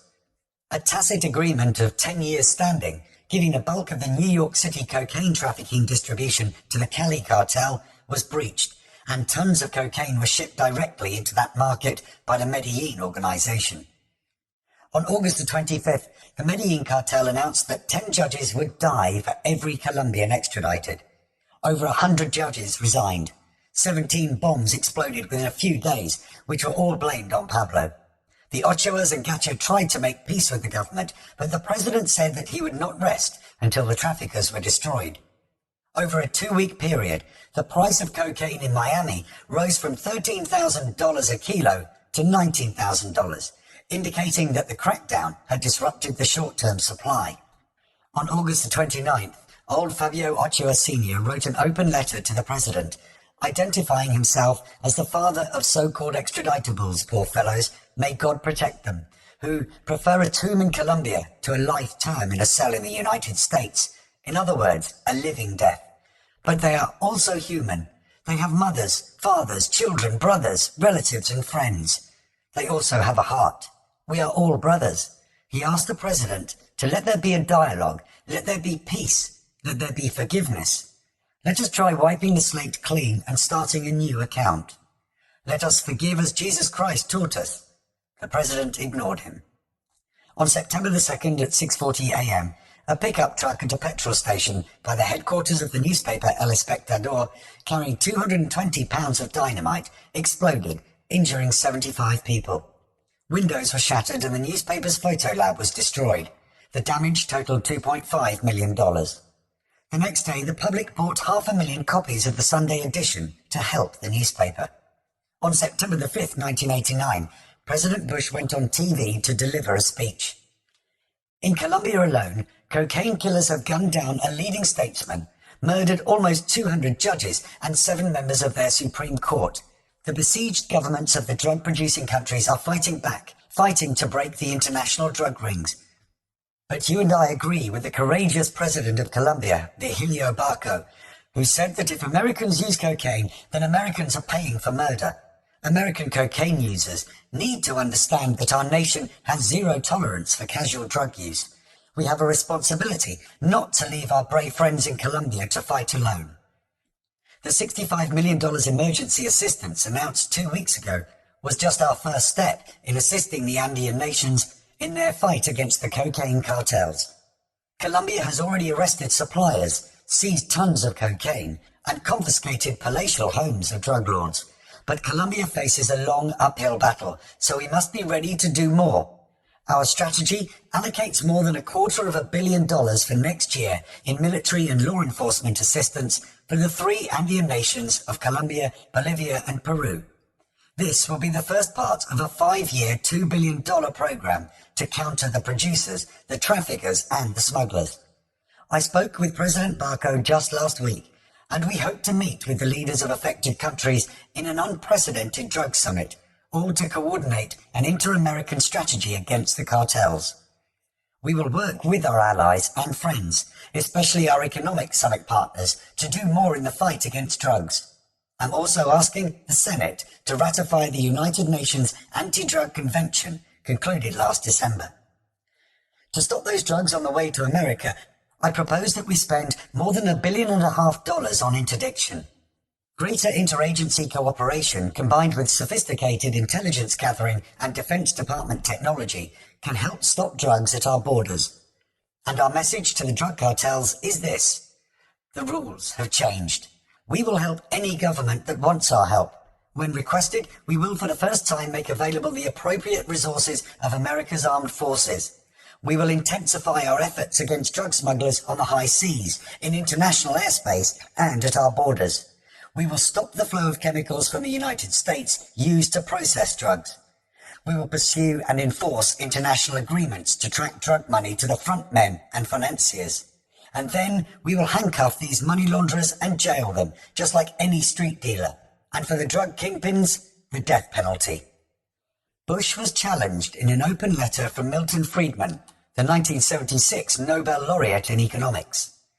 The path you propose of more police, more jails, use of the military in foreign countries, harsh penalties for drug users, and a whole panoply of repressive measures can only make a bad situation worse. The drug war cannot be won by those tactics without undermining the human liberty and individual freedom that you and I cherish. You are not mistaken in believing that drugs are a scourge that is devastating our society. You are not mistaken in believing that drugs are tearing asunder our social fabric, ruining the lives of many young people and imposing heavy costs on some of the most disadvantaged among us. You are not mistaken in believing that the majority of the public share your concerns. In short, you are not mistaken in the end you seek to achieve. Your mistake is failing to recognize that the very measures you favor are a major source of the evils you deplore. Of course, the problem is demand. But it is not only demand, it is demand that must operate through repressed and illegal channels. Illegality creates obscene profits that finance the murderous tactics of the drug lords. Illegality leads to the corruption of law enforcement officials. Illegality monopolizes the efforts of honest law forces so that they are starved for resources to fight the simpler crimes of robbery, theft and assault. Drugs are a tragedy for addicts, but criminalizing their use converts that tragedy into a disaster for society, for users and non-users alike. Our experience with the prohibition of drugs is a replay of our experience with the prohibition of alcoholic beverages. I append excerpts from a column that I wrote in 1972 on prohibition and drugs. The major problem then was heroin from Marseille. Today it is cocaine from Latin America. Today also the problem is far more serious than it was 17 years ago. More addicts, more innocent victims, more drug pushers, more law enforcement officials, more money spent to enforce prohibition, more money spent to circumvent prohibition. Had drugs been decriminalized 17 years ago, crack would never have been invented. It was invented because the high cost of illegal drugs made it profitable to provide a cheaper version. And there would today be far fewer addicts. The lives of thousands, perhaps hundreds of thousands of innocent victims would have been saved, and not only in the US. The ghettos of our major cities would not be drug and crime infested no man's lands. Fewer people would be in jails, and fewer jails would have to be built. Colombia, Bolivia and Peru would not be suffering from narco-terror, and we would not be distorting our foreign policy because of narco-terror. Hell would not, in the words with which Billy Sunday welcomed prohibition, be forever for rent, but it would be a lot emptier. Decriminalizing drugs is even more urgent now than in 1972, but we must recognize that the harm done in the interim cannot be wiped out, certainly not immediately. Postponing decriminalization will only make matters worse and make the problem appear even more intractable. Alcohol and tobacco cause many more deaths in users than do drugs. Decriminalization would not prevent us from treating drugs as we now treat alcohol and tobacco, prohibiting sales of drugs to minors, outlawing the advertising of drugs and similar measures. Such measures could be enforced while outright prohibition cannot be. Moreover, if even a small fraction of the money we now spend on trying to enforce drug prohibition were devoted to treatment and rehabilitation, in an atmosphere of compassion, not punishment, the reduction in drug usage and the harm done to the users could be dramatic. This plea comes from the bottom of my heart. Every friend of freedom, and I know you are one, must be as revolted as I am by the prospect of turning the United States into an armed camp, by the vision of jails filled with casual drug users, and of an army of enforcers empowered to invade the liberty of citizens on slight evidence. A country in which shooting down unidentified planes on suspicion can be seriously considered as a drug war tactic is not the kind of United States that either you or I want to hand on to future generations. Milton Friedman's mistake was assuming that Bush was genuinely concerned about the drug problem. Bush was using Pablo and the traffickers to justify transferring billions of taxpayers' money over to weapons manufacturers and prison industries. Small change compared to the trillions US taxpayers would spend fighting a war on drugs that only exacerbated the problem exactly as Milton had predicted.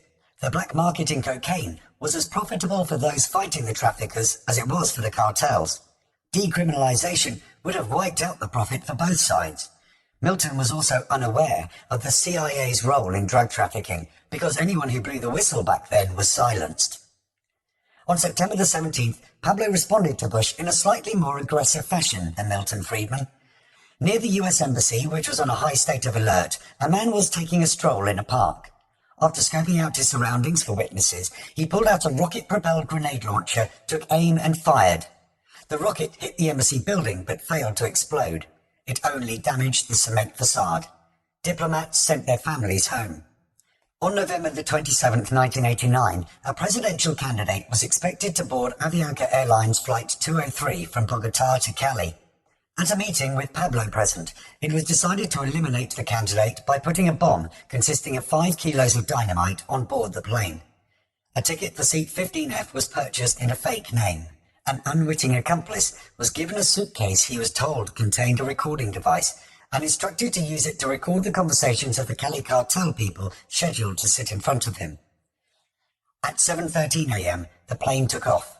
It was in the air for 5 minutes and flying at a speed of 794 kilometers per hour when the accomplice turned a knob on the recording device. At an altitude of 13,000 feet, the bomb blasted a hole in the floor and side of the plane and ripped the airliner apart. The nose section separated from the tail section, which tumbled down in flames. All 107 people on board were killed, as well as 3 on the ground from the falling debris. At the last minute, the presidential candidate had switched to a private flight. Eventually, he became the president. After the explosion, a Bogota radio station received a call from a member of the extraditables, claiming responsibility because the passengers had included 5 informants. 4 years later, the bomb maker confessed to the DAS that he'd been paid $1 million pesos by a senior Medellin cartel member. The death of 2 Americans on board Avianca Airlines Flight 203 prompted the Bush administration to classify Pablo as a clear and present danger and to begin intelligence support activity on him. George H.W. Bush dispatched the CIA, a secret surveillance unit called CentraSpike, and Delta Force, the top counterterrorism unit. Mostly language experts and technicians, CentraSpike specialized in eavesdropping on electronic communications to find people. By tracking Pablo's phone calls, they mapped out the members of the Medellin cartel. They forwarded the information to Search Block, a group of elite Colombian police and soldiers hunting Pablo. Pablo announced that he would destroy the Search Block within 8 days. 2 car bombs killed 25 officers. Instead of disbanding, they received more men and ammunition, turning them into a 700-strong SWAT team. In November 1989, Gacha's son was released from jail. 2 months earlier, he'd been arrested during a raid on a ranch north of Bogota and charged with possessing illegal arms. Hoping he'd lead them to Gacha, the police shadowed him. In December, he joined his father at a small ranch. Having finally pinpointed his location, the government sent more than 1,000 Colombian National Police and Marines. Colombian military personnel aboard 2 helicopters opened fire on Gacha, hitting him in the leg. In a gun battle, Gacha, his son, and 15 bodyguards ended up disfigured by bullets. A chunk of Gacha's head had been blown off. Initially, the extent of the damage to his head and the noise of grenades going off led the neighbours to believe that he'd committed suicide by holding a grenade to his head.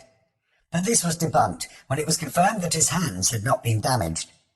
It is believed that a bullet to the face from a helicopter-mounted machine gun killed him. Even though he'd been a murderous cocaine trafficker, 15,000 people attended his burial, many of whom viewed him as a public benefactor due to his building projects and assistance to the poor. In December 1989, Pablo launched his biggest attack on General Matha. A bus brought a 500-pound bomb to the DAS building. Inside the lobby, one of Pablo's workers was waiting for the arrival of Matha and his bodyguards to give the signal.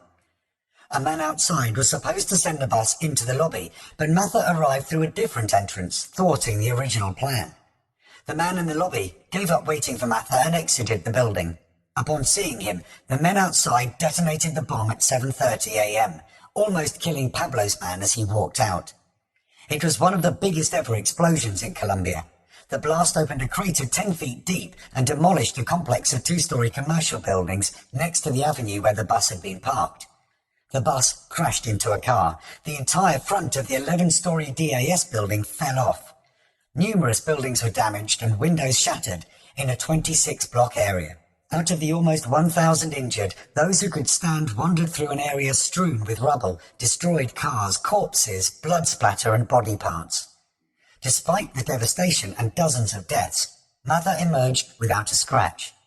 It was like a mini atom bomb, he told reporters. The ceiling fell down on top of me. He said that the bomb was positioned to aim shockwaves at the upper floors of the building. Without a doubt, it was aimed at me. He credited his survival to the grace of God and the steel protecting his office. Pablo put a $1.3 million contract on him. On August the 7th,